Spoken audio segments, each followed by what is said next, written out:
Chapter 8:14.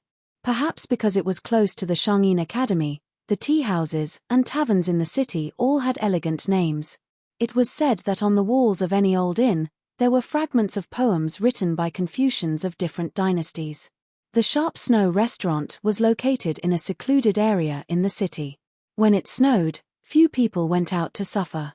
Plus, there was an unknown natural disaster or man-made disaster in the city, so the business was naturally bleak. The shopkeeper was depressed, thinking about when he could save enough money to buy the small house he had chosen long ago. This era was peaceful, without the turmoil of the spring and autumn period, so it was not a bad idea to buy more houses. His wife always complained that the dowry he prepared for his daughter was too little and could not support their reputation. Compared with the neighboring Song family, the shopkeeper was too far behind. As the head of the family, although he worked hard all year round to make a living, he could not say much. However, after working hard every day, he could go home and drink a cup of tea made by his daughter, so he did not complain anymore. He hesitated whether he should sell the calligraphy and painting that he had treasured for many years. He bought it from a Southern Tang survivor who had wandered to another place at a high price. Now it could be sold at a high price, but he still liked it from the bottom of his heart. The shopkeeper sighed. Now that he was middle-aged, everything seemed to have come to an end. He looked up at the snowy street outside the building and pulled up his sleeves. When he saw the two of them enter the tea house, the shopkeeper hurriedly welcomed them, afraid that he would miss out on this deal that was made out of nothing. He didn't care about his reputation and smiled warmly. In addition to the best tea before the rain, we don't lack good wine. What would you like to drink? When the shopkeeper recognized the faces of the two people, he was somewhat stunned. The handsome young man was still all right. He had a warm smile on his face and looked very warm in the winter. With one look, one could tell that he was from a good family. However, the woman with a frosty face was frightening.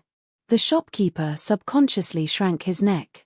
Fortunately, for some reason, the white-haired young man was very understanding. After patting the snow off his shoulder, he said with a gentle smile, "Shopkeeper, I'll have to trouble you to warm up a jar of wine. Make it as strong as you can. If you have a stove, bring it over and put it under the table. We can add some money." The shopkeeper quickly rubbed his hands and said with a smile, "It's free, it's free. It's only right."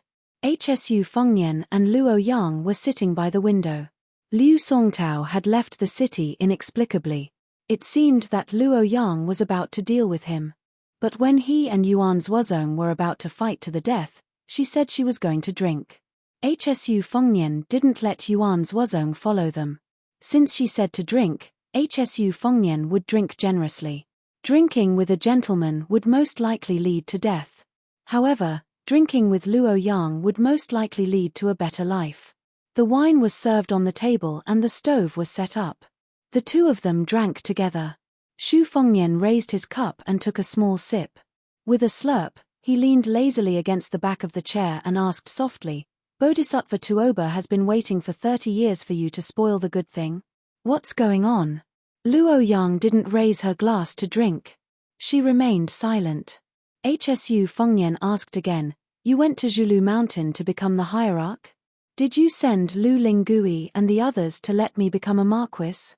Cao Changqing is willing to be a guest of your devil sect and Zhulu Mountain is willing to contribute to West Chu's revival. But to be honest, I don't think West Chu's revival will be possible.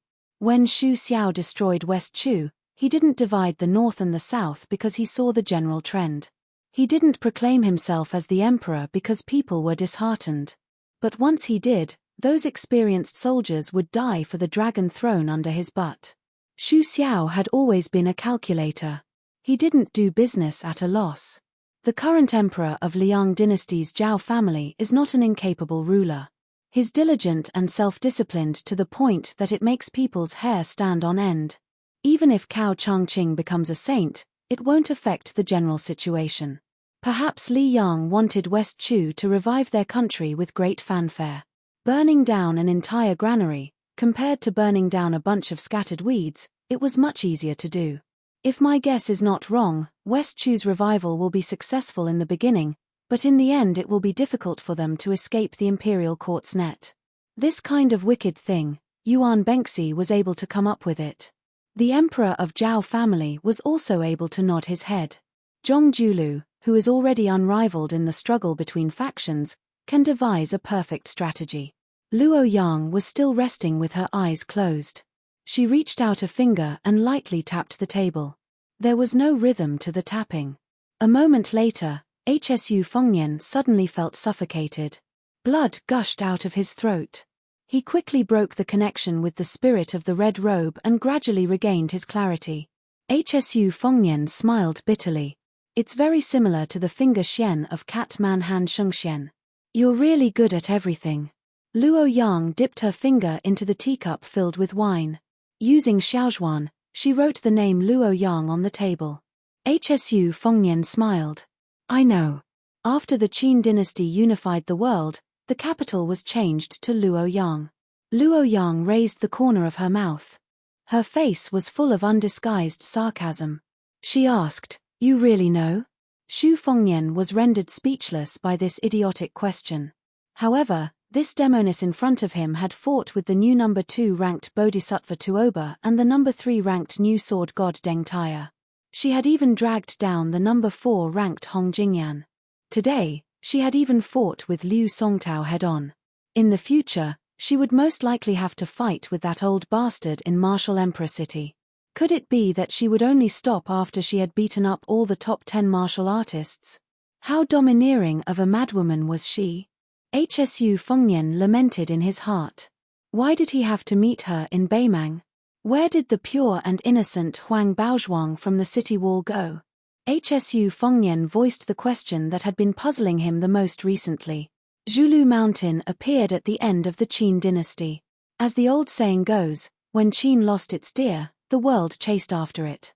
Could it be that this Zhulu Mountain, which evolved into a demonic sect in later years, is a remnant of the Qin dynasty, just like the Beimang princess tomb? Luo Yang laughed wantonly. Remnant of the Qin dynasty, this comment really hits the nail on the head. Hsu Fengnian laughed with no sincerity. Luo Yang was too lazy to pay attention to him. She said, Liu Songtao was not nailed to the Dragon Lake by the Dragon Tiger Mountain using the heavenly power of several generations of ancestors. Instead, he went to Lantuo Mountain to shave his hair and become a monk. He hid there for nearly 100 years. He should have let go of the tragedy of the past. Logically speaking, he should have put down the butcher's knife and become a Buddha, occupying a place in the Buddhist kingdom of the West. However, for some reason, he was possessed by the devil. Lantuo Mountain, which is known for its strict discipline, let him go. Even Li Xiaoxin, the Buddha of the Central Plains, did not try to stop him. This is even more against common sense. Liu Songtao, who is not a monk, or Lantuo Mountain's scheme, may achieve the same goal through different means. Hsu Fengnian asked tentatively, "You are telling me this because you still want to drag me to Zhulu Mountain?" Luo Yang did not admit or deny it. She was speaking in riddles. Hsu Fengnian was honest with her. "As long as you are not in a hurry to kill me." Luo Yang took a sip of wine. Her eyes were playful. "You can even kill Han Jiasi, one of the 3 great devils of the spring and autumn period. Do you think you can't kill me? If there is a first time, there will be a second time. With your cold temperament, if you don't kill me on the Yellow River, you will not be able to sleep well." Hsu Fengnian laughed as he poured the wine. "I was lucky that the killer cat did not eat the sword of the great ancestor of the sword sect, Suixie Yu. I was the one who was killed by Han Jiasi. Killing a celestial being like you? I have nothing better to do. As long as you don't settle old scores with me, to be honest, I don't mind going to Zhulu Mountain to be a nominal marquis. But let me say this first. I will not meddle in the restoration of West Chu. I admire Cao Changqing from the bottom of my heart. But one thing is another. I don't even have a good grasp of the land in Beiliang. I don't have the ambition and ability to fight for the world." Luo Yang showed an impatient expression. She spun the porcelain cup with 2 fingers and sneered. Liu Songtao was right about one thing. The wine was still warm, but the atmosphere could not be any colder. Hsu Fengnian saw that she did not want to say more. He quietly drank a few cups of wine, paid the waiter and left the tea house of sharp snow.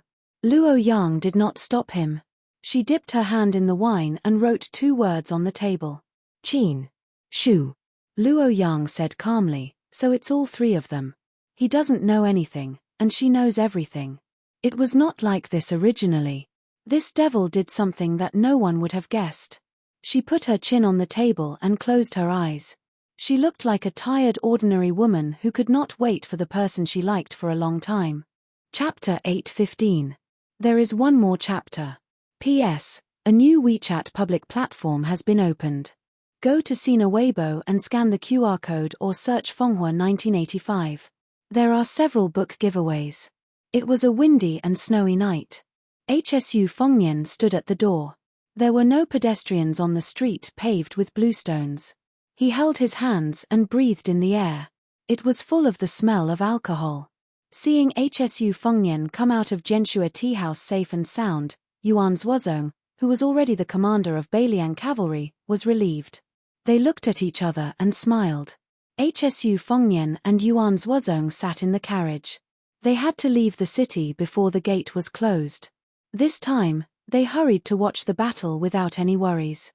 Great ancestor Ji Yu, Huang Shong, and others had secretly rushed to Beiliang under the arrangement of Chu Lushan. It was said that the quarry mountain was almost uprooted from the ground. There were only some unaffiliated artists left. These people were lucky to occupy the place. As for the departure of Xu Zhon, Zhu Qinghu and others, HSU Fengnian did not care. But the young man, Li Huai was said to insist on going north with Huang Shong to see the scenery of the frontier fortress. He did not travel far because his parents were dead. Since his parents were not in this world, this young man would not have to worry about his family. Therefore, HSU Fengnian did not stop him. In the carriage, Yuan Zhuozong wanted to say something but stopped on second thought. Xu Fengnian didn't regard him as an outsider and told him the general situation. Yuan Zhuozong was amazed after hearing it. He didn't expect Liu Songtao's identity to be so shocking.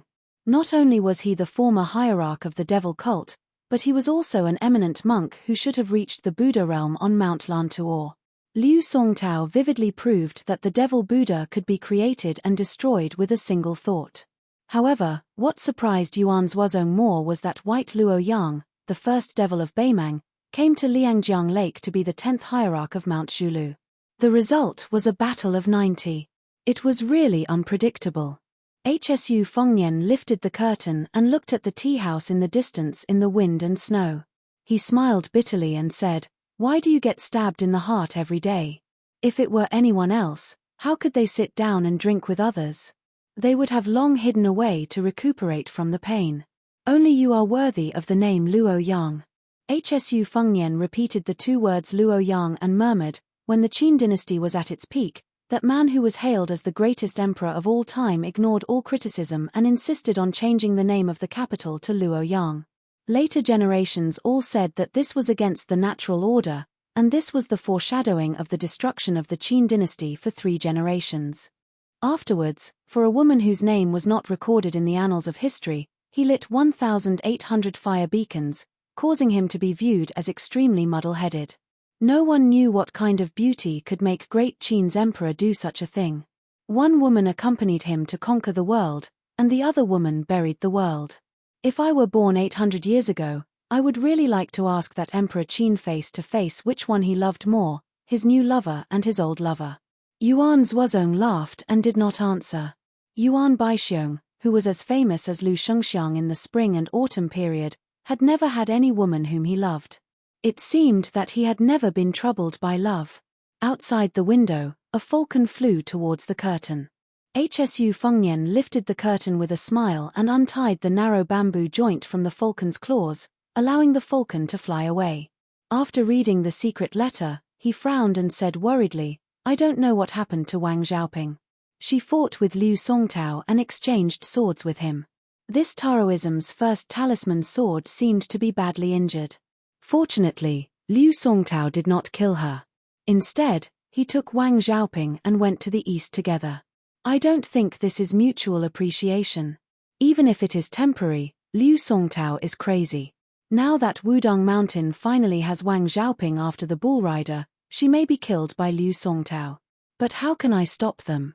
Yuan Zuozong shook his head and said, you can't stop them, and you don't have to. Whether Wang Xiaoping lives or dies, it is up to fate. One is crazy, and the other is a fool. Maybe this is a fated encounter. Senior Li Chungang had Ng Tai to take over his sword. Liu Songtao, who has quietly become a swordsman on land 100 years ago, may also want a newcomer in Jianghu to take over his sword. To be honest, I used to use a saber instead of a sword in military battles. Otherwise, I may be a swordsman now. The reason why the way of the sword can stand tall in Jianghu for thousands of years and stand alone to compete with the sages of the three sects does have its own unique charm. Your Highness, it is a pity that you don't practice swordsmanship.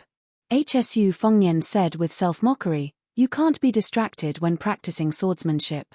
I don't dare to practice it at all. If I give up halfway, I will be scolded and laughed to death. Yuan Zuozong didn't speak anymore. He didn't want to get involved in such personal affairs. There were so many outstanding generals in Beiliang. He was afraid that he was the one who didn't know how to form cliques and pursue personal interests. Even Seer of Beiliang didn't dare to compete with Yuan Zuozong on this point, let alone Zhong Hongwu and Yang Wenwan, who had made great contributions for many years. But the more so, when Yuan Zuozong took over Zhong Hongwu's cavalry alone, no one dared to make trouble. The trap set by Xu Beiji and Chen Shiliang for Zhong Hongwu fell through. Zhong Hongwu, who had taken off his armor and returned to his farm, was unusually well behaved. Hsu Fengnian didn't know whether to laugh or cry. He could only sigh that Yuan Zuozong was too domineering. Chu Lushan was the Governor-General of Beiliang, who was only under the Governor and Administrator of Beiliang. It was said that many people were ready to make trouble in private. This was probably an unintentional willow growing in shade. Chen Shiliang, who was vaguely the chief aide after Li Yishan in Mount Qingliang, had several social engagements with Chu Lushan recently. However, Xu Beiji, who was born in a rich family, was the opposite and had a good relationship with many poor people. A domestic carp and a wild carp. Were they secretly competing to see who could jump the Dragon Gate first? Hsu Fengnian touched his forehead. Even an upright official couldn't solve a family dispute. It was a headache.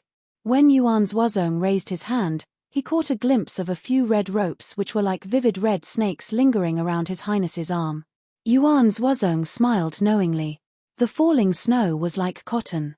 Outside the curtain, the teenager was humming a useless song which had been spread all over the country. It was just that he was out of tune. Chapter 8:16. Shangyin Academy was a beautiful place, but many people did not know that the academy that had lasted for thousands of years was actually a private school. The rulers who had controlled the Shangyin Academy for generations, whether they were wise or foolish rulers, had never tried to interfere with the Shangyin Academy. Perhaps they had made some small moves, but in the end, they were all unsuccessful. Shangyin Academy had always been outside of the imperial court. It was known as the academy that as long as there was a floor, a book, and a person, there would be an endless stream of literature in the Central Plains. Even the Liang dynasty, the only one who had unified the Central Plains after the Great Qin dynasty, treated the Shangyin Academy with respect. Although it was just a formality, it did not hinder the support of the Imperial College and the Yarrow Family School behind the scenes to compete with the Shangyin Academy, hoping to create a tripartite scholarly landscape. However, on the surface, they still gave the Shangyin Academy a lot of special favors. For example, the Prince Zhao Kai, who had unfortunately died suddenly, had once been an apprentice in the academy. The Grand Chancellor of the academy was also half an imperial preceptor. Now, even if the imperial court had opened the imperial examination to select scholars, and the imperial college had diverted many scholars away from the Shangyin Academy still deserved to be the leader of the literary world. In the past 2 years, there was a new female chancellor in the academy who lectured on music. The students all liked to respectfully address her as Mr. Fish and flocked to her like a flock of ducks. There were as many as a few hundred chancellors in the academy, but half of them were working behind closed doors and delving into private studies. Only about 160 of them were worthy of the title Mr. Jishang. Opening up a forum to give lectures, each specialized in a particular field. During this period of time, there were many Mr. Jishang lectures that were completely deserted. They were secretly ridiculed by the students of Jishang for being no more than 2 or 3 cats and dogs, playing the lute to a cow. She was good at music, and she taught in simple terms. She was not a 2-legged bookshelf fishing for fame. It was rumored that her father was a pillar of the Shangyin Academy, and her mother was a female sword attendant who was highly praised by the late emperor of West Chu.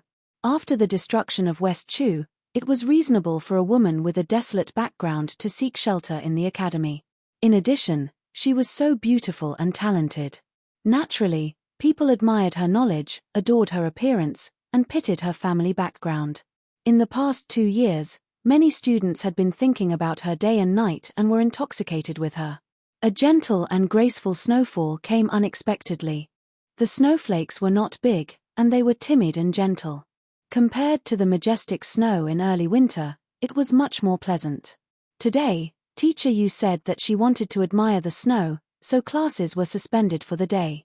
This greatly disappointed the students who had come because of her reputation.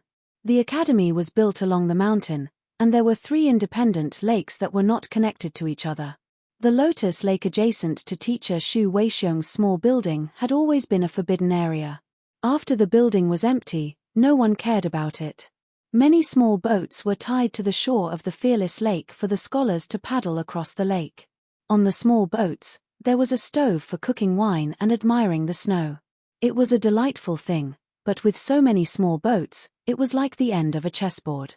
There were many chess pieces densely packed, and the beautiful thing was not as wonderful as expected. The other small and exquisite Buddha's Palm Lake was cold and cheerless. This was because the lake was privately owned. Even the rich students had the money to buy a pig's head, but they did not have the ability to enter the temple to burn incense. They could only look at the lake from afar and sigh.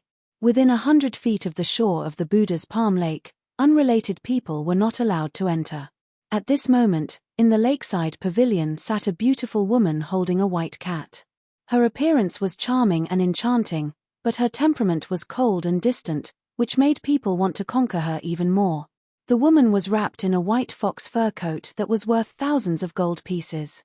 The slightly bloated white cat was lazily nestled in the fox fur coat on her chest, yawning. It was very lovable. Inside and outside the pavilion, there were 7 or 8 young children playing around. They were all children of the Jishang teachers who had settled down and taught in the academy for many years. The owner of the Buddha's Palm Lake was lenient towards these naive children and never refused them to play by the lake. There were many speculations about this mysterious owner of the Buddha's Palm Lake. Some said that it was bought by the Southern Tang imperial family with a large sum of money, some said that it was the ancestral property of the Grand Preceptor of West Chu, Sun Shiji, and some even said that it was the private property of the descendants of the Great Qin dynasty. There were many different opinions. As for why the Buddha's Palm Lake was named so strangely, there were also many interesting theories. The woman in the white fox fur coat who was holding the cat looked cold and suddenly smiled sweetly. She saw a little girl with goat horns who seemed to have been hit in the face by a boy who had a strong hand during a snowball fight. In a fit of anger, she rushed forward and kicked the boy who was laughing complacently. The boy, who had grown up with her childhood sweetheart, was directly thrown to the ground. The girl with goat horns was still angry. Seeing him struggling to get up, she slapped him to the ground again. The boy was stunned for a moment, then sat on the ground and cried loudly.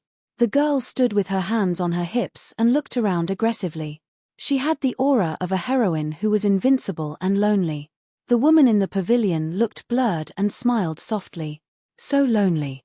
Outside the pavilion, there was a comfortable voice that could naturally make women feel warm and comfortable. Mr. Fish can also feel lonely. The woman rubbed the white cat's head and frowned. When she turned her head, her smile had already disappeared. She saw a handsome face that was not unfamiliar to her. Qi Shentz was a young man whose name was given by his father. He was from the old West Chu. His grandfather, Qi Juhai, was the favorite student of the national preceptor of West Chu, Sun Shiji. Qi Shentz's father almost wiped out Yuan Zuozong's entire army in the Battle of the Princess's Tomb. Unfortunately, that battle was suspected to be an unfair victory. In the whole chess game, he still dragged down the general trend of West Chu. Later, in the Battle of the West Wall, this general died in battle.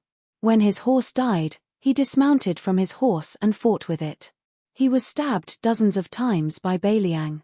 In the Shangyin Academy, the orphans of West Chu were always superior.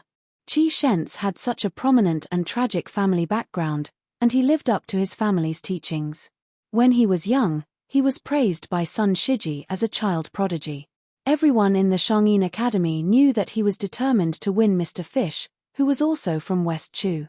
Most people were happy to see it happen. The woman in the fox fur coat smiled politely and did not say anything.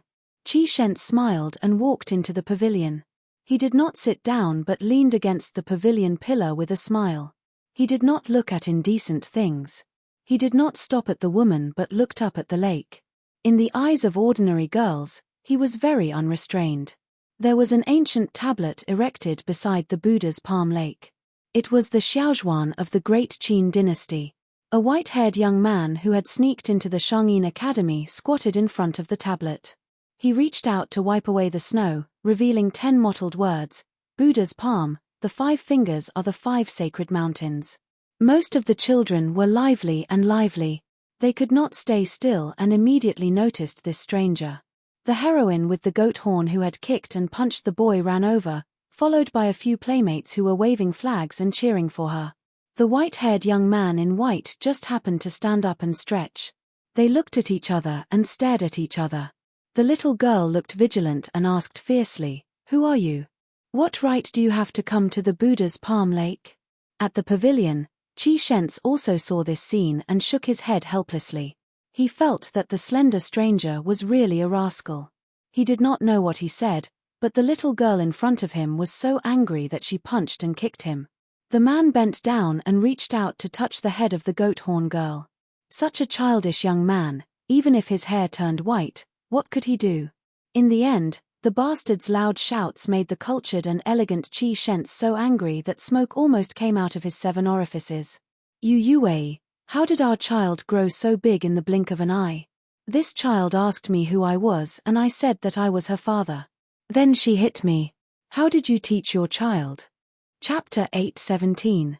If Qi Shent's was the kind of person who would destroy his manners in a fit of anger, then he wouldn't be able to enjoy such a high reputation in Shangyin Academy.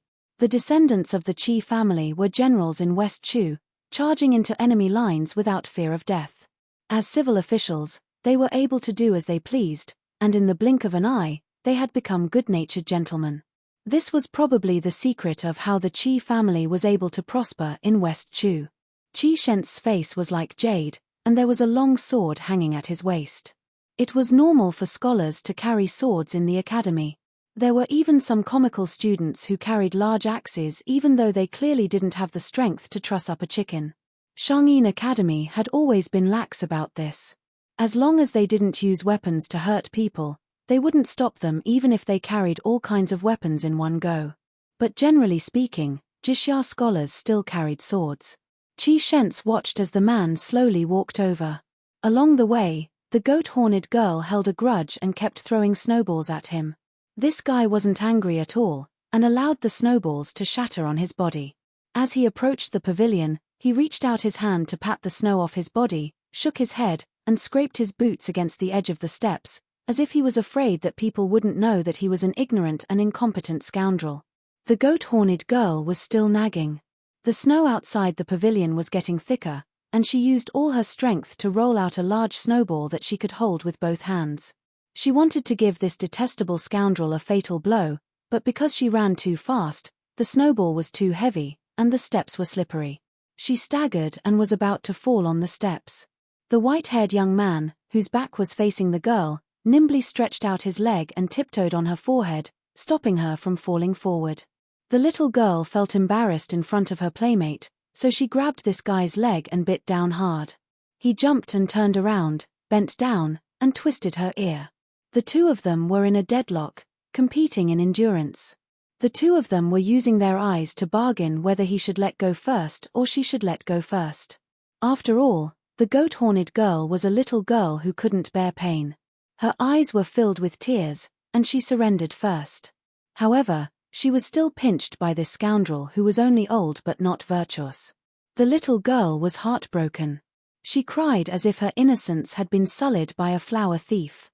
The naturally charming woman in fox fur put down the white cat and stood up to hug her, and only then did she feel a little better. Qi Shentz sighed in his heart. It was too ridiculous that he was jealous of this country bumpkin. However, he was still a little angry at this person's rude words. Qi Shentz to ask calmly, "What are real man's words?" Unexpectedly, that bastard opened his mouth with a smile and hurled insults at him. "I can beat up 500 elegant gentlemen like you with one hand. Don't you think I'm a man?" Although the goat-horned lass in Yu You's arms treated this guy as her greatest enemy today, she didn't have a good impression of Qi Shentz, who looked like a dog. Shuang Shuang was the father and mother of Sir Ji Shong, so she often criticized him in private. She couldn't stand him blindly worshipping the ancients and pretending to be noble and virtuous. Under this influence, the little girl thought of Qi Shentz as a sissy. When she heard that the stranger made Qi Shentz suffer, she immediately laughed out loud and secretly gave him a thumbs up. It went without saying that they were enemies, but if you really dared to teach this Qi guy a lesson, this heroine would definitely clap her hands and cheer for you. Qi Shentz smiled freely. When an ordinary man gets angry, it'll only cause blood to splatter on the spot. This kind of quick revenge is of no help to the affairs of the country or the world. That person still used the vulgar words of a scoundrel. "We're the only two men in the pavilion. This old man can break your 3 legs with one slap. How can you talk about strategizing thousands of li away?" The goat-horned lass looked up and asked softly, "Big sister Yu, I've heard of a 3-legged toad. How come there's a 3-legged man?" Yu Yue rubbed her little head and shook her head without saying anything. Qi Shentz's finger secretly stroked the hilt of his sword. He smiled warmly and said, "This young master can really beat 500 Qi Shentz with one hand?" That person's expression turned serious. He asked in a low voice, "You're Qi Shentz?" Qi Shentz, who didn't look at Yu Yue, smirked. He finally showed the innate arrogance of a prince of a wealthy clan.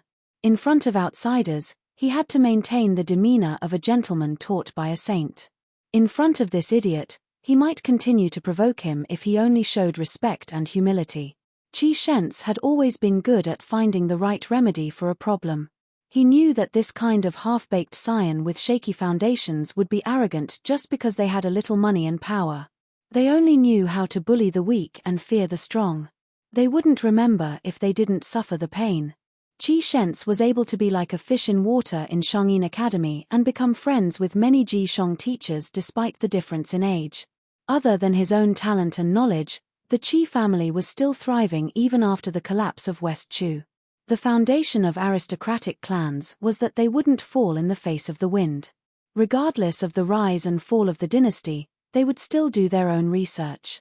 The emperors and kings would still have to treat the wise with respect. Most of the top 10 wealthy clans of the spring and autumn period had withered because they were too tall and attracted too much wind. Xu Xiao, that crippled butcher, was too ruthless. The Qi family, which was just a step or two away from becoming a top wealthy clan, had a much more unique advantage. They couldn't become a bird out of the forest, but they also wouldn't be ignored by the new dynasty. Qi Shentz knew his own limitations. You can ignore me and say that I'm pretentious because I'm jealous, but you can't ignore the Qi family behind me. He didn't expect that the guy would immediately break his facade as soon as he spoke seriously. "You're called Qi Shentz. This is the first time I've heard of you. The name is pretty good, but you're not." The goat-horned girl originally thought that it was another person who wanted to curry favor with the rich and powerful. She was very disappointed, but when she heard this, she couldn't help but hold her stomach and laugh. She wanted to see the world in chaos. Her petite body rolled around happily in Yu You's arms. Chapter 8:18. Even a clay bodhisattva would have some temper. Qi Shentz had been humiliated time and time again in front of the woman he liked. The scholar cooked and swept the floor in a refined manner. He flicked the sword with his finger and sneered, "It doesn't matter if you've heard of Qi Shentz or not. The sword at his waist is called exquisite, and it comes from the Dongyu sword pool." For the first time, the man stopped being cynical and laughed softly. "I've heard of Li Chuangang's wooden bull, Huang Lu of Huang Zhentu, Su of Gojosian of the Wu family's sword tomb, and Lu Baijia's Ba Xiu. Exquisite. I've seen and touched a lot of women with exquisite figures. Qi Shents was so angry that he laughed. He didn't want to argue with him and directly used exquisite to teach this arrogant guy a lesson. At this moment, the woman in fox fur who was called Mr. Yu by the scholar sighed and said, "Stop fooling around." When Qi Shents was confused, Yu Yuei, who had always been indifferent to him, said softly, "Master Qi, I advise you not to use your sword. Otherwise, you'll embarrass yourself." This time, it was the condescending Qi Shents' turn to be on guard.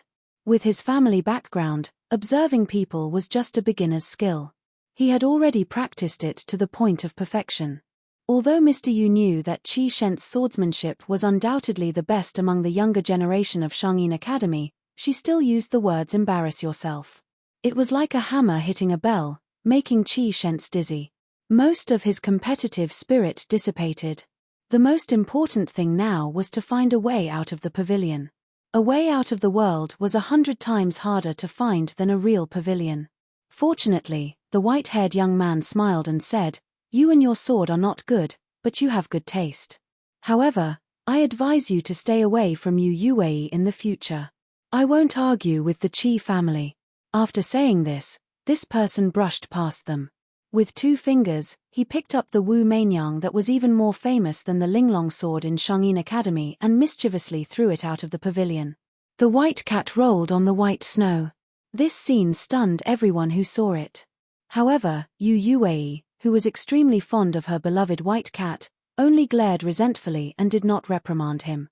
Qi Shents had no choice but to find a way out for himself. He said indifferently, "Since young master doesn't even care about the Qi family, then I'll wait and see." The goat-horned girl stared blankly at this unruly lecture. Then, she sat down beside Sister Fish and smiled at her. "This heroine with fierce fists and peerless legs, please allow me to speak with your sister. Is that all right?" The little girl tilted her head and thought for a moment. Then, she left Yu Yuei's warm embrace and waved her small hand vigorously. Like a general commanding his troops, she skipped away from the pavilion. Permission granted. After leaving the pavilion, a bunch of small heads huddled together and whispered. Even the child who was kicked by the little heroine did not hold a grudge. He ran over and squatted together. Seeing that she was angry, he pretended to be stupid and laughed. The goat-horned girl snorted coldly with a fierce look. She turned her head and the corner of her mouth curled up into a slight smile. A little girl who saw Qi Shents as someone who would marry no one else but him when she grew up timidly spoke up for him. "Who is that guy? How can he be so rude? Young Master Qi must be unwilling to lower himself to his level. Otherwise, with young Master Qi's swordsmanship, he would have fallen into the Buddha's palm lake in one strike." The goat-horned girl rolled her eyes and lectured her. "Didn't you hear Sister Fish say that Qi Shents was asking for humiliation? You little love-struck fool, I told you that Qi Shents was an embroidered pillow. Why do you like him? His poems are just playthings promoted by his scoundrel friends. Even Master Shu by the Lotus Lake commented that they were worthless." The little girl was angry, but she did not dare to refute. The goat-horned girl, who seemed to be very experienced in the ways of the world, clicked her tongue and said, "Although that white-haired man has a great enmity with me and will be beaten up by me sooner or later, I'm still very convinced right now.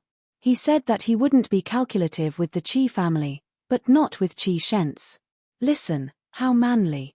A silly little chubby boy was puzzled. "Aren't they all the same? Your father is too knowledgeable.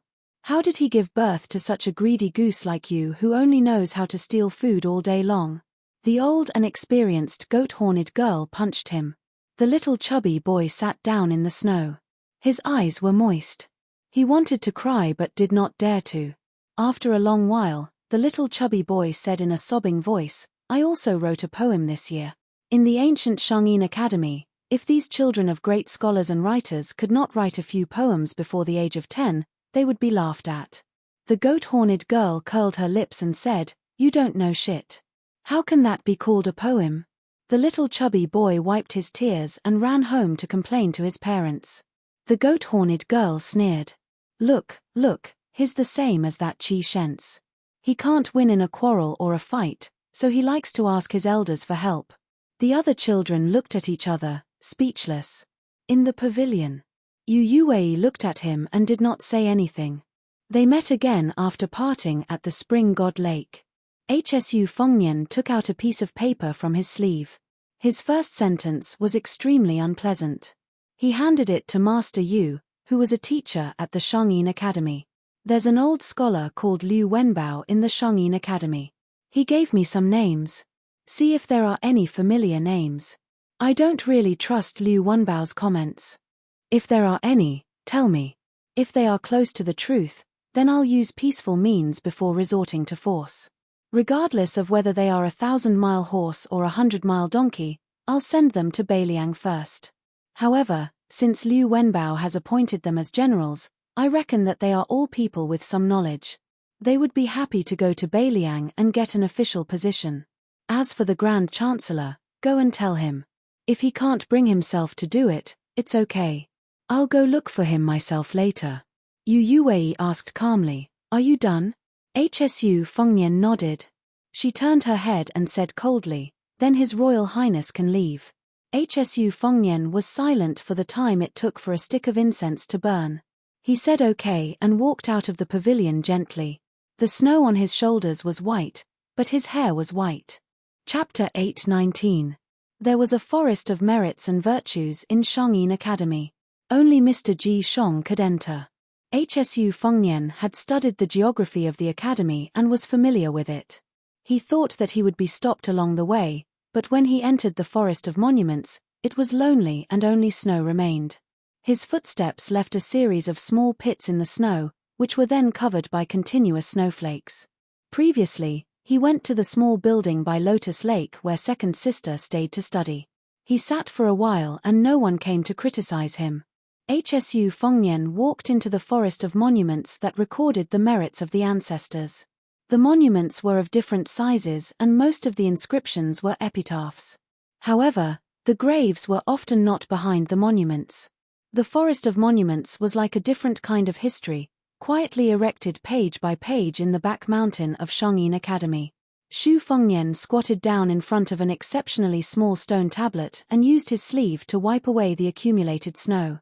The epitaph on the tablet had the charm of the Great Qin dynasty. Xu Fengnian looked up at the falling snow and picked a relatively majestic stone tablet to lean against. After an unknown amount of time, he opened his eyes and saw a petite figure in a straw raincoat staggering over. She held a bamboo basket covered in cotton in her arms and walked with great difficulty. When she passed by Xu Fengnian, she was about to squat down when she seemed to have seen a pair of black eyes hanging in the air. She was so frightened that she fell on her butt. Xu Fengnian stood up and shook off the accumulated snow on his body. With an apologetic expression, he reached out to pull the goat-horned girl up. He thought that the girl would walk straight over, but he didn't expect her to stop in front of the stone tablet, causing her to suffer a false alarm. The goat-horned girl patted her chest and glared at the mysterious white-haired enemy. After Xu Fengnian asked, he found out that the girl's surname was Ouyang, and her ancestral home was Tokoroka. The inscription on the tablet behind her was an elegy written by her father. Every time Xu Weixiong read it, he would cry. Xu Fengnian originally thought that the words were extraordinary, but after reading it, he realized that it was like a letter from home. It was trivial and trivial. Xu Fengnian stood up and shook off the snow on his body. With an apologetic expression, he reached out to pull the goat-horned girl up. He thought that the girl would walk straight over, but he didn't expect her to stop in front of the stone tablet, causing her to suffer a false alarm. The goat-horned girl patted her chest and glared at her white-haired enemy who appeared and disappeared like a ghost. After Xu Fengnian asked, he found out that the girl's surname was Ouyang, and her ancestral home was Tokoroka. The inscription on the tablet behind her was an elegy written by her father. Every time Xu Weixiong read it, he would cry. Xu Fengnian thought that the words were extraordinary, but after reading it, he realized that it was like a letter from home. Now that he was 20 years old, he encountered an unforeseen event. Now that he was helping the little girl wipe away the snow, he turned back to read the elegy. He actually pursed his lips, not daring to let the little girl see his face. She was still in her innocent years. When her ancestors passed away, she was not yet born, so naturally she did not feel too much pain. Growing up in the school, she was carefree. After she put down the basket, she started to mutter to herself. Hsu Fengnian then realized that today was her grandfather's death anniversary. This place was indeed a tomb. However, her parents had left for a long journey and had asked her to visit the tomb today. Unfortunately, an unexpected snowfall caused the little girl to suffer greatly. Along the way, she had cursed God countless times. It was not easy for the little girl to find someone who could talk.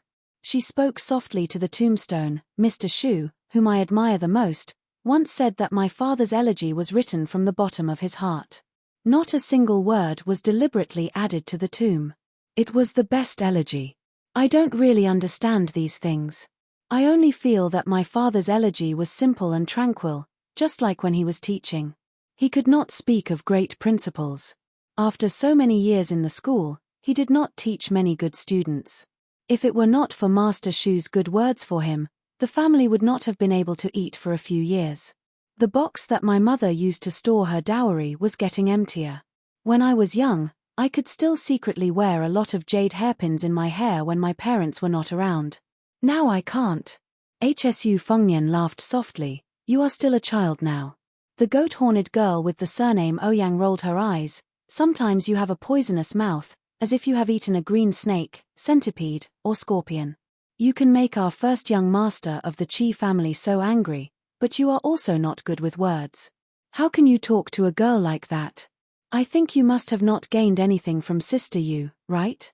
The squatting Hsu Fengnian put his hands in his sleeves and crossed them in front of his chest. He smiled and said, I ate a green snake, centipede, and you ate a crow. The little girl was smart. She raised her fist and pretended to be fierce. You are the one who has a crow's mouth. Hsu Fengnian smiled and squinted his eyes. At this moment, his eyes seemed to be narrow and intelligent. His handsome face was filled with warmth.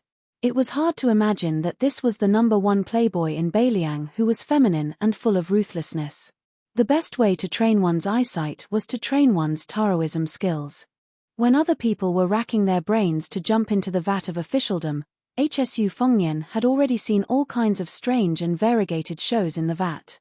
Although the goat-horned girl beside him acted like a heroine, like the king of children, her clothes were thin.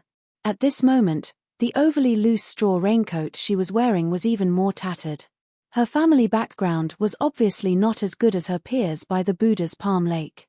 In another 5 or 6 years, the children would know the power of the soft knives in the world. Perhaps they would be bullied by their childhood playmates instead. Although the Shangyin Academy had been a holy land for learning since ancient times, there were bound to be disputes when there were hundreds of schools of thought contending. For example, during the chaos of the spring and autumn period, the military school was at its peak. Even those who were just there to make up the numbers were snatched away by the spring and autumn period countries as heroes who could turn the tide.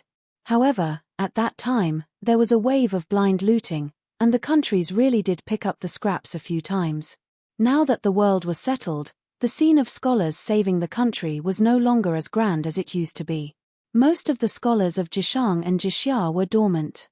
It was inevitable that they would be entangled in daily necessities and seek personal gain. Liu Wenbao had recommended more than 10 people, but they were weak. Most of them were like this. They were depressed and did not achieve their goals.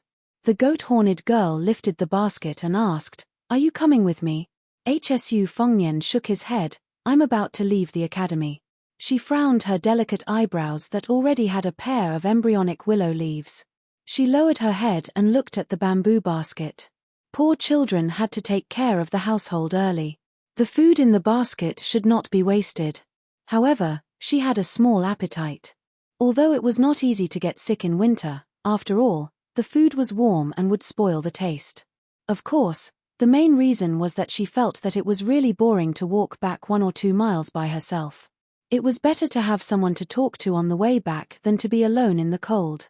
Hsu Fengnian smiled. "If you don't mind me freeloading, I'll go with you."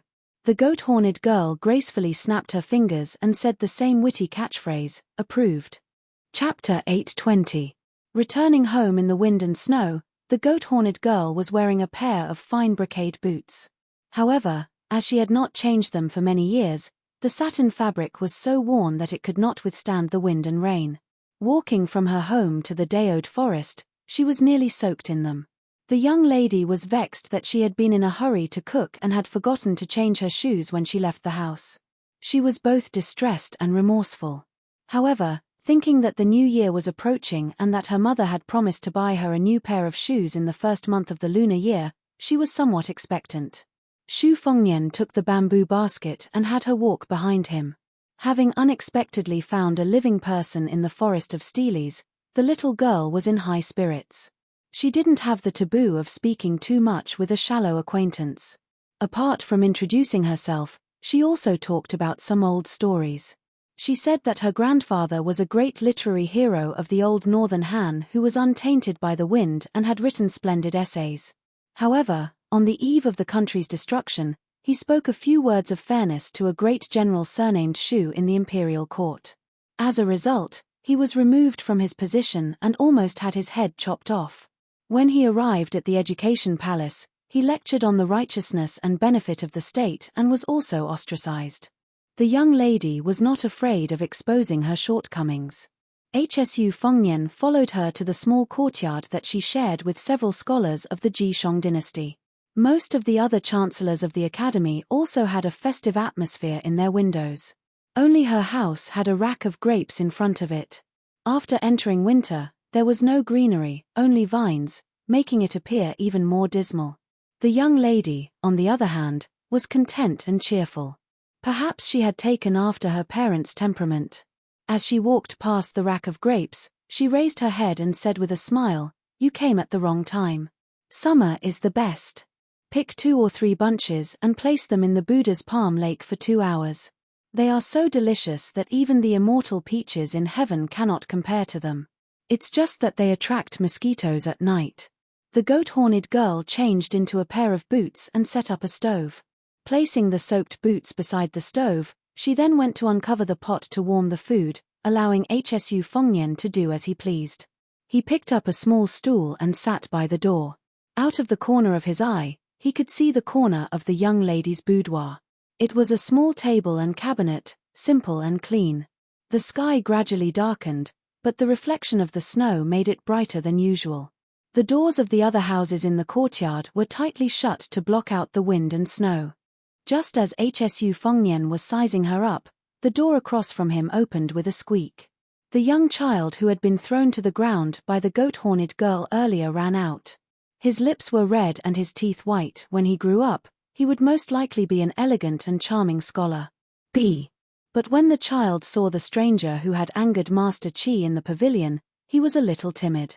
He stood at the door, not knowing whether to advance or retreat. A middle-aged man who was reading softly with an ancient scroll in his hand somehow came to the door. He followed his son's line of sight and saw Hsu Fengnian sitting on the stool. He thought for a moment, held the book with one hand behind his back, and stepped over the threshold. He approached the door of the Ouyang family and smiled, "Little wooden fish, do you have a guest?" The elegant man spoke politely and nodded at Hsu Fengnian with a smile. Hsu Fengnian also stood up and greeted politely, "Greetings to Mr. Jishong." This way of saying things was normal, but the advantage was that there would be no mistakes. Everyone in the court laughed that those who swept the floor and did odd jobs in the academy could be respectfully addressed as Mr. Outside. The goat-horned girl nicknamed Little Wooden Fish poked her head out of the kitchen and smiled, "Hello, Uncle Qin." After exchanging some pleasantries, Mr. Qin turned around and left. When he closed the door, the sound was slightly louder. Only then did the goat-horned girl snort, "This fellow can be considered as Qi Shent's personal helper. Every now and then, he would exchange poems. He has some knowledge, but he doesn't have any strength of character.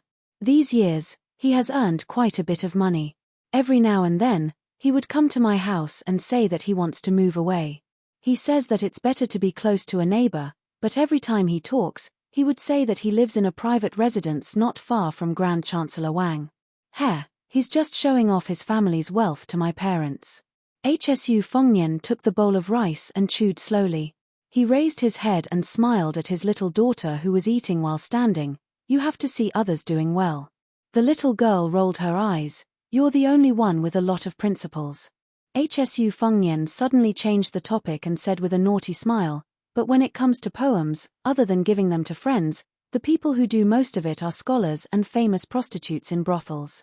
I don't know who is the prostitute between you, Uncle Chin, and first young master of Qi. The goat-horned girl blushed when she heard that, but her eyes were filled with heartfelt joy. She smiled and said, "You're so mean." After eating, the little girl patted her round tummy and burped in an unladylike manner. HSU Fengnian took the bowl and chopsticks and was about to go to the kitchen when the goat-horned girl had a shocked expression as though she had seen an immortal or a ghost. HSU Fengnian, who was holding the bowl and chopsticks with both hands, said with a smile, "Only a gentleman stays away from the kitchen. Do you think I look like one?" The little girl said with a pained expression, "Sister, you has really met the wrong person to meet you." HSU Fengnian smiled and said, "Yes." After slowly washing the bowl and chopsticks, HSU Fengnian used his sleeve as a rag to dry his hands. The little girl sat by the stove and held her cheeks in a daze. HSU Fengnian was still sitting on the small stool. The little girl glanced at the dense snow outside the door and sighed helplessly. "If it wasn't snowing, I would be able to count the stars at night. I can count to more than 1,000, isn't that amazing?" HSU Fengnian smiled and nodded, "Amazing." The goat-horned girl curled her lips and said, "You're not sincere." HSU Fengnian followed her and looked outside the door in silence. After a long time, he said softly, "When I was young, I heard the adults say that the starry sky at night is a big lantern full of fireflies." The little girl laughed and said, "When I see fireflies in summer, I kill them one by one." HSU Fengnian glanced at the goat-horned girl who was laughing evilly. "Whoever marries you in the future will be unlucky." The little girl held her cheeks and said sadly, "That's right." At dusk, a thin old man slowly walked into the courtyard. He was wearing a green robe and hemp shoes, and there was a suet jade pendant hanging from his waist. There were thousands of people in the school. The goat-horned girl believed that she had a photographic memory, but she still didn't recognize this old man. HSU Fengnian, however, knew him. He was a terrible chess player who thought that he was the top national chess player. Back then, at the top of Mount Qingliang, he was evenly matched with Xu Xiao. He was good at reversing his moves, and HSU Fengnian had a headache watching the game. However, this old man was his second sister's master, and he deserved to be called the #1 person in the world who was good at chess. Under the side eye of the goat-horned girl, the old man casually sat down and asked shamelessly, "Little girl, do you still have food?" Although the little girl was shrewish, her upbringing was very good and strict. She stood up and smiled, "Sir, my family has food." HSU Fengnian reached out and secretly took the jade pendant from the waist of the old man who had almost become the Grand Chancellor of the Shangyin Academy. He handed it to the little girl and said, "These are worthless scraps of white jade. Just take it as the payment for our meal." The old man's expression was normal. He nodded with a smile and didn't give the little girl a chance to refuse. "If you don't accept it, I won't eat it." The little girl shook her head hard and said seriously, "Can we not be so tacky?" HSU Fengnian and Chancellor Wang looked at each other and smiled. HSU Fengnian didn't return the jade pendant to the Chancellor. The latter waited for the little girl to go to the kitchen to cook and asked calmly, "I have 600 people. Do you dare to eat Beiliang?" HSU Fengnian thought for a while. "There are only people who starve to death. I've never heard of people who eat to death." The old man shook his head and said in a low voice, "Not necessarily." HSU Fengnian smiled and said, "It's hard to say if half of these people can reach Beiliang in the end. They won't eat to death in Beiliang." The old man nodded and said, "That's true." Chapter 821. The goat-horned girl was very considerate and didn't care that the two guests had stolen the limelight. Seeing that they looked like they were going to talk in the middle of the night, she lit up 2 thick red candles in the hall and went to her boudoir to flip through her books. The door was half closed and there was a small gap. She was willing to light up the lamp, so she secretly squatted by the door and read with the help of the faint light. The number of chancellors and teachers in Shangyin Academy were as many as the hairs on a cow, but there were only a few who could be evaluated as a master. Back then, Chancellor Wang won the debate between name and reality, lost the battle between heaven and man, and lost to the current Grand Chancellor of the Academy. In terms of weight, he was still ranked in the top 3 in the Academy. In terms of the talent of eloquence, no one could beat him. At this moment, Chancellor Wang bent over and stretched out his hand to warm himself by the fire on the stove. The light shone on his weathered face, and he occasionally picked up a peanut from the bowl and threw it into his mouth. Hsu Fengnian sat on a small stool and carried the girl's favorite pair of brocade boots. He controlled the fire and roasted them slowly at a height away from the burning charcoal in the stove. In this way, no matter how prestigious their identities were, both of them had a rustic vibe and didn't look like clay bodhisattvas who were worshipped high above. The two of them didn't speak hastily, even though the situation was urgent and could be said to be urgent. After all, the affairs of the world couldn't be discussed with one's hands and couldn't be regretted. Chancellor Wang was serious this time, and his mood wasn't relaxed. Scholars only talked on paper and often had high standards but little ability. Chancellor Wang spent his whole life studying the art of maneuvering, but no matter how good the plan was, it still had to be done by people. Once a piece was placed on the chessboard, it couldn't be changed again. However, how could a living person be so simple? Who would be willing to be a puppet or a pawn to cross the river? This was also the root of Chancellor Wang's carelessness in playing chess. The chessboard and chess pieces were all dead objects. Otherwise, if he were to choose a talented person to govern the country, he could just casually pick a few famous national players. When the little girl who was hiding behind the door to read her book was flipping through the pages, she glanced at the white-haired man outside the door. She definitely couldn't hate him, but if she were to say that she liked him at the first awakening of love, she wouldn't. Firstly, she was still young, and secondly, in the matters between men and women, it wasn't as if the other person was good enough for her to like him. Love didn't start and end, who could say for sure what fate was? The goat horn girl was influenced by her family of scholars and felt that she would still find a scholar like her father in the future. The warm and handsome guy in the hall outside the house was good, but unfortunately, he wasn't her cup of tea. The little girl didn't have any intention of eavesdropping, so she withdrew her thin thoughts and subconsciously dipped her finger in her saliva. She gently flipped through the book and put it in her mouth before smacking it. Her mouth was filled with the fragrance of ink, and she laughed to herself. Her parents always said that this habit of hers wasn't good, that it wasn't easy to collect books, and that it was detestable to destroy books. However, how could this little girl care about these things? She wouldn't change even after repeated admonishment. In the hall, Chancellor Wang finally opened his mouth slowly. Don't think about victory, think about defeat first. Let's talk about the worst. Among the 600 people, the teachers and scholars are roughly divided into 2 and 8. Among them, a small half of the scholars from Jixia have been sent by me to study and lecture in Old Shu, Jeju, Xiangfan, and other places using various excuses. Half of the teachers from Jixia have opened private academies within 800 miles of Beiliang or have attached themselves to the local dignitaries. It's relatively easy for these people to enter Beiliang, but we can't rule out the possibility that the imperial court is secretly watching them. Once there's any movement, the imperial court will kill them and eliminate them. If these people are like this, don't even talk about those who are studying in the palace. The relationship between the Shu and Zhao families has been exhausted. With such a large-scale migration, not to mention the difficulties of the prefectures and counties along the way, even Zhugo might be mobilized. This bunch of teachers and scholars who are not much better than delicate girls can't withstand a few trampling of iron hooves. To put it bluntly, a slightly elite Liang soldier can pick out a stick of candid whore with a thrust of his spear. Your Highness said that less than half of them have arrived in Beiliang. It's not an exaggeration to scare people. Hsu Fengnian smiled and said, "We'll deal with whatever comes our way." The Liang cavalry and Zhugo, who are experts in assassination, are used to eating meat, but are our Beiliang's secret agents vegetarians? When we were eating meat with big bowls back then, weren't they still eagerly waiting to drink soup on the side? My Shifu once specifically left a brocade pouch for us to deal with this matter, and now we've already begun to launch countermeasures. The geographical advantage is in Liang, but the weather, people, and peace are 2 different things. Although we can't say that it's all in Beiliang, it's still a bit better than the difficult situation of the past few years.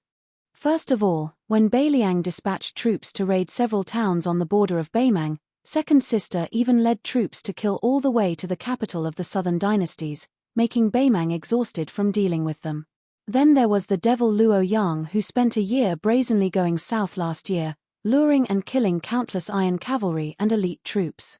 Beiliang raised a large number of Jianghu dogs. In the past, they were used to guard against the infiltration of Beimang's Jianghu forces to the south, for fear that this group of desperados would not kill the heavily guarded powerful officials and meritorious deeds. They specifically selected the soft persimmons who were only at the threshold of the ranked class to assassinate them. Now, they could be transferred to Liang's borders. If Beimang dared to loot a burning house and tried to form a tacit understanding with the Zhao family, then they would let Xu Xiao fight again. Coincidentally, the newly appointed Protector General of Beiliang, Chu Lushan, and the cavalry commander Yuan Zuozong were both worrying about how to deal with the new officials. If Beimang were to be implicated, even Zhong Hongwu and Yang Wenwan would be happy to see it happen. Moreover, Zhugo of Liang had ruthlessly killed a number of the top spies in Zhugo when Cao Changqing was welcoming the princess. Now, it had not recovered its strength. Beiliang's death warriors were not good at fighting in battle formations, but they were still good at this kind of covert operations. If they were to fight Zhugo, they would barely not be at a disadvantage. Also, those elite death warriors who spent too much energy and effort to protect me can also be sent to coordinate with the military spies that Beiliang has long since established. Don't forget, the Beiliang cavalry is the best in the world mainly because of the scouts.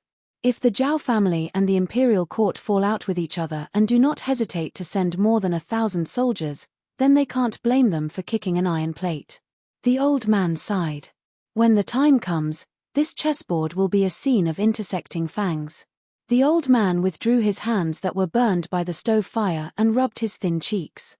Maybe there will be blood everywhere. Chapter 822. Hsu Fengnian said calmly, "You can't ask for a horse carriage but not feed the horse. There's no such good thing in the world. My Shu family doesn't rebel or usurp the throne. We guard the northwest gate for your Zhao family. Ordinary people raise a dog to guard their house and still know how to give food. Zhao family, on the other hand, thinks all day long about this dog whose only weakness is that it doesn't know how to wag its tail and beg for mercy. They quickly starve its fur and bones and then find a good time to stew a pot of dog meat and eat to their heart's content. Even a cornered dog knows how to jump over a wall, let alone the Beiliang cavalry that rolled out of blood." Hsu Fengnian suddenly smiled and put down the girl's old boots that he had already roasted. He used an iron tongs to poke at the charcoal fire. "However, if I were the son of Zhao or the crown prince, I would also be on tenterhooks towards the Shu family. How can I allow others to snore beside my bed? It's just that understanding is one thing, but if you want me to accept it, it's absolutely impossible." The old man smiled knowingly and no longer called Hsu Fengnian Your Highness. He became more intimate. "You brat, your words are quite reasonable, but your actions are skewed." Hsu Fengnian smiled bitterly. "It's not easy to be the head of the household. Children who make noise get candy. If you don't make a scene and roll around a few times, how can other people take you seriously?" Chancellor Wang chuckled, "Then how can it be even better?" Hsu Fengnian followed suit and his eyebrows became more relaxed. He laughed heartily. "Speaking of this makes me feel better." Unexpectedly, the old man shook his head. "I have to pour cold water on you first. Let's assume that more than half of the 600 people will make it to Beiliang alive. Have you ever thought about what will happen when there are too many monks and too little porridge? All the scholars in the world are watching how Beiliang will settle these people down. Beiliang's land is narrow and barren. Although there are many official hats, they can't be given away casually. If you give away too many, the official hats won't be worth anything. After you've settled down, no one will be willing to continue working hard for you. Besides, the local forces in Beiliang had their roots intertwined, and most of them were military families that emerged from the Spring and Autumn War. When a dispute arose, who would they side with? Blindly favoring someone was destined to be inhumane. Those who were favored grew more and more greedy, while those who were neglected grew jealous and resentful. The most difficult part about this was that it wasn't just the blood-stained military affairs that were annoying, it was also the trivial family affairs that were disgusting. I know that after you took over Chen Zhibao, you began to deliberately change the image of a foppish young master in Beiliang. Especially that group of veteran soldiers who have been through hundreds of battles changed their opinion of you. It was not easy. Aren't you afraid that this time, when you set up your own school and enter Beiliang, your efforts will be in vain? Scolding you for being an embroidered pillow who squanders money? Hsu Fengnian smiled and said, as a married woman, the happiest thing in life is not only being able to see eye to eye with your husband, but also two things that are extremely important. The father-in-law is impartial, and the mother-in-law is considerate. Beiliang is thirsty for talented people, but there are many fine horses, but there aren't many bowler. Without the hundreds of people from Shangyin School, didn't the Shu family gain a firm foothold in Beiliang? Didn't they beat Beimang until Beimang couldn't raise its head? As for the local tyrants of Beiliang, there are many things that Xu Xiao can't do. I don't mind being the bad guy at all. You have a good relationship with Xu Xiao, and you rely on this relationship to take advantage of the common people in Beiliang. But you don't have that kind of relationship with me, Hsu Fengnian. Hsu Fengnian didn't rely on them to get to where he is today. I'm not biased towards anyone. I'm just trying to reason with the local tyrant and the river dragon. Outside of northern Liang, I might not be able to reason with you. But in northern Liang, if you don't reason with me, I'll make sure you suffer the consequences of your actions. If you're a local tyrant, then you can rely on your military exploits to become Richfield Shuang or control the military affairs of various provinces and counties. It doesn't matter, these are all things you deserve. However, your table manners are too bad, and you've damaged the foundation of the Shu family's wall. A hoe here and a hammer there dug dog holes, causing a perfectly sturdy wall to leak air from all sides. Don't blame me for using your corpses to fill the holes. If you are a local tyrant, as long as you don't pretend to be virtuous and do things honestly, you will have an official's hat, gold and silver, and you won't lack women. Beiliang's narrow territory also has its advantages, and that is, everywhere you go is under the Shu family's nose. Everything you do can be seen. What the Shu family does is nothing more than the word justice. As for the earnest advice, I'm afraid I'll have to trouble you, old teacher. I think you will also be cursed behind your back. Chancellor Wang nodded and said, with justice and a woman's heart, this bunch of pitiful newlyweds who have lost their maternal families. As long as they are diligent and thrifty, they won't have to worry about not being able to make a name for themselves. There will definitely be bumps and bruises, but at least they won't be so miserable that they have to hang themselves and jump into a well. That's enough. They aren't delicate young ladies from influential families. As long as they have good in-laws who put themselves in their shoes, they will be able to endure hardships. Hsu Fengnian smiled and joked, the first time I saw old teacher playing against Xu Xiao at the top of Mount Qingliang, your words were refined. It's probably because you are interacting with a vulgar person like me that your words are also vulgar. Old teacher shook his head and said self-deprecatingly, this is called choosing the right medicine for the illness depending on the person.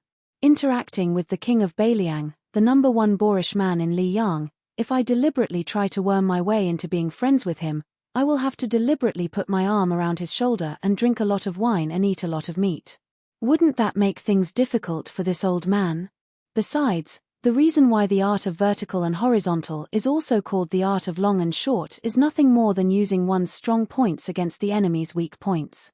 Speaking of which, I would like to be bold enough to test His Royal Highness. What are the strengths and weaknesses of Beiliang and Liyang?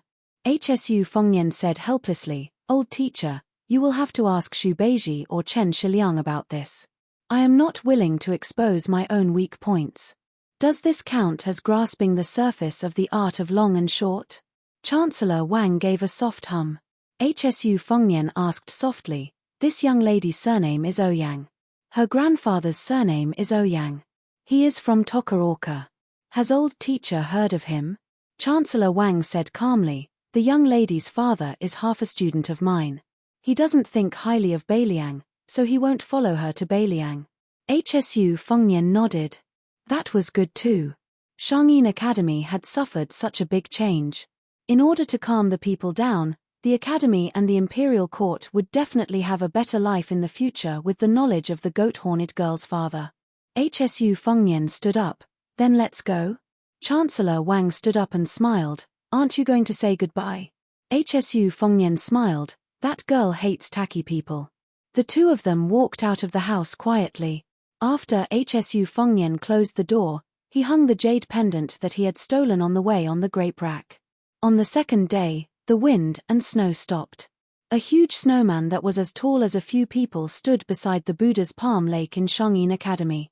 The goat-horned girl ran all the way to Yu You's courtyard and screamed excitedly, "Sister Yu, there is a huge snowman beside the lake. It looks like you." Chapter 8:23. A group of strange travelers appeared on the road. 8 of them were carrying a palanquin that was neither a bed nor a couch.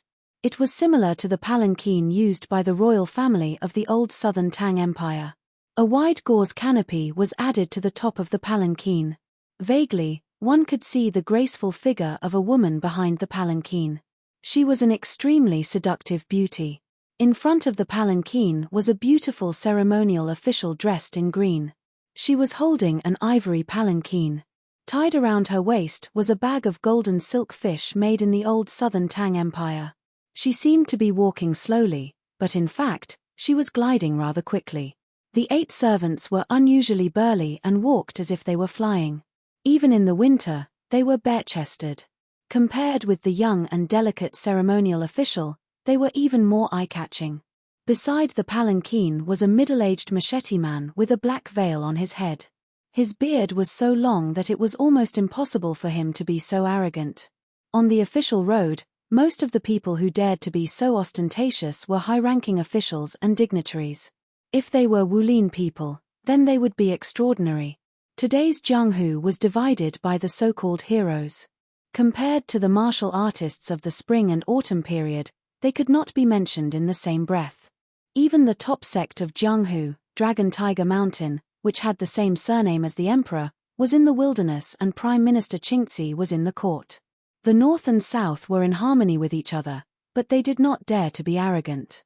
This group of people was so maverick that they attracted a lot of attention on the road. Among them was a pair of young palanquins who had just met each other. They rode their horses separately. The older palanquin was riding an inferior horse. He reined in the horse to make way for them. With an envious face, he whispered to his companion, "Look, they must be like us. They are going to participate in the martial arts assembly at the Quick Snow Mountain Villa. If I'm not wrong, they should be the second to none Dragon Palace in the old southern Tang Empire. Only they dare to show such an overstepping and violating etiquette. They have no choice. The palace master of the Dragon Palace is the wet nurse of the youngest son of the king of Yang Kai. With the support of such a powerful vassal king in the dynasty, even the Jidushi who held the tiger tally in the southern Tang Empire would not say anything. I heard that this generation of the Dragon Palace has a talented woman. Hey, if she takes a fancy to me, my life will be worth it. Not to mention her, any of the fairies in the Dragon Palace would do." Huang Liang's companion was a young, white-haired nobody.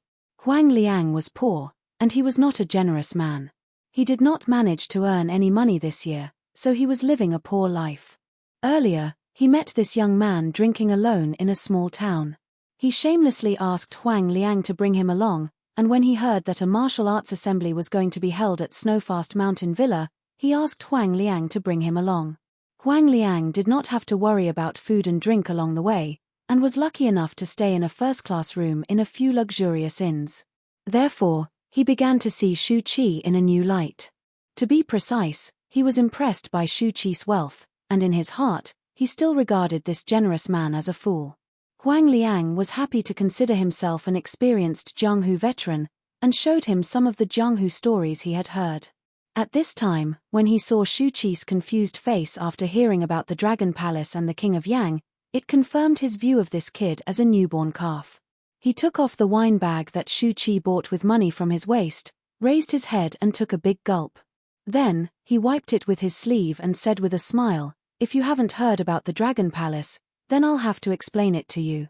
In the Jianghu world of Liang, not to mention the Dragon Tiger Mountain, the Wu family, the Sword Tomb, and the 2 Zen temples, which came out of the secular world at will, are too far away from Jianghu. The real first-class schools that can be called the peak of Jianghu are the Sword Pool of Dongyu, the Bull Gang of the Shenyuan family, the Wild Goose Castle on the border of Jizhou, the Spring Invitation Cottage in Western Shu, and then the Dragon Palace and the Quick Snow Mountain Villa. As for the third-class schools and gangs, most of them are influential figures in a province. It's not very nice to say that they are third-class, but they can't be underestimated. Generally, they have one or two grandmasters as their stabilizing force. There's no need to talk about the fourth-class and the bottom-class sects. I was once valued by a big shot in the Pure Heart Pavilion, which was one of the best in the county. He saw that I had a good foundation and was expected to be a direct disciple. Unfortunately, I was snatched away by a government official who wanted to practice martial arts. That bastard is not serious about practicing martial arts. He's just a dog in the latrine pit. Apart from hurting a few senior and junior sisters, he doesn't show up in the sect more than a few times a year. Chapter 824. As expected, the young chick beside him, who had just entered Jianghu and did not know the dangers of Jianghu, looked indignant, as if he wanted to fight for justice for Huang Liang. This made Huang Liang, who was wearing a heavy expression, laugh inwardly. It was true, and Pure Heart Pavilion was a famous sect in Jianghu, but that person was not Huang Liang. He had heard from the gossip of the people in the city that the young man who was swapped had a miserable end. He had only said a few angry words, but his hands and feet were broken by a group of retainers on the same day. It was also in this harsh winter that he was thrown to the roadside like a dead dog. Shu Qi, or Hsu Fengnian, looked up and saw the 8-barreled palanquin flying away like a swan treading on the snow. After leaving Shangyin Academy, Hsu Fengnian did not go with Chancellor Wang.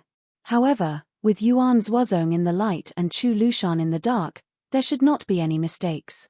If there was no accident, this was probably the last time he had the mood to wander around Jianghu. Hsu Fengnian wanted to return to Beiliang alone, so he did not even bring Wu, the man of sacrifice, with him, which made him very sad when he parted. According to Huang Liang, Jianghu was finally annoyed and no longer lifeless. The reason was that the Dongyu Sword Pool, which had a high status among the first-class sects, took the lead and the Spring Invitation Cottage of Western Shu agreed. They asked the Quick Snow Mountain Villa to be the host, intending to choose a person who could convince the masses to sit on the throne of the Wulin alliance that had been vacant for decades.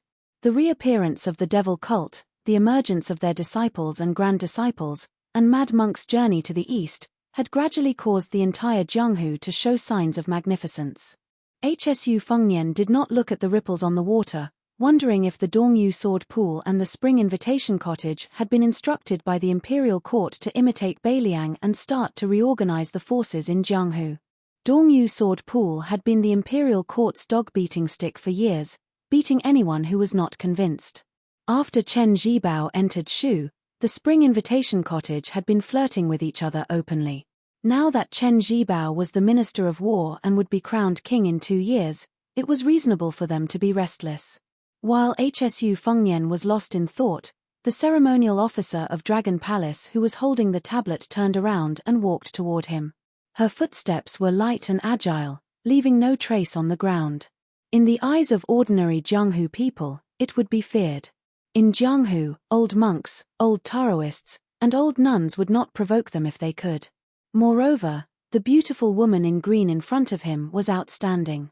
Since she dared to enter Jianghu, especially those heroines who fought alone, she must have some strange martial arts skills. The graceful and moving woman held a plain white elephant tablet with both hands and bowed to Shu Fengnian. She did not look like a woman from a poor family from an aristocratic family who curtsied. Indeed, it was in line with her ceremonial official attire, as if she was a courtier greeting each other. When she raised her head, the corners of her mouth lifted slightly. She looked at Shu Fengnian, who was riding on the horse, and said in a pleasant voice, "My family's miss invites you to the imperial carriage for a chat." Huang Liang opened his mouth in surprise. His heart was filled with jealousy, and his mood immediately became gloomy. When a Jianghu man with no family background married into a prestigious sect and brought home a beautiful woman and countless secret manuals, most of them would not find it shameful. Instead, they would regard it as a wonderful thing. For example, Drunken sword Zhao Hongdan married into a rich family and brought home a beautiful woman, like a rootless duckweed planted in a fertile garden. His sword cultivation had improved by leaps and bounds. Without hesitation, Hsu Fengnian dismounted from the horse and led it away. Huang Liang wanted to rise to the top like he always did when the beautiful ceremonial officer took a step forward and shook her head. This made Huang Liang, who had just dismounted from the horse, want to dig a hole and hide in it. Fortunately, Shu Qi, who had stepped on dog poop, did not turn his head, and the beautiful woman did not ridicule him. Instead, she turned and led the way. The palanquin stopped quietly at the side of the road. The beautiful ceremonial officer squatted in front of the palanquin and stretched out her hand. She looked up and signaled Hsu Fengnian to step on her hand, and she would help him enter the palanquin. Hsu Fengnian smiled and shook his head. He just handed the reins to her and asked, "The soles of my shoes are a little dirty. Is it okay to dirty your lady's tent?" The beautiful ceremonial officer, who was leading the horse with one hand and holding the tablet with the other, smiled gently and said, "It's okay. After you enter the tent, I'll help you take off your shoes." The bearded man frowned. He held the saber in his hand and stared at Hsu Fengnian covetously. Hsu Fengnian faced the gauze tent, cupped his fist and said, "Hsu Fengnian has disturbed Fairy." She then tiptoed and slipped into the gauze curtain. The woman was in her 30s and had a dignified appearance.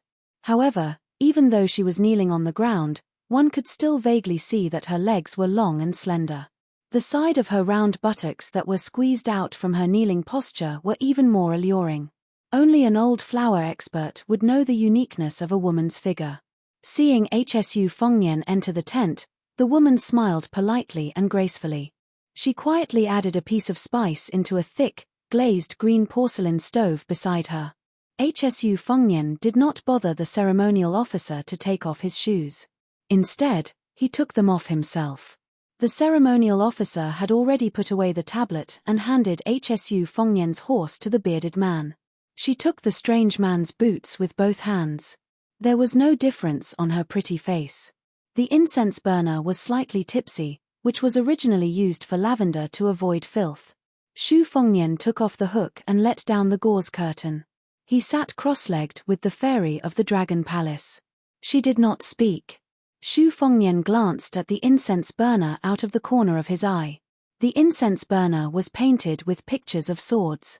Under the fragrance, the porcelain surface flowed like a lake, like a lifelike picture of a swordsman wielding his sword. This incense burner was vaguely a superior swordsmanship manual. Shu Fengnian smiled knowingly. Jianghu people said that the Dragon Palace had all kinds of treasures and was as rich as a country. They were once a big parasite of the old southern Tang. The woman, who might have been a married woman, smiled and asked, "Do you also practice swordsmanship?"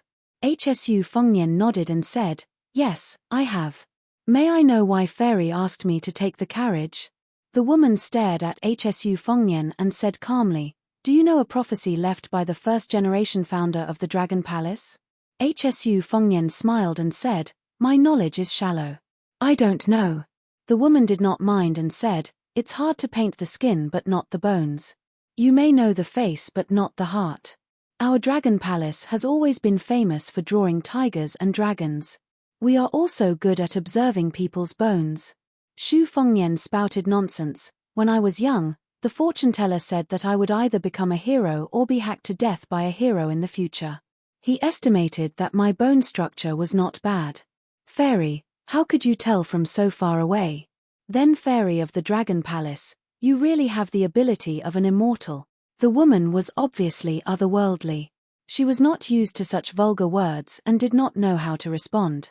For a moment, there was only the fragrance and the sound of a needle falling could be heard. Chapter 825. Hsu Fengnian did not intend to pretend to be deaf and mute all the way to the snow villa. He smiled and said, "I have never heard of the words of the founder of the Dragon Palace, but I have heard that the Dragon Palace has a treasure called the Black Flower Cloud Dragon Pattern Sensor. It symbolizes the eternal stability of the Southern Tang dynasty. Its outer wall is covered with black and purple spots. Once it is put into the sensor and it burns, the mist will rise and the image of 9 dragons coming out of the sea will appear. Upon hearing this, the woman smiled. Her appearance was not eye-catching, but it set off her classical temperament and made her even more outstanding. She said softly, "Young Master Shu is indeed the son of an official. Ordinary landowning households would not know of this southern Tang's treasure." Hsu Fengnian smiled and asked, "Is the Dragon Palace competing for the position of the Wulin Alliance?" The woman asked, "Young Master, do you think the Dragon Palace is qualified to compete for the Jianghu?" Hsu Fengnian waved his hand and said self-deprecatingly, "I don't dare to criticize." The woman was bending down to pick up the censer with copper chopsticks. She paused and glanced at Hsu Fengnian. After putting it into the censer, she seemed to have nothing to say. When Hsu Fengnian staggered and fell to the ground, she, who had been quietly holding her breath, waved her hand slightly to disperse some of the fragrance. She changed from kneeling to squatting. Her 2 fingers stopped at the tip of Hsu Fengnian's nose. She said to herself, "You even know that the black flower censer secretly came from the southern Tang Imperial Palace to the Dragon Palace. How can you not know that our sect is good at making human skin puppets with suitable bone structure? You should know that one of the 4 grandmasters, Fu Jiang Hongjiu, was born in the Dragon Palace." The woman stared at Hsu Fengnian's face and sneered, "You are really calm." While speaking, her 2 fingers were like the tip of a sword and her fingertips were like the tip of a sword. She fiercely poked Hsu Fengnian's eyes. Her fingertips were not too far away from his eyelids, but the man still did not move. The woman said, "Did he really faint?" The woman who did not retract her fingers had a flash of ruthlessness in her eyes. Just as her killing intent was flowing, Hsu Fengnian was still lying, but one hand held the woman's fingers and the other hand was strangling her neck. The woman was stunned. The first 2 probing was just a pretense. The 3rd time was the real killing intent. For the Dragon Palace, a good skin was priceless. No matter whether the man on the ground fainted or not, it did not stop her killing intent. The cat and mouse play the cat and mouse. Hsu Fengnian opened his eyes and stared at the fairy of the Dragon Palace with a vicious heart. He chuckled softly and said, "You really want to kill me? I have given you a chance to be the compassionate Guanyin. It is good for us to meet by chance and love each other." The woman was speechless. Her eyes were full of horror. A few small red snakes slowly slithered on the arm of the man with a head full of white frost. Then they suddenly pierced into her arm like a glutton. The gentle woman who was originally covered with the water vapor of the south of the Yangtze River quickly withered. When Hsu Fengnian let go of her, she had already silently stopped breathing. He supported her leaning body with one hand and gently tapped her temples with the other. He slowly tore off a delicate mask. Under the mask was the face of the blue-green ceremonial official who walked in front of the 8 palanquins. After a long illness, he became a doctor. He had used a lot of masks that were related to witchcraft during his trip to Beimang. He was not a layman when it came to the art of disguise. Hsu Fengnian threw away the face that was equivalent to the rooting level of Shu Xiu. After laying the body flat, he picked up the spatula and skillfully scraped off some incense ashes. When it came to pretending to be cultured, what was he not good at as the son of Beiliang? Hsu Fengnian turned his head and casually glanced at the ceremonial official with the southern Tang-style silk fish hanging from his waist. The latter was indifferent to the corpse. His smile did not diminish and his eyes were playful. Hsu Fengnian asked, "Who is she? Who are you?" The blue-green lady stretched out a finger and stroked her temples. She squinted her eyes and said softly, "She is the current me. My real appearance is uglier than the one you took off. I don't dare to show my face to others." Hsu Fengnian put back the spatula. The mysterious lady said straightforwardly, "Originally, I thought that the journey to the Quicksnow Mountain Villa was boring and I wanted to make a new puppet to relieve my boredom. Now I feel that it is too wasteful. Why don't you come to the Dragon Palace and be a tripod furnace? Many men in Jianghu dream of it. Although it will dry up and be abandoned in 3 to 5 years, it is still much better than being made into a human skin puppet. Most of the women in the Dragon Palace are as beautiful as flowers and jade. They sing every night and enjoy happiness for several years. Even if you are a pewter spear head, you can still have fun with 20 or 30 fairies. It is better than living a boring life with one or two old women. HSU Fengnian said helplessly, Miss, where does your confidence come from? The lady tilted her head and asked, Are you the emperor of Liang's family? HSU Fengnian shook his head. The lady asked again, Have you reached the first grade of Vajra realm, or have you comprehended the mystery of finger mystery? HSU Fengnian still shook his head. The lady asked, Then are you the son-in-law of Grand Secretary Zhong Julu or Jiu Jiantang? HSU Fengnian was amused. He laughed and said, Are you done asking? The 8 palanquins sank a few feet in an instant. The 8 strong and burly retainers knelt down almost at the same time. HSU Fengnian's left hand grabbed the lady's face like hooks. The lady's face was bleeding. His right hand slowly rotated and several flying swords were nailed into her vital acupoints. If she dared to use qi to resist, she would be nailed to death on the spot. HSU Fengnian slightly increased the strength of his 5 fingers. Perhaps the lady's face was covered with blood and she was gasping for breath. HSU Fengnian smiled and said, Do you really think you are invincible just because of the fake Vajra secret skill of the Dragon Palace? The reason why the Dragon Palace was able to stand tall was because of the snake entangling tortoise, which was derived from the red armor of the Talisman General, and a few shortcut Shen finger skills. In the end, it was neither a donkey nor a horse. It was a laughingstock. How many genuine level 1 masters would take these women seriously? If you want to be a master like Wang Shenji, you can't do it with the unorthodox methods of the Dragon Palace.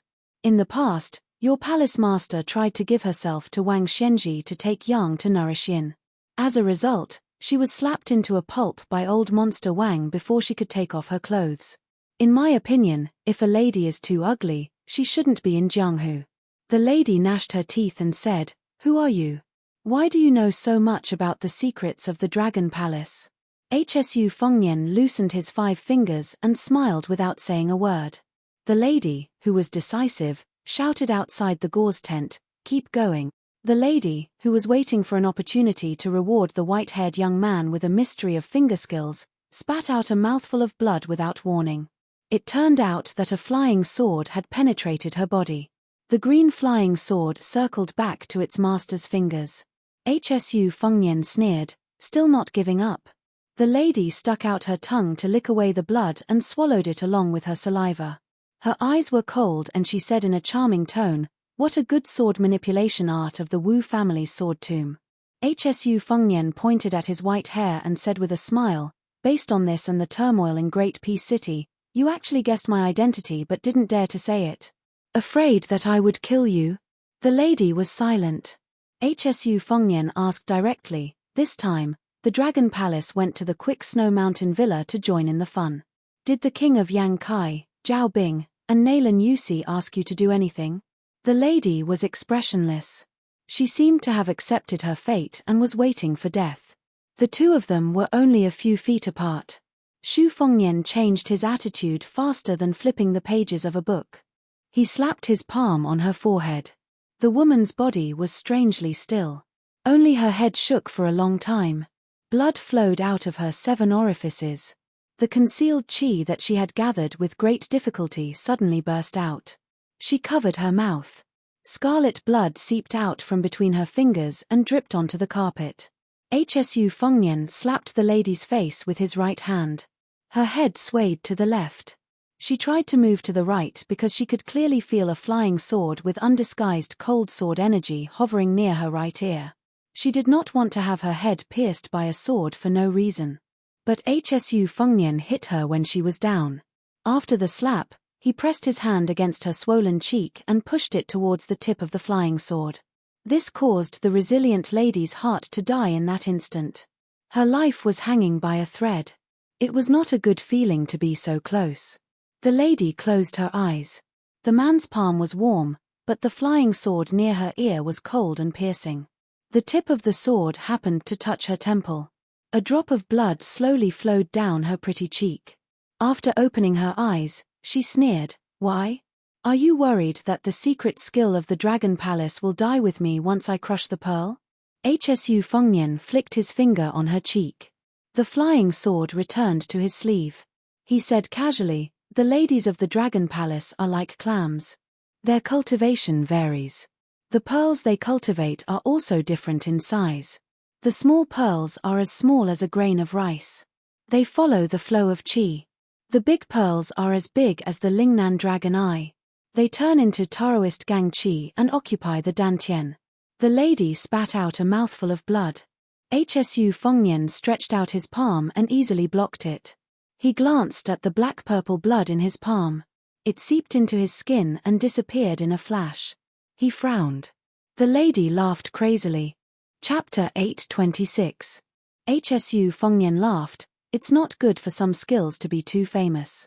Just like the Go set by a top national player, its first appearance is usually earth-shattering. Over time, there will be a way to break it. South of the southern Tang, the weather is gloomy, the sun is abundant, and the plants and springs all contain evil qi. The human qi is connected to the heaven and earth, so it naturally produces miasma. The Dragon Palace has been rooted in southern Xinjiang for a long time, so they fight poison with poison. They collect grass miasma in March, yellow plum miasma in May, and sweet osmanthus miasma in September. They are neither smoke nor fog, but they are mixed into the bloodline. When you spit it out, it is called dragon saliva, especially the blood essence. Even if you are a top expert, as long as you don't have the physique of a Vajra realm, your body will rot after a drop of it. The woman stopped smiling, raised her sleeve to cover her face, and wiped the blood from the corner of her mouth. She even looked shy and coquettish. She stared at the nobleman who was familiar with many secrets of the Dragon Palace. If you insist on killing me, I'll destroy both jade and common stone. If we talk nicely, maybe we can both be happy. Hsu Fengnian raised his palm, and the dragon saliva was forced out of his palm. The woman didn't panic and fell into deep thought. Xu Fengnian sat near the incense burner and sighed. You really have an exquisite mind. If I were an ordinary person, even if I could suppress the dragon saliva, which is ranked in the top 5 of the southern borders GU arts, with the incense biscuits in the incense burner that require a guiding medicine, I'm afraid that when I bargain with you, I'll be dead. Also, the bearded man outside the palanquin was just a camouflage. He hasn't reached the first stage, and is at most a second stage master. Previously, when the 8 servants were forced to kneel, one of them didn't have to kneel, but he still hesitated and covered it up. It's really tiring to deal with you. Traps were set everywhere, and she was suppressed everywhere. No matter how determined the woman was, she finally showed signs of collapsing. She only heard the unfathomable young devil say something, which made her scratch her head in confusion. Do you want to have a taste of being skinned by a cat back in the days when the talisman General Red Armor was still alive? My technique is still immature, and I'm still trying to figure it out. Why don't you put up with it? Hsu Fengnian reached out and brushed the gauze curtain, pulling out a few white threads that were floating between his fingers. Her voice trembled as she said, I admit defeat. Hsu Fengnian smiled. His eyes were so sinister that she felt like she was the merciful goddess of mercy. The skin on her face was torn off by Beth. She lowered her head and held her bloody face. She said hoarsely, Yong Maoliang, Zhao Wei Ping, step back. In the Jianghu, if there was good fortune, there would also be bad fortune.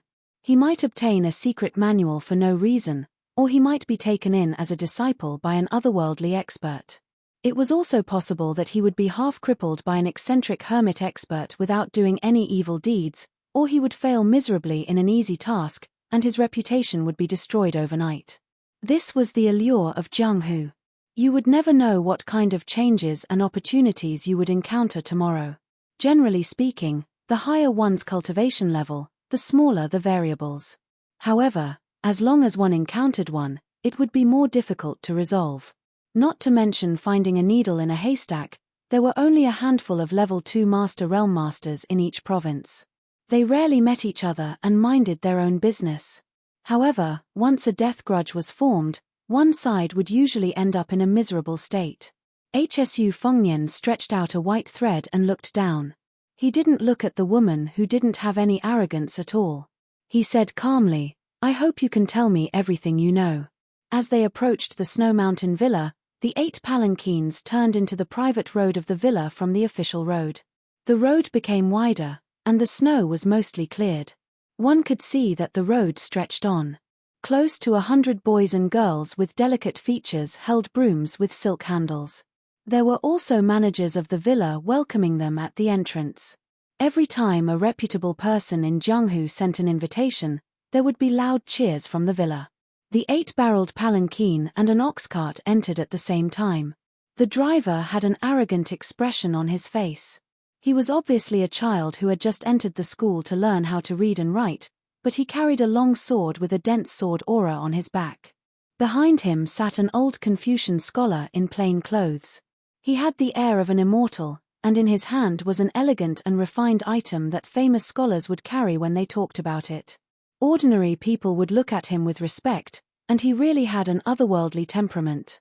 Along the way, many Jeonghu people who entered the private path of the villa hurriedly made way for him. As for some famous heroes who had the courage to approach and greet him, the old Confucian scholar sitting in the ox cart kept his eyes closed and did not pay any attention to them.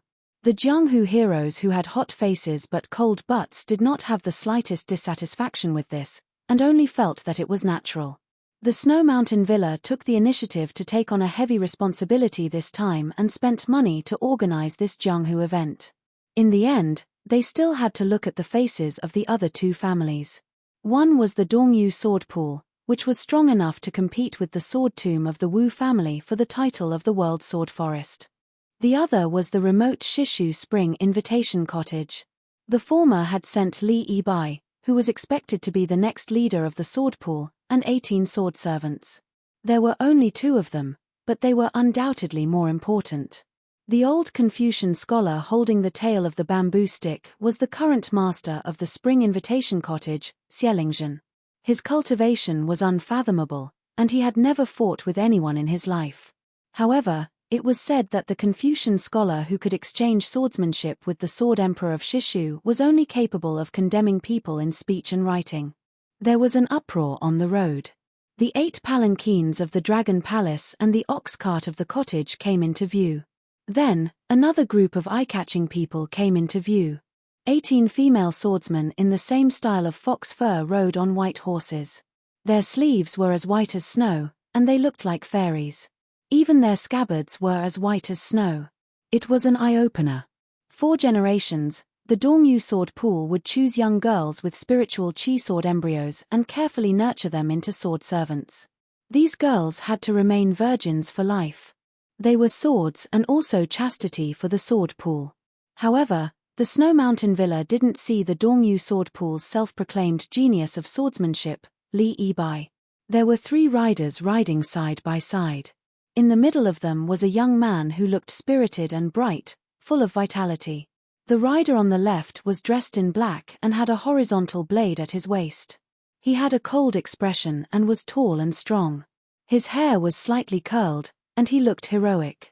The rider on the right was much inferior to his 2 companions. He had a short sword at his waist. He looked ordinary, had dark skin, and was short. When the man in the middle appeared on the private road of the Snow Mountain Villa, a large group of girls who had been waiting for a long time suddenly screamed. They shouted the words Qingbai with infatuation in their eyes. The young rider in black laughed softly and said, "Brother Qian, you're still in such high demand. Let me see. Oh, there really are a few beauties. Why don't you give some of them to me?" The handsome young man blushed. The black-clothed swordsman laughed and reached out to rub his face. "Brother Qian, oh Brother Qian, your skin is even thinner than a girl's." When the girls saw this scene, they were even more obsessed. The young man with the surname Qian, who was called Qingbai, braced himself and purposely turned a blind eye. He brushed past the girls who adored him. His surname was Qian and his given name was Laifu. The surname Qian was a common surname, and the 2 words Laifu were far from Yang Chun by Shui. It was really interesting that such an elegant young man was given such a tacky name by his parents. In fact, Qian Laifu was born in the Lianghuai aristocratic family. 200 years ago, it was a big family that even the emperor's daughter hated to marry. Now, it could be considered a prosperous family, especially Qian Laifu. He was good at making Qingbai scholars' paper, imitating the Langxie Hall in Shu. It was far better than the craftsmen of the Ruyi Pavilion in the capital. Even the Suzhou Wu weaving bureau could not compare. At first, he wrote poems for the Ichuan invitations in the inner hall of the palace to fill in the blanks on the walls and pillars. He was known as the flower of the palace. Later, it evolved to the point that all the ministers of the imperial court used this paper. He was also good at writing graceful poems, which were extremely sentimental and lingering. In the scholarly circles, he was known as the four little families of the literary world, along with the down-and-out young phoenix of the song family, Wang Chudong, who wrote The First Snow on the Spring God Lake, and Xu Weixiong of Beiliang. Each of them had their own strengths, and Xu Weixiong won first place. Not to mention the many noble ladies in the Liang dynasty who admired Qian Laifu, who was known as Qing Bai. There were also many heroines in the Jianghu who threatened to marry only him. On the 8 palanquin, Hsu Fengnian was sorting out his thoughts. The woman beside him, Lin Hongyuan, was actually the next palace master of the Dragon Palace. She admitted that this trip to the Quicksnow Mountain Villa was ordered by the King of Yang. Her main purpose was to help Li Yibai of the Dongyu Sword Pool to become the Wulin Alliance leader. For this, the Dongyu Sword Pool secretly gave the Dragon Palace 6 ancient treasured swords. Hsu Fengnian did not believe all of it. Lin Hongyuan's words were almost 90% true and 10% false, which was enough. This time, in the fight for the position of Wulin Alliance leader, Xielingzhen of the Spring Invitation Cottage was the most popular. Among the first-class sects, the Quicksnow Mountain Villa leaned towards the West Shu Cottage, which had been on good terms with them for generations. The sects and gangs in the southwest of Liang were also willing to join forces. However, it seemed that the young fort master of the Wild Goose Castle in Jizhou was also involved. This young lieutenant had an official status that no one dared to underestimate. There were also rumors that the young fort master of the Wild Goose Castle was very popular in the capital. He was brothers with the 2 sons of the former Minister of War, Jiyu Zhentang. He had even gone hunting with the first prince, Zhao Wu, many times. In addition, there were some stragglers, but compared to these 3 parties, they were not worth mentioning. However, the Wulin Alliance leader today was not like the past where they could not interact with the imperial court. As long as they became the alliance leader, it was almost equivalent to connecting with the imperial court and entering the emperor's sight. After being recruited, they could help the emperor govern the Jianghu. If this was not a great life-saving talisman, what was it? The cultural pulse of the Central Plains could still be connected, but unfortunately, the martial courage of the Jianghu had been broken. Hsu Fengnian said softly, the Spring Invitation Cottage, the Dongyu Sword Pool, and the Wild Goose Castle in Jizhou. They are all beautiful widows who can't keep their widowhood. There is someone secretly above. Chapter 8:27. The Suishua Mountain Villa was located on the shore of the God of Spring's South Lake, overlooking Hubei. The river was vast and majestic. After the heavy snow, the wonder of the sunset snow on the river was even more magnificent. The villa was built with ingenuity, and more than half of it was out of the lake. The Dragon Palace was as famous as the Suishua Mountain Villa in Jianghu. Living in the north, it was convenient to enjoy the lake scenery. The secluded courtyard was even more elegant and clean, which made people's hearts beat faster. The walls were painted white and the tiles were blue. Painters were hired to make freehand paintings on the inner and outer walls of the house. While walking through the corridors, Lin Hongyuan also saw a small and humorous butterfly in love with a flower at the top of the corridor, which made her a little surprised. The floor of the main building was covered with transparent glass. Fishes in the lake could be seen faintly, either alone or in groups. Even though Hsu Fengnian was experienced and knowledgeable, he still admired the Suishua Mountain Villa's value for money. Many noble families that rose and prospered after the spring and autumn period didn't lack money, but they didn't have such a foundation. Many of the buildings were pieced together, and experts could see the difference between noble families and aristocratic families at a glance. Lin Hongyuan, whose face was torn off, went to tidy herself up and put on a clean set of clothes. Hsu Fengnian, who was squatting on the glass floor and counting fishes, looked up and was stunned. It was a young woman with thick eyebrows and big eyes. She wasn't stunning, but because her eyebrows and eyes were rare, she was not easy to forget. Hsu Fengnian didn't have a good impression of the Dragon Palace. She was just a servant girl kept by the number one of the left of river Nalan Yusi. This was also the reason why the two women dared to risk their lives on the 8-bar palanquin. After accidentally killing the heir of Beiliang, they had to act coquettishly to their master to take credit. Among the vassals of Liang, Zhao Bing, the king of Yang Kai, was the only one who caught Xu Xiao's eye. Whether it was the cavalry or the infantry, their combat power was the closest to the northern Liang.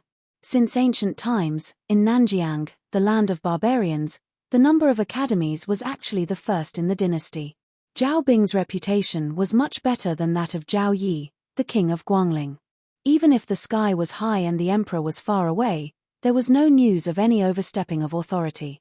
The imperial court adopted Zun Ping's last words and spared no effort to remove the vassals, but there were very few restrictions on the king of Yang Kai in the imperial court. Several major parties, including Zhong Jiyu, unanimously praised the government affairs of Nanjiang. This was probably all thanks to Nalan Yusi's smoothness. Huang Sanjia once commented on all the strategists in the world, saying that Nalan Yusi, a small country under the rule of Jiang Zhe, was well versed in the imperial court. Lin Hongyuan looked at the white-haired man who glanced at her and then lowered his head to tap on the glass again. If she could, she would not hesitate at all. She would chop off his limbs, cut off his eyeballs, make him deaf, and then force him to be mute. She would turn him into a human puppet and put him in a big vat, making him live a life worse than death for decades. But the problem was that Lin Hongyuan had no chance of winning at all. She was taught by her mother and had been scheming and vicious since she was a child. But there was one thing she learned from her good-for-nothing father. Hsu Fengnian suddenly said, "When you return to the Dragon Palace, either Nalan Yusi will beat around the bush or the Prince of Yang will ask you about the details of our daily life. If you want to live a better life in the future, you should be more careful now." Lin Hongyuan moved a chair to sit on the edge of the glass floor. She raised her arm, put two fingers together, and slowly wiped her eyebrows. She smiled and said, "Young Master Shu is really a good person who repays evil with good." Hsu Fengnian said calmly, "I know a little about Xielingzhen from the cottage. Li Yibai from the Dongyu sword pool and Li Huli from the Yangbao fort in Jizhou. I haven't heard much about these two young talents. Tell me more about them." Lin Hongyuan took off his boots and sat cross-legged on the chair. His hands massaged the soles of his feet casually. After thinking for a while, he said carefully, "I know Li Yibai better. When he traveled thousands of miles with his sword, he came to the Dragon Palace. I also accompanied him to the south border, almost to the South Sea. His swordsmanship is superb. Because he came from the Sword Forest sacred ground, he naturally has a good understanding of swordsmanship. Time after time, he sharpens his swordsmanship and points to the key points. Gradually, he has the aura of an ancient sword fairy. If it weren't for his plain appearance, I might have fallen in love with him. However, Li Yibai has a weakness. He cultivates the out-of-the-world swordsmanship, but he cultivates the out-of-the-world swordsmanship. Because the Dongyu sword pool and the Dongyu royal family are attached to the imperial court, they urgently need someone to stand out and stabilize the marriage between the sword pool and Liang. This is a knot in Li Yibai's heart. When he returned from the Lingnan Mountains, Li Yibai happened to get a sword manual of the great Qin dynasty. I wonder how he has been practicing it these years.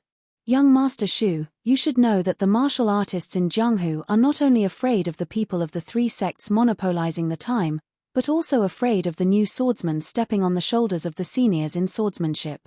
Young Master Shu, even if you have a great divine ability and even a few Lin Hong apes are no match for you, that's only because Lin Hong apes happen to be subdued by one thing. Li Yibai is different. Don't be careless and become his sword test stone. Chapter 828. At this point, Lin Hongyuan deliberately paused. She thought that this guy would be arrogant and neglectful. Unexpectedly, he nodded and pursed his lips, indicating that he understood. Lin Hongyuan suppressed the gloom in her heart and continued, "As for Li Huli, Wild Goose Castle in Ji Province has never had any relationship with the Dragon Palace. I only know that the Han family in Ji Province was killed by the imperial court. Wild Goose Castle, as one of the important towns in Ji Province's border, was once a trusted subordinate of the Han family. Their owner, Li Jinjiang, was suspected of betrayal, so Wild Goose Castle's reputation has never been good in Jianghu. Li Huili, who gained a lot of military exploits at the border, did not have any bad deeds in Jianghu. He only joined the army at the age of 14 or 15, and last year when he was 20, he was able to become a commandant with real power to command 6,000 people. Even 10 surplus generals can't compare with him. Presumably, Li Huili has his own advantages. Lin Hongyuan seemed to be amused by herself. She smiled and said, praising Li Huili's shrewdness in front of young Master Shu, "I really feel that I'm funny." Hsu Fengnian shook his head and said, "If you want to be successful at the border, even if you're a descendant of a general, it's not easy to come by. Compared to the narcissistic Li Yibai, I care more about Li Huili." Lin Hongyuan sighed in her heart. She was disgusted and even loathed such an opponent.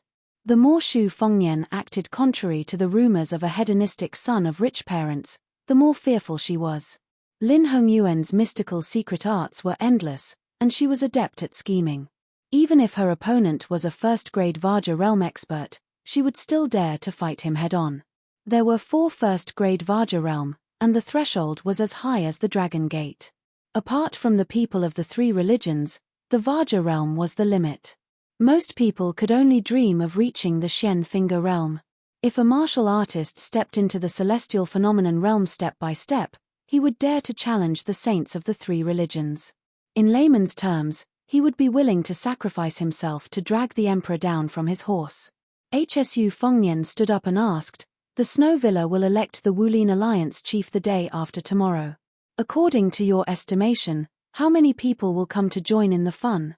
Lin Hongyuan blurted out without thinking, "There are at least 4,000 or 5,000 people, but the villa itself can only accommodate more than 200 people. Fortunately, there are many private villas, inns, and taverns on the south side of the Spring God Lake, which can probably accommodate more than 1,000 people. The rest of the Wulin people have to live in the big and small towns 50 miles away, where good and bad people are mixed together. The only people who can really talk are the 200 or 300 guests who live in the Quickie Snow Villa. The villa must be happy and painful. The happy part is that the Quickie Snow Villa has never been the focus of the world. It welcomes guests from all over the world, which raises the status of the villa in Jianghu. The pain is that the 200 or 300 masters of various trades are not easy to serve. If something goes wrong, I'm afraid that a red light will turn into a white light.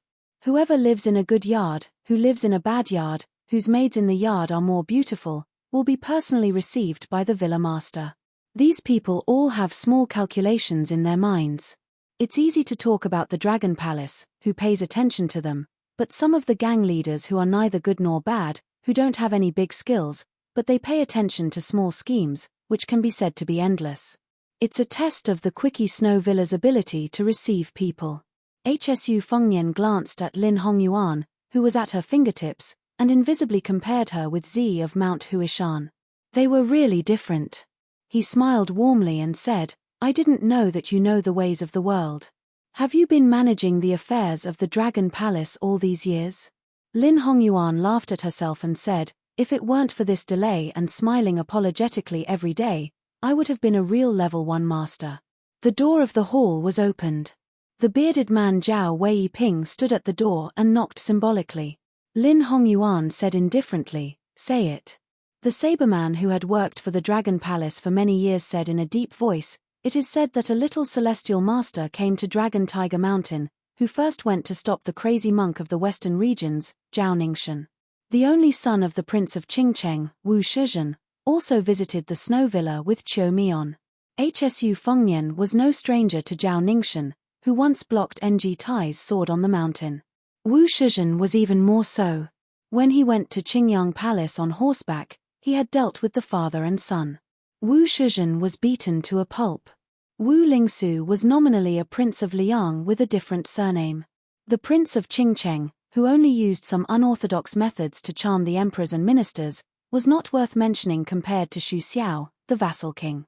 Moreover, the armored aunt and thousands of soldiers in Mount Qingcheng were the secret chess pieces of his master, Li Yishan.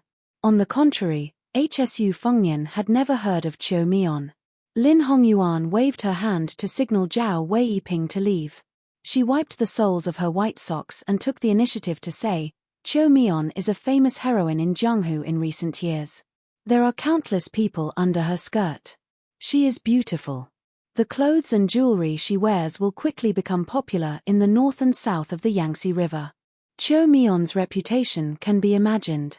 But this fairy's swordsmanship attainment is not even worthy of carrying shoes for young Master Shu.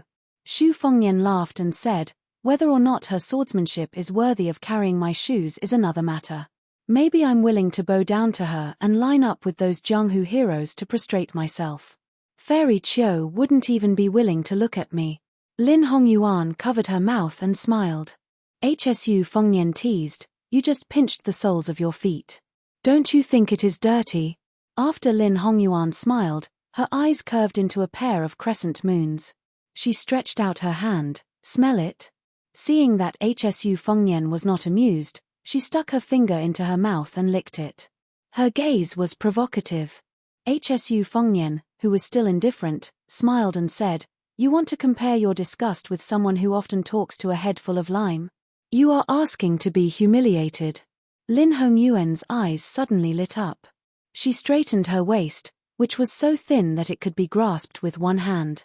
She placed her hands on her legs and asked curiously, "I heard that you and Wudang's sect leader Hong Shixiang have known each other for many years. You even fought with Plum Wine, the invincible war saint. As long as you are willing, I will promise you anything. Even if I give my body to you, I will probably think that you are the one who lost out. In my life, I only admire these two strange men. If I were to live with one of them while the other forgot about Jianghu, TSK, even if I, Lin Hongyuan, became an immortal, I would not be willing." Hsu Fengnian dismissed it with a laugh and did not respond. But when they left the hall and arrived at the waterfront corridor, the fog on the lake became thicker and thicker. The world was a vast expanse of whiteness. Hsu Fengnian leaned on the railing. Lin Hongyuan hurriedly put on her shoes and followed behind him. She was still unwilling to give up. If outsiders saw this scene, they would most likely mistake them for a pair of Jianghu sons and daughters. Hsu Fengnian said softly, "Say, if we kill Xielingzhen, Li Yibai, and Li Huoli in one go, wouldn't it be very interesting?" Lin Hongyuan's expression was complicated. She asked in a low voice, "Can we kill them?" Hsu Fengnian laughed, "We will know after we try." Chapter 829. The mist on the surface of the lake was steaming, making it look like a fairyland. At this moment, a melodious and clear sound came from the mist. Lin Hongyuan pricked up his ears to listen to the sound of the flute, dissipating the bloody smell brought by Hsu Fengnian's shocking words. Lin Hongyuan was intoxicated by the sound and simply closed his eyes. He seemed to be a famous flute player. He murmured, "The Deer Waste Ridge under Mount Hui's Yunyu Mound is surrounded by many purple bamboos. I don't know why there are green bamboos.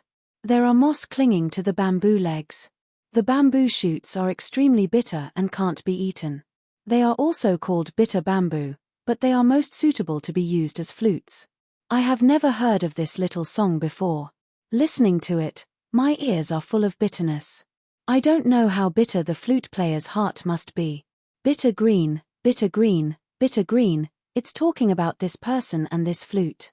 Hsu Fengnian didn't have as many feelings as Lin Hongyuan. He spoiled the mood and said, "According to your flattery, if the flute player is handsome, just imagine him blowing across the river with a bitter face. Then he will be able to seduce a passing heroine. She will probably be unable to resist holding him in her arms and loving him tenderly." Sure enough, after Hsu Fengnian's remarks, Lin Hongyuan leaned back against the railing and stroked his forehead helplessly. Hsu Fengnian twirled a strand of hair around his temples and asked, "How many people in the world do you think can wipe out the Snow Mountain Villa in one breath?" Lin Hongyuan's eyebrows trembled. After thinking seriously, he said, "Wang Xianji, Tuoba, and Ng Tai. It can't be more than that."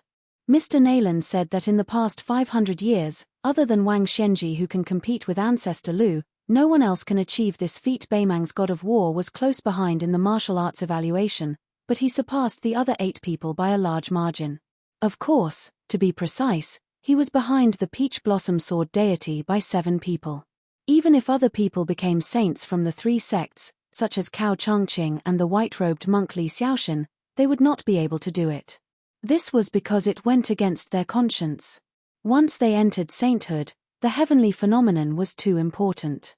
Once they went against the natural order, they would suffer a severe drop in their realm. For example, Li Dangshan had cut off the Yellow River and hung hundreds of feet of water on top of Taoism sect's head, so it would never fall on the innocent. Even if they were unwilling to surpass the North Sea, they could not do so. This was especially true for the reclusive masters of Buddhism. No one had ever heard of them appearing on the battlefield. The Daoist priests of Mount Longhu would only receive orders to open altars, set up rituals, and build auspicious Daoist temples to accumulate merits. How would they dare to kill the innocent? When it comes to Ng Tai, a carefree earth immortal, most of them will not lower themselves to the same level as ordinary people. Just like a strong man who sees a chicken pecking rice on the side of the road, he will not look for a stick to beat the chicken to death. If there is such a thing, it can only mean that there is something wrong with the guy's head. The crazy monk who sings wordless songs is one of them. Hsu Fengyan sighed softly. The sword is a good sword, but the person is not a good person. Lin Hongyuan was born with an exquisite heart. He immediately understood the meaning and asked carefully, could it be that the monk was an extremely brilliant swordsman before he shaved his head? Hsu Fengyan's elbow was on the railing while his other hand patted the railing lightly. He smiled, I'll give you a word of advice. I don't accept money. You are too smart and you will end up ruining your life. Lin Hongyuan smiled, I've learned something. But young master, you are being generous with other people's money. You have to know that I have also bought the first snow. Speaking of which, the talented woman who said this seems to live on the spring deity lake. If I am lucky enough not to die in your hands, I will definitely go and take a look at her face and ask her some questions that I have never been able to answer. When the time comes and I appear in front of her, I will definitely pretend to be virtuous, so as not to frighten the great master of the literary world that this little girl has admired for a long time. Lin Hongyuan's words were lively, like a familiar and amiable girl next door. Unexpectedly, after Hsu Fengyan gently patted the railing, he suddenly slammed the railing heavily. Lin Hongyuan staggered and fell to the ground. He covered his heart with both hands and his face was pale. He looked at the man who was talking and laughing just a moment ago with malice and anger in his eyes. Xu Fengyan still rested his chin on his hand and looked down at the noble of the Dragon Palace who seemed to have suffered an undeserved disaster. He said, the flute player is Zhao Ningxian. The flute sound is transparent, which is only pleasing to the ears for laymen. But you and I both know that many listeners do not mean it, but the flute player means it. He uses the flute sound to distinguish the level of the people on the lake after touching the ripples of Qi everywhere. You pretended to flatter me just to let me release my Qi to listen to the flute sound. Even if my identity will not be exposed for the time being, it will make the young Taoist priest of the Dragon Tiger Mountain think about it. I kindly give you a maxim not to be a smart aleck. Lin Hongyuan, whose qi was chaotic like boiling water, endured the piercing pain and asked bitterly, what kind of strange technique is this? You actually managed to take over my qi by relying on a simple beat. Hsu Fengyan smiled and said, there's no harm in telling you. I secretly learned from a blind female zither player in Beimang's 18 beats of the hujia. Originally, I did not know the technique and only knew the form. Later, after a battle, I could be considered to have climbed to a higher position and looked further. Coincidentally, you were not sensible, so I played with you. Lin Hongyuan shouted crazily and sternly, Hsu Fengyan, what do you have to do with that human cat Han Jiaoxi? Previously, the finger mystery technique that tore my face and peeled the cocoon was Han Jiaoxi's unique skill. Now, the trick of seizing people's heart is clearly similar to Han Jiaoxi's method of digging people's souls. Hsu Fengyan ignored the extremely angry woman and turned his head to look at the white fog in the lake. He said to himself, that cat's head is really a good thing.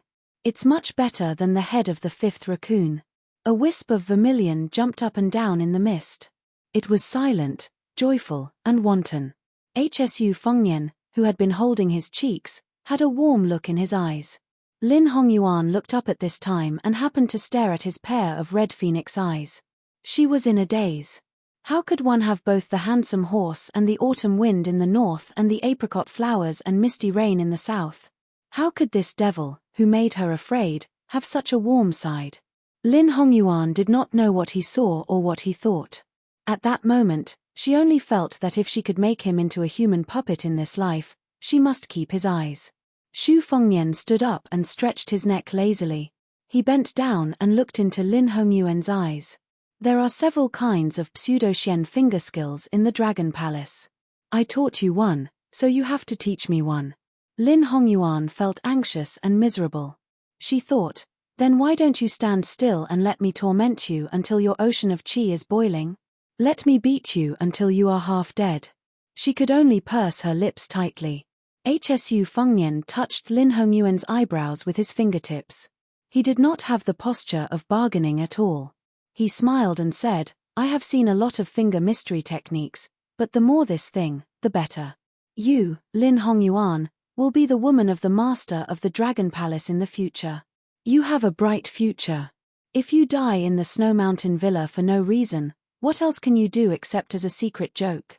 I don't have a big appetite. I'm not asking you to say all of them. As long as there is one, we are even. How about it? Next, you have to complete the task given to you by Mr. Naylan. I will kill my people. Lin Hongyuan sneered and said, you can't kill me because you want this.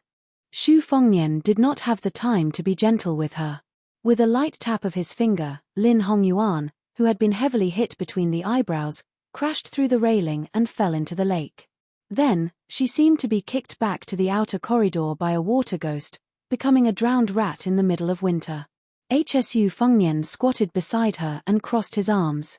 Lin Hongyuan vomited a mouthful of blood. Apparently, she was not as energetic as before.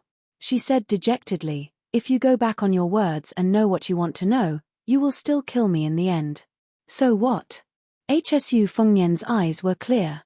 He shook his head and said, you can rest assured. I have a message for you to tell your benefactor, Mr. Naylan. Whether it's Zhao Weiping or that sneaky young Maroliang, none of them are qualified. Lin Hongyuan steadied her breath and sneered, to understand the mystery of finger mystery, is it as easy as reciting a few lines of poetry?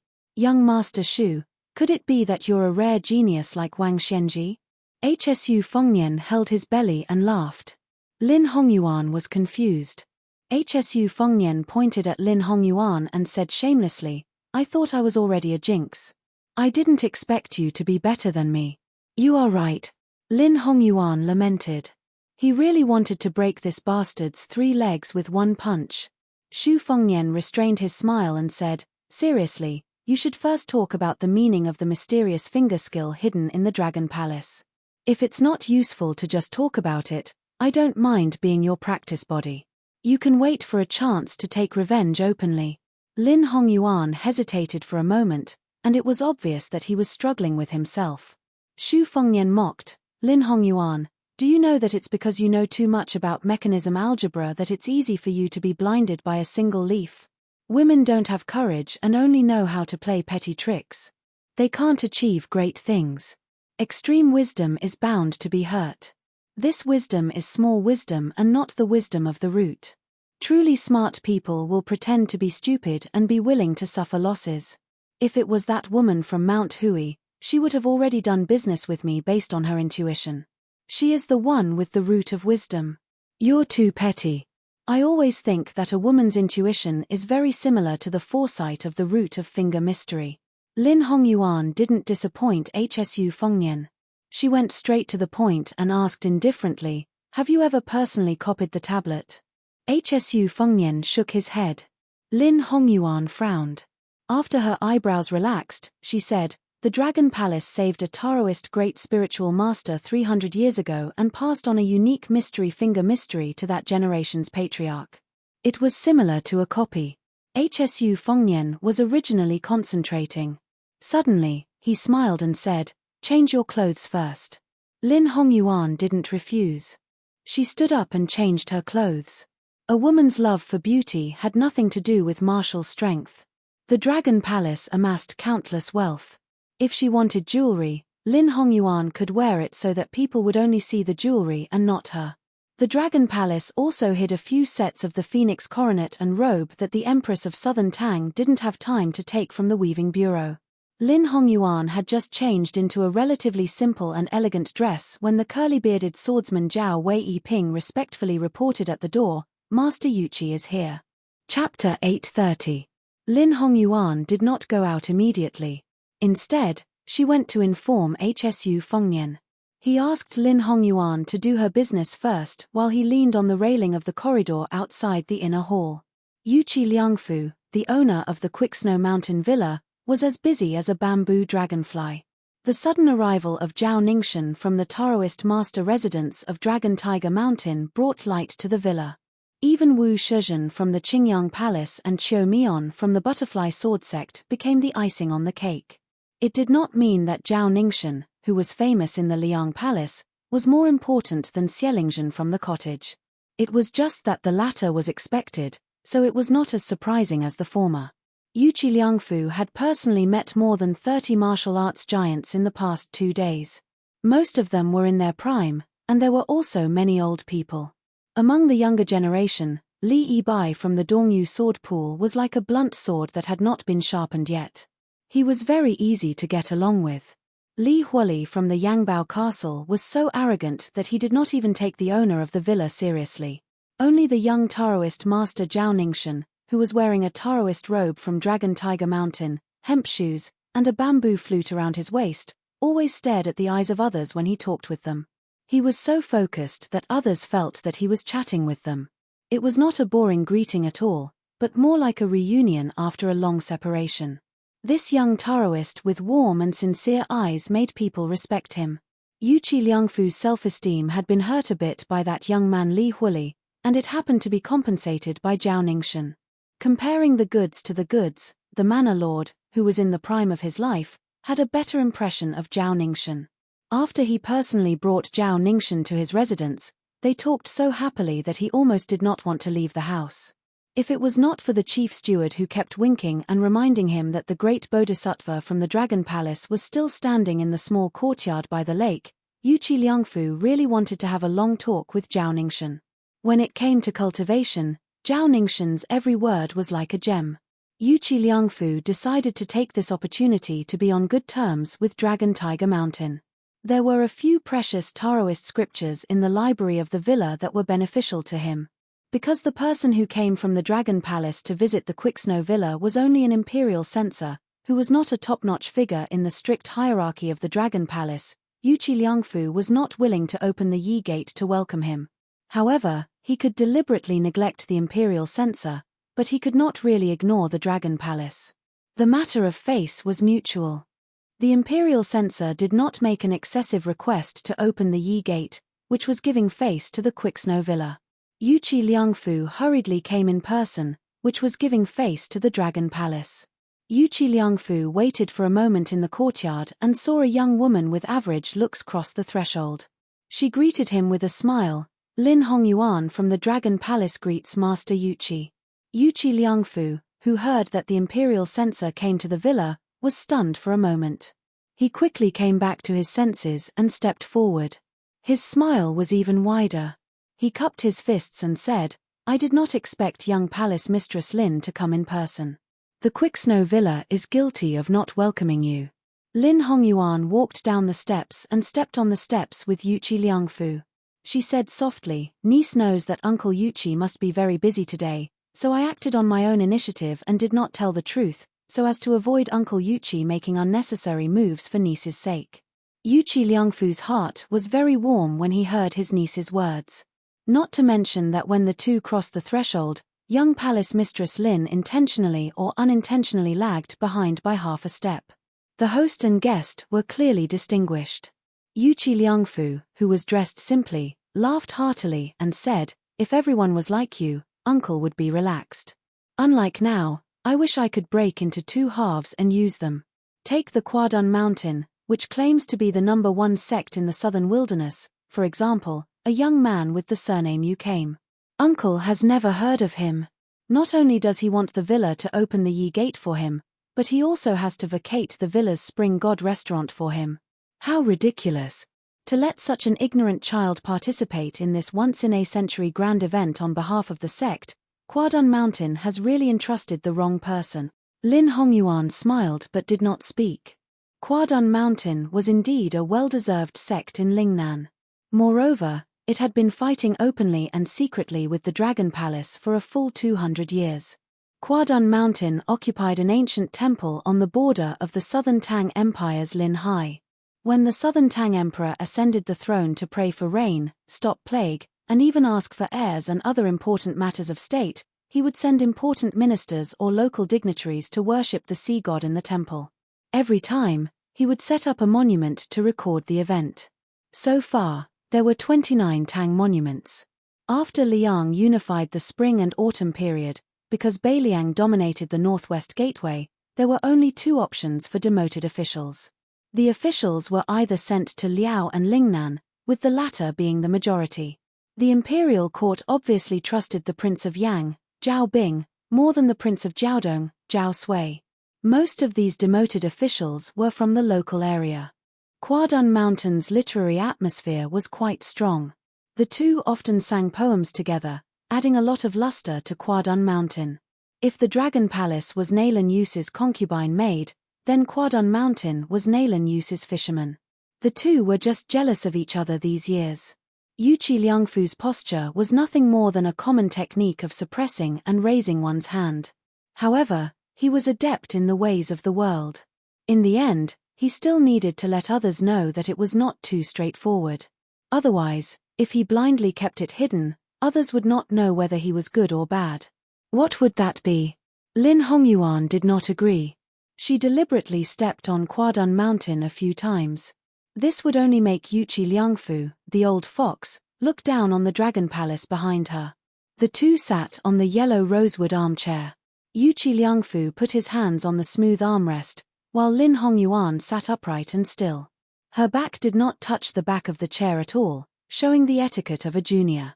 In the eyes of Yuqi Liangfu, the middle-aged man who sat on the first armchair in the Quick Snow Mountain villa quietly withdrew his hands from the armrest and asked gently, "Niece, are you used to living here? The Spring God Lake is not like the Dragon Palace. In winter, it is always cold to the bone. Now it is snowing heavily. In the villa, there is an elegant and quiet courtyard paved with earth dragons. It is my daughter's boudoir. If you don't mind, you can move there to rest. Uncle's daughter has been fascinated by the Dragon Palace for a long time. She always complains to me that she was born in the wrong body. She should be a fairy in the Dragon Palace." Lin Hongyuan smiled and said, "If Sister Yuqi goes to the Dragon Palace, I will definitely give way." Yuqi Liangfu laughed and waved his hand. "Her half-baked swordsmanship is just a frog at the bottom of the well. I hope she can quickly find a good family to marry." Lin Hongyuan's eyes narrowed into crescents. "Sister Yuqi will not worry about marriage. In my opinion, she will definitely bring home a son-in-law of level 1 realm for uncle in the future." Yuqi Liangfu chuckled and said, "Thank you for your auspicious words." Immediately, a melancholy expression appeared on the Quick Snow Mountain Villa's master's face. "This damned girl. Uncle gets a headache every time she talks about it. I don't know where she heard some absurd rumors, but she is dead set on that Beiliang heir whom she has never met before. She says that he is the most heroic man in the world. When she talks about His Royal Highness, she is so familiar with it that it is as if she is possessed. Half of Uncle's white hair is because of her. Niece, in Uncle's opinion, although your sister Yuchuan is older than you by a few years, she is still thousands of miles away from you. Uncle still wants you to move there and persuade her on Uncle's behalf. When I try to reason with her, it goes in one ear and out the other. It is useless. If you talk to her, she will definitely be willing to listen. If she can really come out of a dead end, Uncle will personally take her to the Dragon Palace to visit and thank them in person." Lin Hongyuan's eyes flashed with an undetectable ardness, but he quickly said, "Then I'll stay at Big Sister Yuchi's place alone. As long as Big Sister Yuchi doesn't drive me away, I'll shamelessly stay here. Uncle will casually arrange a remote courtyard for these servants. Uncle, you don't have to be polite to your niece." Yuqi Liangfu laughed happily and said loudly, "It is hard to say about others, but there is absolutely no reason for you to feel wronged. You can continue to live in this courtyard without worry. Although the Quick Snow Mountain Villa is not comparable to the Dragon Palace, it is not so shabby that a courtyard is not presentable. Uncle will leave the words here today. In the future, this courtyard will be left to you. You can come and play at any time. When you are not living here, you are not allowed to enter the courtyard except for letting the maids clean it diligently. Come, come, come, Uncle will take you to your sister Yuchi. Lin Hongyuan stood up and shook her head. Uncle, you go ahead with your work. I still have some scattered things to pack. I will ask the way to Sister Yuchi and leisurely enjoy the scenery along the way. Yuchi Liangfu stood up and thought for a moment before nodding. That is also fine. I will first send someone to inform that girl. Uncle is sure that you two will hit it off at first sight. Lin Hongyuan jokingly said, Uncle, you should hurry up with your work.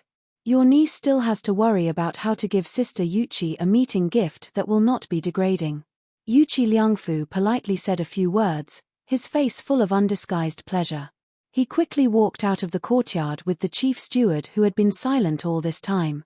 After walking for more than 100 feet, Yuchi Liangfu looked back at the courtyard and sighed. If Yuchuan had half of Lin Hongyuan's shrewdness, I, as her father, would not have to worry. The old steward, who was close to 70 years old, softly comforted, Manor Lord, eldest Miss Pure Heart is precious. As the old saying goes, those who cherish fortune will have it. Yuchi Liangfu laughed and scolded, what ancient saying? Most likely, it was made up by you again. That girl Yuchuan was right. We should publish a cautionary tale for you. It won't be much worse than the first snow. The old steward looked as if he had drunk a pot of wine. He stroked his beard and smiled. You must understand and not deceive yourself. Manor Lord, I am just a half-baked person. Don't make a fool of yourself. Yuchi Liangfu stretched out his hand and pointed at the old steward. You. Chapter 831. The two rushed to the next courtyard, where lived a sect that was one of the top 3 in Jianghu when it came to poisons. It didn't matter if they were friends or not, but they definitely couldn't be enemies. Yuchi Liangfu had to brace himself to deal with them. He heard that the eccentric old man liked men. For this reason, the Quicksnow Manor hired 2 handsome young men from a brothel in Xiangfan City to live in the courtyard. They were discreetly hidden among the maids, just in case. Yuchi Liangfu was deeply moved as he walked. This time, in order to win the election of the Wulin Alliance leader, Zhuangzi had paid a great price not only in the Spring Invitation Cottage but also in the Dongyu Sword Pool. Just the unremarkable ingredients alone cost more than 3,000 taels of silver a day, not to mention the extravagant expenses of renting expensive young men from the brothel. In the courtyard, Lin Hongyuan walked to the outer corridor and saw Hsu Fengnian sitting against the wall outside, fiddling with something with his head lowered. She smiled and said, Have you heard? That Miss Yuchi is very stubborn about you, young master. Hsu Fengnian raised his head, revealing an unfamiliar face. He wore a root-shaped face that hadn't been used much since his Beimang returned. He smiled and said, This Miss Yuchi's taste is very good, unparalleled in the world. The corner of Lin Hongyuan's mouth twitched. Hsu Fengnian stood up and smiled. Go get me an ordinary mink hat. Let's make another bet. Lin Hongyuan asked, What bet? Xu Fengnian crossed his fingers and stretched them to the top of his head. He lazily shook his head. Let's bet on whether or not I can kill Xielingzhen tonight. If I can kill her, you'll have to say another type of finger art outside of steely rubbing. If you can't kill her and get killed instead, you have no loss. Lin Hongyuan sneered. You don't get up early if there are no benefits. What does it have to do with me whether you kill Xielingzhen or not? Hsu Fengnian smiled and looked at Lin Hongyuan. The latter giggled. If you can kill Xielingzhen, Li Huoli, and Li Yibai in succession, I'll bet with you. Hsu Fengnian clicked his tongue. You've finally learned to be smart. But first, I won't kill Li Yibai. Do you have any enemies? Let's exchange. Lin Hongyuan said without hesitation, No problem. Let's kill Choduan Mountain's Yushi man. I can give you the mink hat and the courtyard where they live in the Quicksnow Mountain Villa before nightfall. Xu Fengnian glanced at Lin Hongyuan, who spoke in a straightforward manner, and clicked his tongue in wonder. You've hidden your strength well. You've been plotting against that Yushi for a long time. This time, not only did you, the young palace master, hide your head and show your tail, but you also brought along young Maoliang, who did not hesitate to sneak into the team carrying the palanquin. Just to target Kwadun Mountain? If you use me to kill someone, your hands won't be stained with blood. When the time comes, Yuchi Nyochuan will testify for you, and the Dragon Palace will be cleared of any wrongdoing. Lin Hongyuan smiled foolishly and didn't speak. Hsu Fengnian looked at the mist in the distance of the spring god lake. Lin Hongyuan's eyesight was good. He followed the line of sight and didn't see anything. A moment later, a woman's voice was heard. Is the southern border Dragon Palace living here? Answer me. If not, I won't go ashore. Lin Hongyuan came near the railing and saw a young woman with a pretty face and a particularly enchanting figure pulling a boat over alone. She was wearing a high-quality fox fur coat, but it was inevitably a little grey and old because of the years. Lin Hongyuan was surprised that such a woman appeared in such a new way. He asked calmly, "Are you Yu Yu Quan?" The woman nodded. "Then you are." Lin Hongyuan sensed that Shu Fengnian had long disappeared, so he had a deeper understanding of him. Facing the eldest miss of Quicksnow Manor, Yuchi Nyochuan, he smiled and said, "I am Lin Hongyuan of Dragon Palace. Greetings to Sister Yuchi." Yuchi Yu Quan put down her bamboo pole and quickly jumped onto the outer corridor. "Are you Fairy Lin, the young palace master?" Normally, Lin Hongyuan wouldn't care. But after hearing about the young devil's harsh sarcasm towards the heroines of Jianghu, he felt slightly uncomfortable. Yuchi Yu Quan didn't care about their first meeting. She warmly grabbed Lin Hongyuan's hands and asked with a face full of surprise, "Fairy Lin, is your dragon palace really built at the bottom of the sea like the rumors say?" Lin Hongyuan thought to himself, being admired by such a silly girl doesn't seem to be something to be proud of. Yuchi Yu Quan's face suddenly turned cold. She said fiercely, "What are you hiding for? A big man, come out." Hey, the one in the room, I'm talking about you. You were in the outer corridor just now, but now you're less than 30 feet away from me. Don't think that I don't know where you are just because you're behind a wall." Lin Hongyuan was shocked to the extreme. Could it be that this girl was the same kind of ruthless person as the one surnamed Shu, and both liked to play the fool? Inside the room, Hsu Fengnian was also quite shocked. After hesitating for a moment, he calmly walked out of the room. Lin Hongyuan, who was standing side by side with Yuchi Yu Quan, quietly raised his hand and made a swift and fierce gesture, silently asking Hsu Fengnian if he should kill this hidden danger. Hsu Fengnian turned a blind eye to it. He was in the middle of preparing his words. But he didn't expect that the girl would stare at Hsu Fengnian's white hair. Then, with a jump, she rushed in front of Hsu Fengnian. Almost nose to nose, she said in a shocking tone, "Haha, I knew it was you, Hsu Fengnian, Beiliang."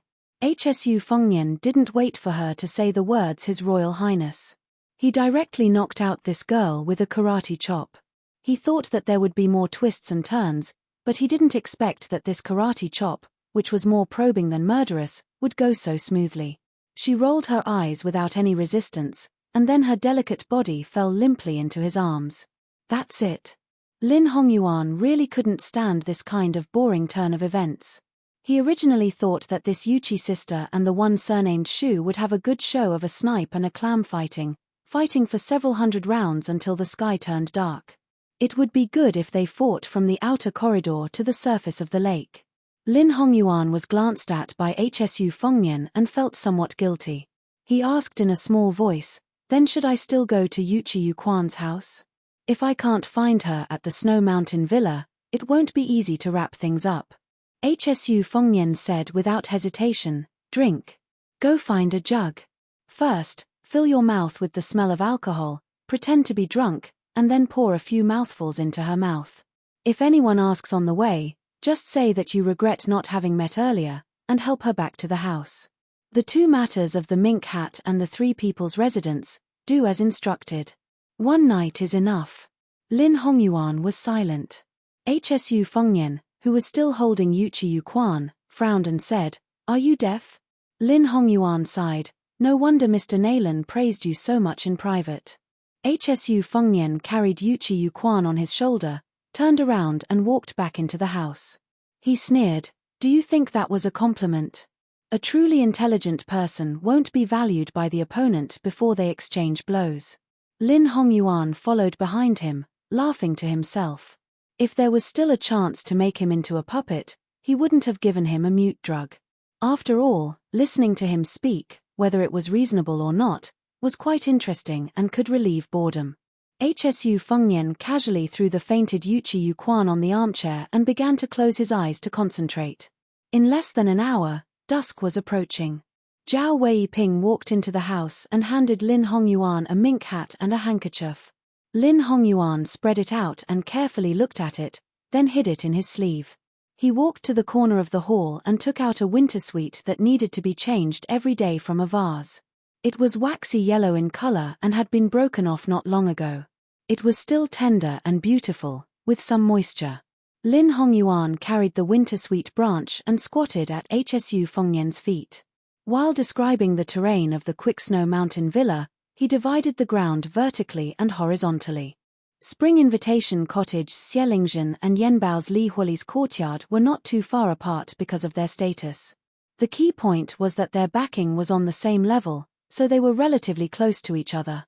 Only Yu Shiman's courtyard was separated by half a li in a straight line. Including the day tours, it was estimated to be 1 li. Don't look at the difference of half a li, it might contain huge variables. While pointing the way, Lin Hongyuan did not speak much nonsense.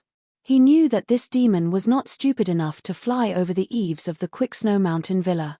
Hsu Fengnian, who was spinning the mink hat with his fingers, closed his eyes and reviewed the plan. After opening his eyes, he nodded and said, "It's done." Lin Hongyuan nervously asked, "Can you tell me the general plan?" Hsu Fengnian calmly said, "Just do it as simple as you can." Even if he said it, it would be useless. Lin Hongyuan really did not have the courage to get to the bottom of it. Yuchi Nyochuan let out a series of small and broken groans of pain. In the ears of an old hand in flowers, it might have a special charm. Hsu Fengnian originally wanted to knock her out with a finger and let her sleep until dawn. After thinking about it, he gave up and gently patted her face. Yuchi Nyochuan seemed to have used up a lot of strength to open her eyes. Her face was blank and absent-minded. Hsu Fengnian and her sat in an armchair facing each other. He calmly said, "You will answer whatever I ask." She unconsciously nodded her head. Hsu Fengnian asked, "How did you know of my existence?" Yuchi Nyochuan finally came back to her senses a little, but she still felt that her entire body lacked strength. She wanted to speak to him a little louder, but she did not have the strength. She wrinkled her nose and said with hidden bitterness in her eyes, "I smelled it. My nose has been very sensitive since I was young. When I was young, my mother often laughed at me for being like a puppy. Why did you hit me the moment you saw me? Even if you are Shu?" Hsu Fengnian's expression was cold as he directly flicked his finger on her forehead. The pain caused her entire body to emit cold air. She did her best to wrap her arms around her shoulders, on the verge of tears. Hsu Fengnian stared at her limpid eyes and continued to ask, "Why are you so sure that I am Hsu Fengnian?" Chapter 832. She tried to squeeze out a smile. Seeing that he was about to raise his hand to teach her a lesson, she hurriedly said in a panic, "The first time I heard of you was when I went to burn incense at Mount Longhu 2 years ago. There was a pilgrim who often went to the mountain who talked about the sword you borrowed on the snowy plains, and you said something about returning that." Lin Hongyuan knew that Yuchi Juchuan was thin-skinned and did not have the nerve to say the words "returning my ass." Out of the corner of his eye, he saw Hsu Fengnian's expressionless face. Yuchi Juchuan, who did not dare meet his gaze, carefully said, "Our snowy mountain villa has some land on the other side of the Guangling River. No one believed that you and the Guangling king had a falling out, but I knew that it was true. Otherwise, you wouldn't have fought. It was a steward who saw it with his own eyes on the 18th of the 8th month. He patted his chest and said that it was definitely not a lie. Later on, some storytellers who had stayed in Beiliang began to tell stories of you going to the white horse race in Beimang. At the beginning of the year, I would go and listen to them every few days. They said that not only did you kill the great king of the northern courtyard, Shu Huainan, you also killed the insufferably arrogant mountain master of Mount Taibing in one move. Only then did I know that there was someone with the surname Diwu in the world. There were also storytellers who said that you had unsheathed your sword and lent it to the peach blossom sword god, Ng Tai. Also, you saw that after sword god Deng fought Tuoba to a draw, he personally entered the fray and fought with the second in the world, Tuoba, for 3 days and 3 nights. He was beaten to the point that he had no choice but to promise that he would never dare to go south again. Lin Hongyuan suppressed his laughter. Hsu Fengnian listened to this extravagant nonsense.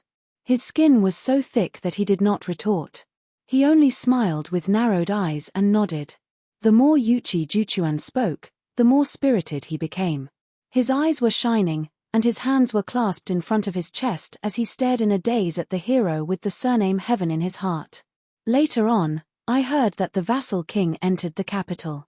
In Great Peace City, you overturned the entire Central Imperial Road and killed several hundred Imperial College students who blocked your path.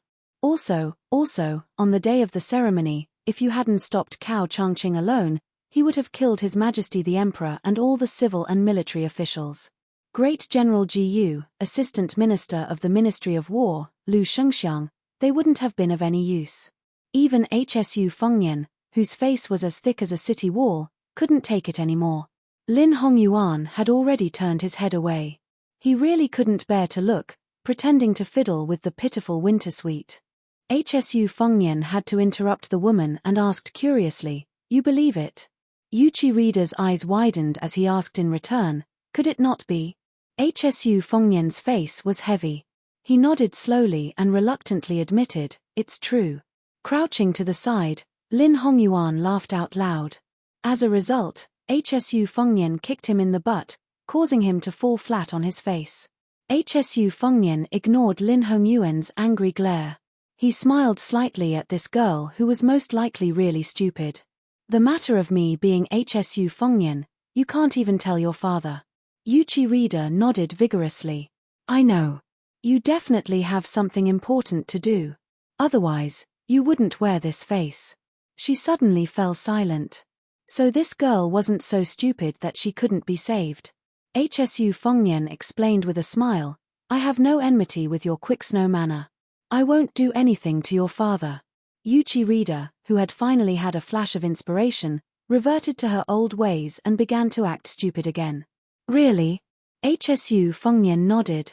Really? This stupid girl had probably believed him again. There were only 3 people in the room. The 2 foreign men and women who had hooked up with each other were experienced in the ways of the world. Each one was more cunning than the other. Only this girl who had rowed the boat seemed to end up being played in the palm of his hand no matter how hard she tried.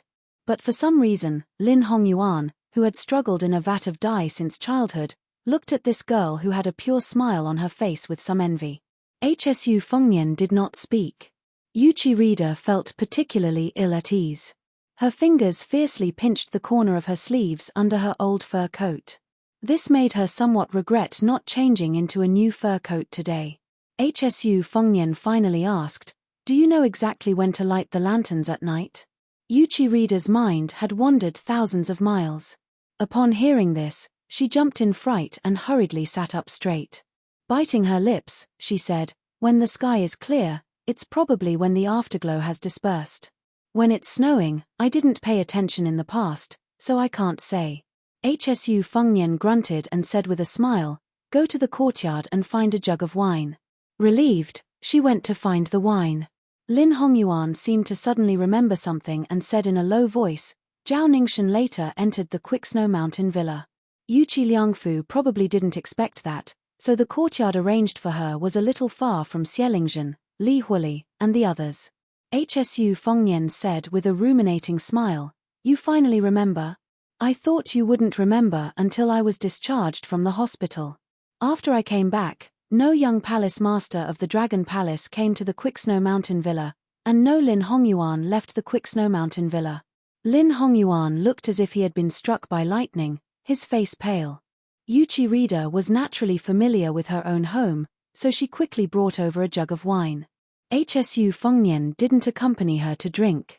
He took a yellow pear wood chair out of the house and sat on the porch to enjoy the lake scenery alone until dusk fell. It was unknown what Lin Hongyuan said in the house, but Yuchi Rida didn't have the courage to go to the porch. Hsu Fengnian stood up, took a deep breath, and heavily tapped the ground with the tip of his foot. The lake water outside the railing violently swayed and gradually calmed down. Dusk gradually deepened, and the large red lanterns in the villa lit up in picturesque disorder. It became more festive and lively. In a quiet courtyard, the lanterns were brightly lit. The red candles in the hall were as thick as a baby's arm, but there was no one in sight. He stood in the study and pulled out a short halberd from his halberd pouch, gently twirling it in his hand. He had led 4 elite retainers south from Jeju and encountered 2 heavy snowfalls. During the first snowfall, they were still in Jiangbei. The heavy snowfall was majestic and imposing. During the second snowfall, they were in Jiangnan, delicate and powerless. This made him, who had lived on the dangerous border since childhood, have an even worse impression of Jiangnan. Along the way, he had seen the elegant conduct of many scholars. In his eyes, these vermin who only knew how to chew words were as weak as the snow at that time. They couldn't withstand his short halberd toss and kill. On his journey south this time, naturally there would be people who would constantly spread rumors, causing him to suddenly go from being a military officer of a border town to having the potential to become the Wulin alliance leader. Even he himself thought it was absurd and laughable, but he remembered his father's advice and had no choice but to do things step by step. After arriving at the villa, wave after wave of visitors came to curry favor with those in power. He barely managed to chat with 3 groups of Jianghu people he had never heard of before, but he couldn't stand the disturbance and simply closed the door and declined the visitors. He walked to the open window. Although there were only 4 retainers of the Li family in Jeju resting in this courtyard, there were no less than 10 Jiaogo gathered in the dark corner. He laughed self-deprecatingly and tapped his shoulder with the short halberd. Can I, Li Huili, be considered to have received the will of heaven this time? The ground trembled slightly. Li Huili didn't think too deeply. The wall suddenly cracked open. When he turned around with the halberd, a palm pressed against his forehead and his entire body was instantly lifted off the ground. He was pushed against the wall at the side of the hall, his head hitting the wall earlier than his back. One of the Jiao broke through the window and was stunned. Li Huili, the young fort master of Wild Goose Castle, was leaning against the wall. He died with his eyes wide open, leaving a pool of scarlet blood on the wall. There was a big hole in the wall where Li Huili's body was facing. More than 10 Jiao gathered and looked at each other. 3 courtyards away, the old Confucian who came by the ox cart was flipping through a book with a lamp. He suddenly raised his head and made a gesture with both hands. An ancient sword on the desk next to him flew through the wall and into his hands. Xielingzhen of the Spring Invitation Cottage had immersed himself in the art of swordsmanship for most of his life, but he rarely used a sword. In his life, there were only a few people who had tested his sword, and the Sword Emperor of West Shu was one of them. This sword was a gift for his disciple. Xielingzhen originally planned to borrow it from a disciple who was in seclusion after the Snow Mountain Villa incident was over. He wanted to fight with the leader of the sword pool of East Yu and let the world know that the Spring Invitation Cottage was not only the leader of the martial arts world, but also that his sword alone was enough to make the cottage and the sword pool of Swordgrave in Jianghu. The sword broke through the wall, and the daring assassin also broke through the wall and arrived. So what if you have the physique of a Vajra realm warrior? Xielingzhen, who was still sitting on the chair, snorted coldly. He shook his wrist and the sword aura was like a painting of mountains and rivers. The evil venomous beast actually resisted the sword aura, ignoring the sword tip that was pointed at its heart and still charging forward. Xielingzhen was furious. The sword aura at the tip of the sword suddenly surged. The unknown assassin shocked the old man again. His heart was against the tip of the ancient sword. Not only did it not pierce through the skin and heart, but it also pressed the long sword into an arc like a fish's back. The older, the wiser. Xielingzhen's sword collapsed and withdrew the sword aura. He and the chair slid toward the wall, breaking it into pieces. The old man had one hand on the wall and the other holding the sword. Instead of retreating, He rushed toward the strange young man in the mink hat. The young assassin, who was fighting with his life for some reason, pushed forward. Xielingzhen sneered in his heart and used all the sword aura in his life to his heart's content. The mink hat assassin let the sword go through his palm and leaned forward, forming a strange posture as if he was carrying a sword on his shoulder. He hit Xielingzhen's head with his head. There was a bang. Xielingzhen's head hit the wall. But at the same time, he swept his sword and was about to cut off the young man's head. When the sword tip was still an inch away from the man's neck, the sharp sword aura had already arrived and cut a bloody groove on his neck. A man in a vermilion robe appeared beside the two. His forearms held the sword tip, not letting Xielingzhen's sword move at all. The mink hat assassin cut down diagonally with his palm. He quickly retreated. The sword slipped out of the hand that had a hole in it. The assassin flew out of the big hole in the wall. The cold wind rushed into the room and the lamp on the table flickered. The lamp went out. Only a corpse that had been cut in half was left. Chapter 833. The light in the hall was splendid, illuminating the glazed floor in a dazzling and colorful light. Lin Hongyuan was situated within it, as if it was the pure glazed world recorded in Daoist scriptures. She wondered if she should do the same after returning to the Dragon Palace. Yuchi Nyochuan drank absent-mindedly, the corner of his eyes constantly glancing at the outer corridor. The sky was dusky, and there were no lanterns hanging there. She hesitated whether or not she should find an excuse to see him. When she raised her wine cup, she sniffed it and hurriedly turned to look at the outer corridor, wanting to stand up. Lin Hongyuan gently tugged on Yuchi Nyochuan's sleeve. The latter's face was full of anxiety, saying that he had smelled blood. After hearing this, Lin Hongyuan's thoughts turned rapidly. With that young devil's unfathomable skill and cultivation, even if there were crouching tigers and hidden dragons in Snow Manor, the number of experts that could injure him could be counted on one hand. Xielingzhen counted as one, and Li Yibai counted as half. However, other than the two tremors in the outer corridor, there was no other movement. Could it be that someone was hiding at the bottom of the lake, treacherously ambushing Hsu Fengnian, and then retreating after succeeding? Otherwise, it was impossible for that guy to be idle and use his flying sword to kill the fish in the lake, bringing out the smell of blood. Lin Hongyuan's curiosity was also piqued. After hesitating for a moment, she gave Yuchi Nyochuan a look, and they both stood up and walked towards the outer corridor. The night gradually darkened, as if an immortal in the heavens had thrown a black cloth to the earth. Fortunately, the hall and the outer corridor were connected, and the candlelight and glazed light flowed out like fertile water. The scene in the outer corridor swayed with the light of the candlelight blowing over the lake's surface. Hsu Fengnian could vaguely be seen sitting upright on a chair, gently twisting his wrist. Lin Hongyuan's eyes were sharp, and she saw that there was a piece of cotton cloth tied around his wrist. Yuchi Nyochuan anxiously asked, "How did you get injured?" Hsu Fengnian played it down. "The ground was slippery, and I accidentally fell." Yuchi Nyochuan cried out in surprise, his face full of guilt. Lin Hongyuan sighed inwardly.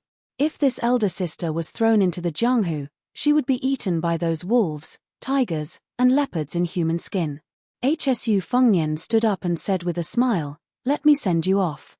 There are all kinds of people in the manor right now, and I'm worried about the two of you." Fairy Lin had previously told her that the founder of the Dragon Palace said that one may know a person's face but not his heart. Although most of the people who entered the Quickie Snow Mountain Villa were righteous people, they might be hypocrites, not to mention those Jianghu people who were both righteous and evil. "Let's take a stroll around the manor and enjoy the scenery while we're at it." "Oh right, I need to disguise myself first. Please wait for a moment." Lin Hongyuan sneered in his heart. A hypocrite. Hsu Fengnian turned around and covered his face with a root-like mask. After turning his head, he had already turned into an elegant scholar. Yuchi Chaochuan's mouth was slightly agape. At this moment, the sound of hurried footsteps could be heard from inside the house. When Manor Lord Yuchi Liangfu saw that his daughter was safe and sound, he was obviously relieved of a heavy burden. However, he still pretended to be indifferent and said with a smile, "If father's guess is correct, they came here by boat?" "Chaoquan, how can you greet a distinguished guest like this?" Only young Palace Lord Lin is experienced and knowledgeable and won't lower himself to your level. Yuqi Chaoquan smiled and ran to Yuqi Liangfu's side, affectionately calling him father. Yuqi Liangfu lowered his head and glared at her. Then he quickly raised his eyes and smiled at the young white-haired scholar. Even with a warm smile, the way he looked at his daughter was completely different. Hsu Fengnian put his hands in his sleeves and bowed respectfully. The Dragon Palace's Li harvesting official is honored to meet Manor Lord. Lin Hongyuan explained with a smile, Zhuo Jing is Mr. Nalan's favorite student. People outside of the Southern Tang sect may not be familiar with young Master Zhuo. When he first entered the Dragon Palace, we intended to let him choose a position. However, young Master Zhuo had a strange eye and chose a Li harvesting official who was not as good as the Imperial Censor official. He said that the saying of harvesting pearls was more pleasing to the scholars who aspired to win the Imperial examination. Sister Yuqi and I have been drinking for about an hour. Young Master Zhuo was only focused on being our door god. Sister Yuqi still has more face. The iciness in Yuqi Liangfu's eyes melted and immediately turned a bit warmer. Indeed, the title of Mr. Nalan was too high and unreachable for the people of Liang. He was the #1 person in the Southern Tang Dao, not just in name but also in reality. It was not an exaggeration to say that he was Nalan Yusi rather than Zhao Bing, the Prince of Yangkai. Even under the eyes of Zhao Bing on the southern border, how many times had Mr. Nalan overstepped his authority? Otherwise, when the vassal kings entered the capital, Nalan Yusi would not have taken the carriage and the king of Yangkai would not have acted as the escort knight. If Zhuo Jing was really Mr. Nalan's disciple, then Yuqi Liangfu valued him even more than Lin Hongyuan, the young Palace Lord Lin who was in an awkward position.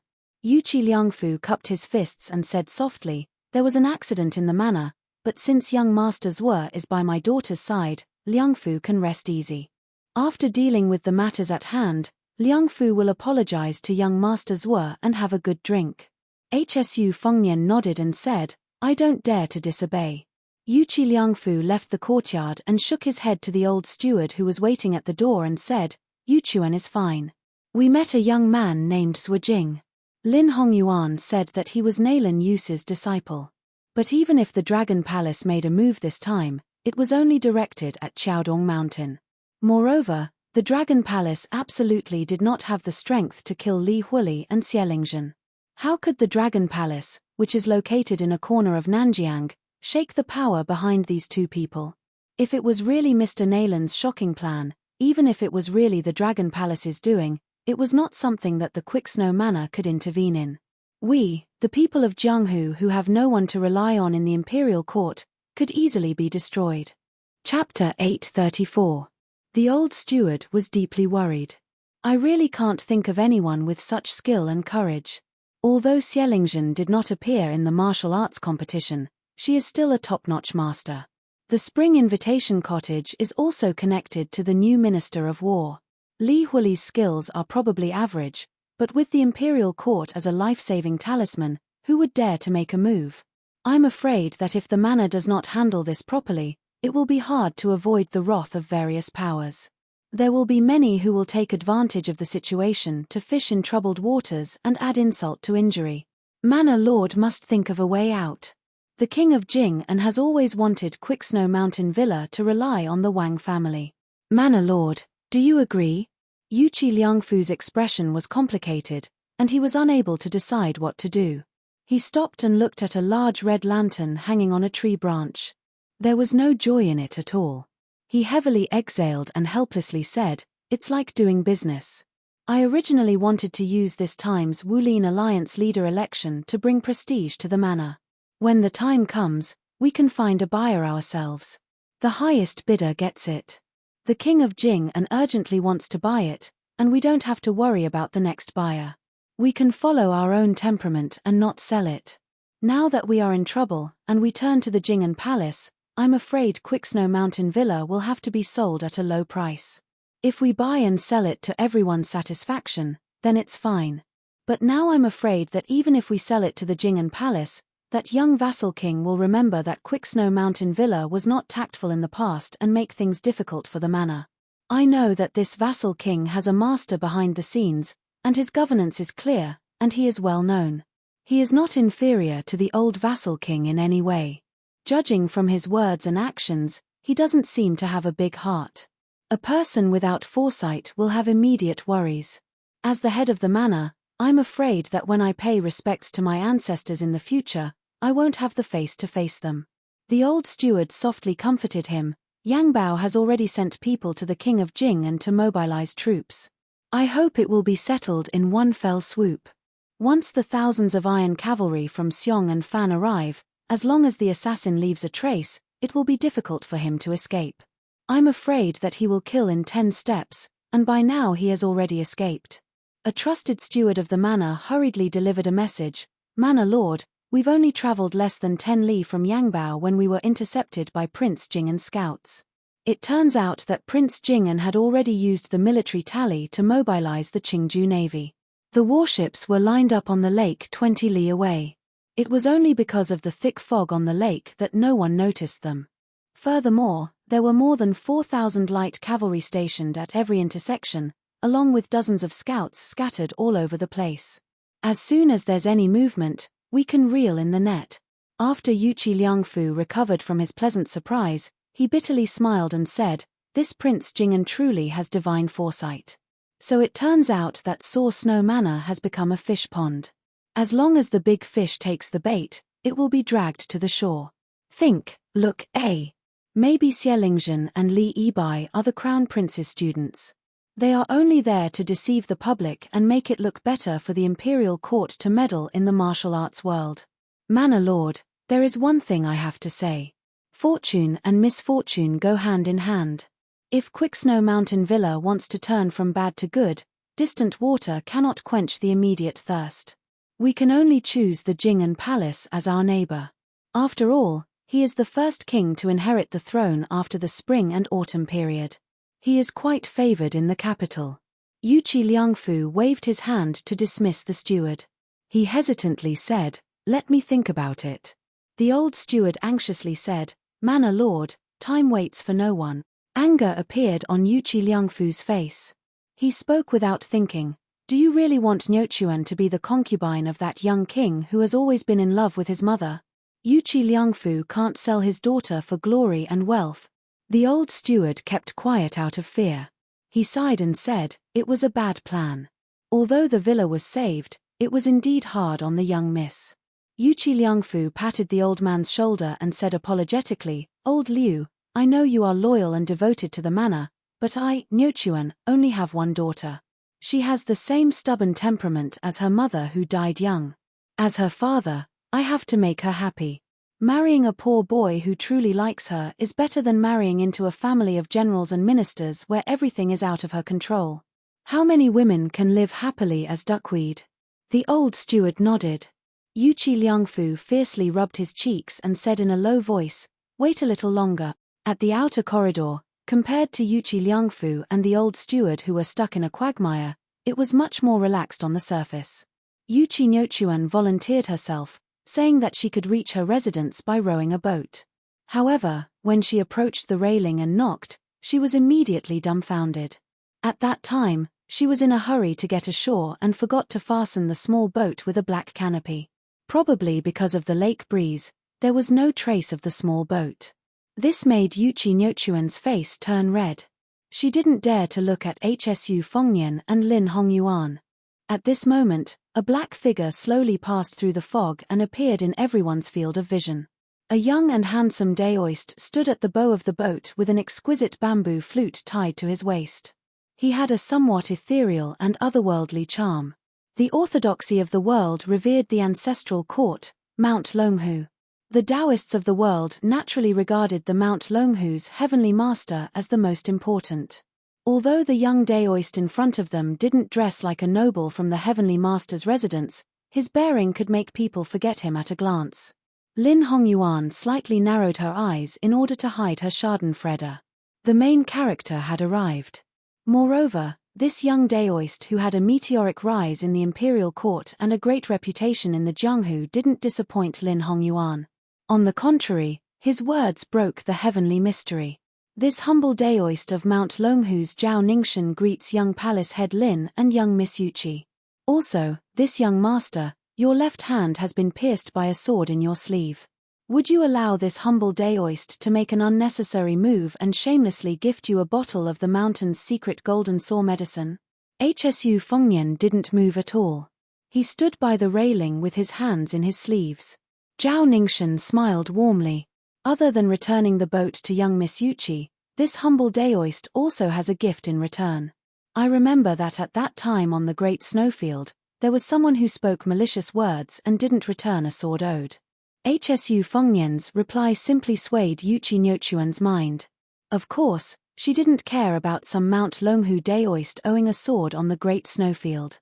This silly girl's but had always been unswervingly tilted towards the fellow beside her.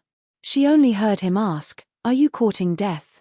Chapter 835. Lin Hongyuan's eyesight was needless to say. No matter how much this woman wanted to watch a big show, he still hurriedly pulled Yuchi Yuquan out of the corridor and went straight to the latter's boudoir. Zhao Ningxin on the lake and Hsu Fengnian in the corridor stood facing each other silently. They seemed to be at ease, but they didn't know that the grudge between them started from their father's generation. Xu Xiao was at the end of Jianghu and almost pressed down Dragon Tiger's head. Hsu Fengnian stared at the young Taoist in front of him and sneered. His hands were crossed in front of his chest and his fingers were covered in red ropes. It was said that this little Taoist master had once blocked Ng Tai's sword. At first, people thought it was a boast from Dragon Tiger Mountain.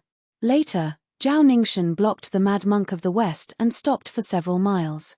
Finally, no one doubted him and some even began to regard him as a Xian finger expert. Zhao Ningxin stood at the bow of the boat with a warm smile. I predicted that His Royal Highness would come to Snow Villa today to enjoy the snow. I predicted that he would go to Spring God Lake to see Wang Dongxiang and then Lu Feiqi. The only thing I didn't expect was that Your Highness would kill Li Huili from Yangbao and Xielingzhen from the cottage. Aren't you afraid that once it's leaked, you'll become the common enemy of Jianghu before you inherit the title of king? Hsu Fengnian took 2 steps closer to the railing. Li Huili has Zhao Gou's protection and the support of the imperial court. Xielingzhen's spring invitation cottage is also creating momentum for him. The position of Wulin Alliance's chief will be his. Why does he need Dragon Tiger Mountain to add flowers to the brocade? Now that I think about it, your Mount Longhu only knows how to do shady business like writing poems to prolong the emperor's life. It's rumored that you're the reincarnation of the founder of Dragon Tiger Mountain. Have you been enlightened? You probably haven't. Otherwise, Long Kai would have released the Lotus of Fortune long ago. With your Taoist Master Residence's character, you can't wait to dig the dead out of their coffins to inform them of such a good thing. You enjoy it alone and monopolize the good things. You enjoy it together, you only let people know of your good deeds. Anyway, you don't interfere with either. Zhao Ningxin shook his head and smiled. His Royal Highness has a deep prejudice against Dragon Tiger Mountain. Those who walk different paths cannot make plans together. Hsu Fengnian intertwined his 10 fingers only slightly separated by an inch. Zhao Ningxin said, "Wait a minute." Zhao Ningxin smiled and said, "This time I came to visit the Snow Mountain Villa, I didn't want to get involved in the matter of the Wulin Alliance leader. The turmoil of the Spring Invitation Cottage and Wild Goose Castle is not in my eyes, and I don't care." This time, he only wanted to see His Royal Highness. Since he had already seen him, he came in high spirits and returned in high spirits. The Great Snow Plateau owed a sword, but Longhu Mountain's return gift meant that Beiliang didn't have to pay it back. I only hope that Beiliang won't make things difficult for Longhu Mountain and will mind their own business. Hsu Fengnian laughed and said, "What? You actually predicted that before I return to Beiliang, I'll kill every Taoist who dares to take a single step out of Mount Longhu? You predicted that I'll offer a reward of 100 taels of gold for each Taoist master mansion person in Jianghu, and Beiliang will promise to shelter him from the wind and rain, so that your Taoist masters of Mount Longhu will be in danger? So you used the bloody case of Snow Mountain Villa to threaten everyone to take a step back and celebrate the new year peacefully?" Zhao Ningxin's eyes were clear and calm. He said, "Your Highness is willing to guard the northwest for the people of the Central Plains. I also sincerely admire you. If I was a free cloud and a wild crane, I would definitely raise a big white bow. Unfortunately, I have to do things in my position. Since I was born with the surname Zhao, I have to do things that go against my pure heart. I hope your highness can understand. To kill 1,000 of the enemy but to lose 800 of your own men, it won't benefit Mount Longhu or Beiliang. Back then, Mount Longhu didn't allow the first commandery princess to climb the mountain to burn incense. It was the Taoist master mansion's fault. That's why when sect leader Hong destroyed a total of 9 Lotus of Fate, the Taoist master mansion didn't say anything. Ancestor Zhao Xuansu came out of seclusion and went down the mountain. He intentionally made things difficult for your highness outside the martial emperor city of the Eastern Sea. In the end, it was the cycle of karma and his body died. He painstakingly cultivated for a total of 140 years, but in the end, he still couldn't achieve immortality. An eye for an eye, Mount Longhu has nothing to say. Hsu Fengnian pointed his chin at the red snake with 10 fingers on his hands. With your knowledge, you must have seen through the trick. It's a living tool left by the Catman Han Jiasi outside the Shunwu city. Originally, after the Catman died, it would quickly wither away. But Han Shengxian forgot about the abilities of my otherworldly item. His head is a rare treasure in the world, and it taught me a lot of tricks. Han Shengxian had a very interesting saying, "If you respect me, I will respect you tenfold. If you bully me once, I can't wait to bully you forever." The grudge between Beiliang and Mount Longhu should be blamed on Xu Xiao or the old emperor. You and I both know very well. How did Prime Minister Yui and Prime Minister Qingzi come about? Wasn't it because the old bastard Zhao Huangchao accidentally raised an evil dragon that brought disaster to Earthlung Mountain? Wasn't it because he couldn't suppress it, so he changed his mind at the last minute and changed his mind to appease Mount Longhu, which still had some use for you? Zhao Huangchao went to the capital and asked the old emperor, who should call him third grandpa, for a decree. In the end, he rushed 800 miles and handed it to him. That's how the legend of an immortal entering Mount Longhu with an imperial decree came about. I borrowed a sword from the snowy plains and used a flying sword to suppress Mount Longhu. Do you dare to fart? What, when it comes to me, do you think that just because I'm the son of a vassal king who's fishing for fame, you can show the demeanor of an expert and discuss the Tao with me? Chapter 836. Zhao Ningxian smiled. I've heard Mr. White Lotus say that His Royal Highness is good at doing business. Now that I've seen it, I know it's true. Let me ask His Royal Highness, has the otherworldly item that's been floating at the bottom of the lake been properly prepared? Do we really have to fight to the death? His Royal Highness' life seems to be much more valuable than mine. What if, and I'm saying what if, both jade and stone are destroyed? Would your highness, who's good at scheming, lose the jade or the stone in this business deal? Hsu Fengnian's expression was calm as he replied, we don't have to fight to the death. Even if we really wanted to kill you, we might not be able to. After all, Xielingzhen's realm was like a pavilion in the sky. A Confucian scholar can only talk on paper and learn from each other. In the end, he's too weak compared to a martial artist who stood up from a pile of corpses. His realm is empty, but once he fights, he'll be exposed. Moreover, Xielingzhen mistakenly thought that I was only relying on my Vajra physique to pester him endlessly. He died a wronged death. Longhu Mountain has been on guard against me for a long time. I reckon we'll have to meet force with force and experience the Daoist's one step into the mysterious finger. In the end, we'll beat you until you can't laugh. No matter what, we'll have to make you half dead. Zhao Ningxian smiled and asked, His Royal Highness is determined to make things difficult for me. Hsu Fengnian exposed him and sneered. Are you going to wait until Longhu Mountain finishes everything in one fell swoop to enlighten you? Zhao Ningxian closed his eyes and held his breath, trying to hide the faint trace of anger in his eyes. Hsu Fengnian mocked, even a clay statue is angry? Zhao Ningxian opened his eyes and didn't say anything. He just spread out his hand. Since you say I'm courting death, then come and kill me. This confidence did not come from the reincarnation of the ancestor of the Zhao family, but from the fact that this young Taoist who often got lost in his thoughts had actually blocked Deng Tai's sword when he was still inexperienced. Not long ago, He had even blocked Liu Songtao, who was both a Buddha and a demon. Hsu Fengnian supported himself with one hand on the railing and jumped up, looking like he was going to kill the flute-playing Daoist who bore Longhu Mountain's great expectations. However, with Hsu Fengnian's realm of otherworldly item cultivation, he should have smoothly rushed to Zhao Ningxin. But the latter clearly felt that when Hsu Fengnian supported himself with the railing, his body stagnated for a moment. This made Zhao Ningxin, who didn't have the ability to predict the future, also stagnated. The boat originally needed to slide back one zhong to have the confidence to block Hsu Fengnian's attack. But now, the boat was cut in half and stopped half a zhong away. Hsu Fengnian suddenly moved without any warning. He rushed forward and let go of the railing. The railing behind him shattered into pieces. Zhao Ningxin frowned and didn't move. The boat slid back 1.5 zhong without any wind. When Hsu Fengnian stretched out his arm to push, Zhao Ningxin put one hand behind his back and the other in front of his chest. The bell didn't make a sound and only struck thunder when it rang. It seemed like a gentle stroke, but it actually created clouds and thunder around his knees. Purple qi lingered around his knees, making Zhao Ningxin look more like an immortal. Hsu Fengnian didn't rely on his Vajra body like he did when he killed Li Huili and Xielingzhen. He rushed forward recklessly, his hands dazzlingly tearing apart Zhao Ningxin's purple clouds and thunder.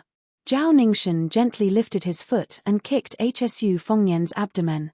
Hsu Fengnian also pressed his palm on Zhao Ningxin's forehead. Almost at the same time, he suddenly exerted force.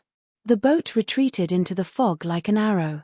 Hsu Fengnian quickly floated back to the outer corridor, bent his knees and stepped on the outer wall.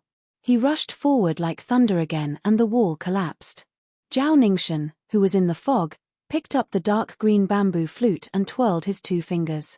The bamboo flute was like a bamboo dragonfly stirring up the fog on the lake. It was like splashing water at Hsu Fengnian. Hsu Fengnian's 5 fingers formed a hook and tried to crush the dark green bamboo flute.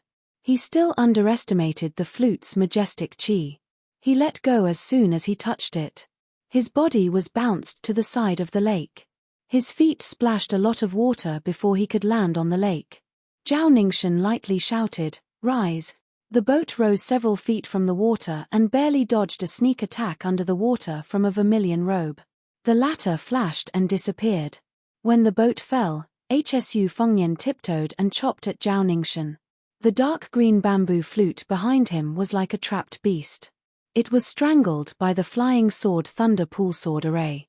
Zhao Ningxin, who also fought barehanded, stepped on the bow of the boat and fell into the lake. The whole boat turned over on the water and smashed back to Hsu Fengnian.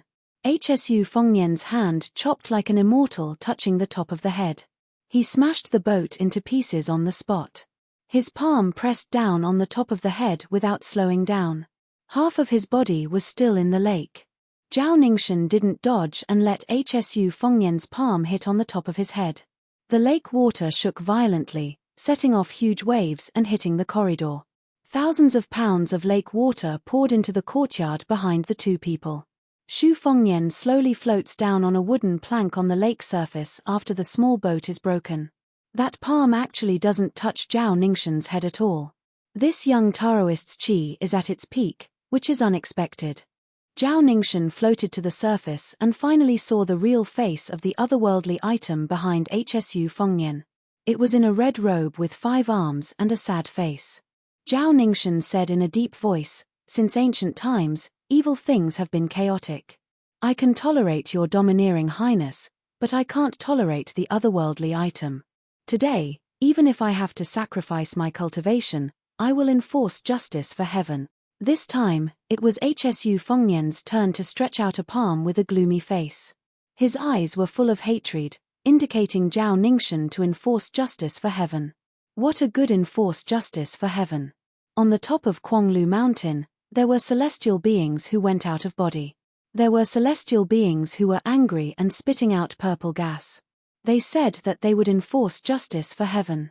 Zhao Ningxin didn't dare to be distracted. He breathed heavily with his palm on the back of his left hand, facing the East Taoist ancestral court Longhu Mountain. "Please." 3 words in 1 word. Please allow Longhu Mountain. Please celestial beings come down to heaven. Please come down to earth. A portrait of the first ancestor fell to the ground in the mansion of celestial masters. A purple thunder as thick as a pillar blasted down from the sky. After a blink of an eye, Zhao Ningxin's face was blurred and his whole body was purple gold. Chapter 837. There were portraits of the ancestors hanging on the wall of the temple of Dragon Tiger Mountain.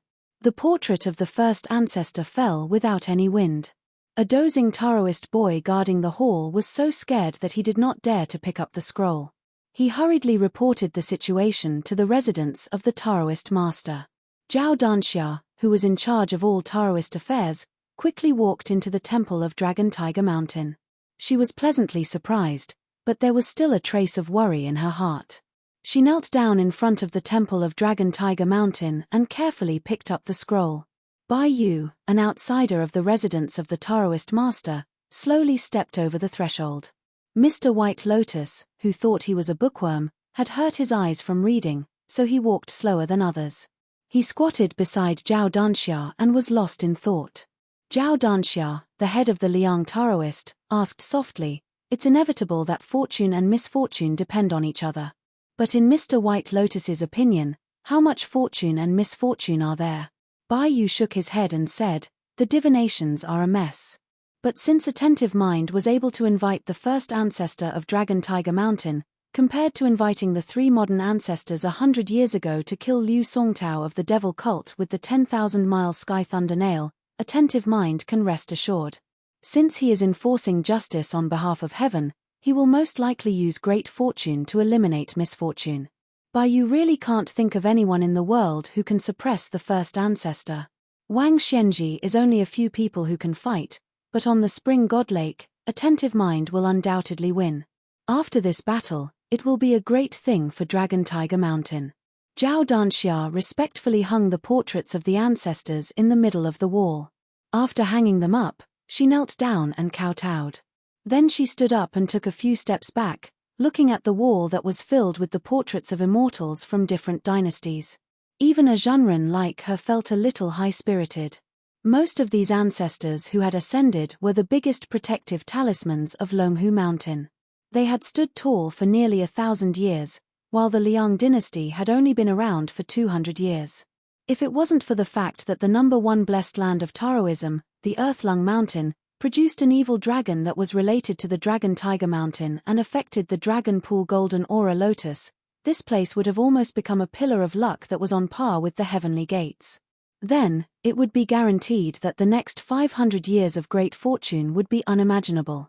Zhao Danxia suppressed the haze in her heart and thought of Zhao Ningxin, a direct descendant of the Taoist master's mansion, who had blocked Ng Tai's sword when he came up the mountain to greet the ceremony. Her mood was undoubtedly better.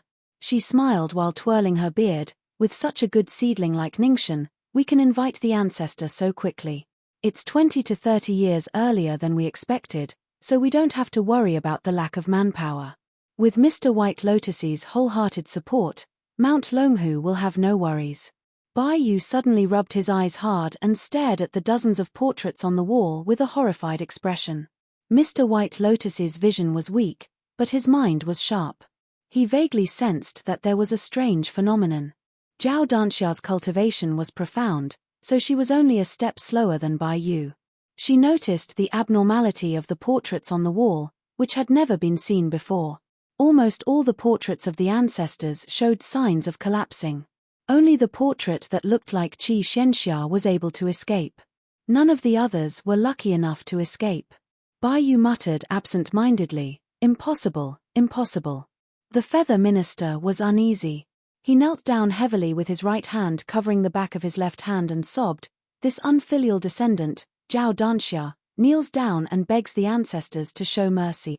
In the night, Mount Longhu seemed peaceful, but in fact, there were turbulent undercurrents. A year after Mount Wudang was sealed off, most of the Taoist temples began to welcome pilgrims from all over the world again.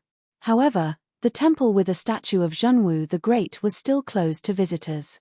Chen Zhao and Song Jiming, who were the most senior Taoist priests, lived in seclusion and rarely came out. They only occasionally went in and out of this temple. Fortunately, Mount Wudang was used to these kind old Taoist priests being elusive. Unlike other famous Taoist caves and blessed lands, the slightly senior Taoist priests were busy entertaining high-ranking officials and dignitaries. How could they have the time to concentrate on cultivation? After the old chief, Wang Zhonglo, Mount Longhu had 2 young new chiefs. However, the incense in Mount Wudang did not decline but instead became more and more prosperous. This made the Taoist and Taoist children on the mountain feel happy. However, with the example of the senior Taoist, they did not feel that they should be condescending when the incense was prosperous. Even the youngest chief in the history of Wudang, Li Yufu, was no different from an ordinary Taoist. Other than personally teaching subjects every day, he often set up a stall to tell the fortunes of ordinary pilgrims. Some illiterate pilgrims also asked him to write letters home. Li Yufu did not refuse any of them and wrote in regular script meticulously. The pilgrims all said that after sending letters, their families became more prosperous. In the beginning, pilgrims from scholarly families advised the people that disturbing the chief would delay the great Taoist master's cultivation to achieve immortality. However, Li Yufu personally comforted the people, saying that cultivation was to cultivate to be an ordinary person. It did not matter if one could not cultivate to become an immortal. Eating, sleeping, reading, and writing were all part of the cultivation, which meant that they were cultivating to be an ordinary person. Once they cultivated to have a normal heart, it did not matter if they could not cultivate to become an immortal. Eating, sleeping, reading, and writing were all part of the cultivation. A maxim began to circulate in Jianghu. The people of Jianghu cultivated immortality, but Mount Wudang cultivated ordinary life. In the temple, Chen Yarou, the most senior person of Mount Wudang who was in charge of discipline, stood solemnly at the threshold of the temple. He looked at the statue of Zhenwu Great Emperor in the temple.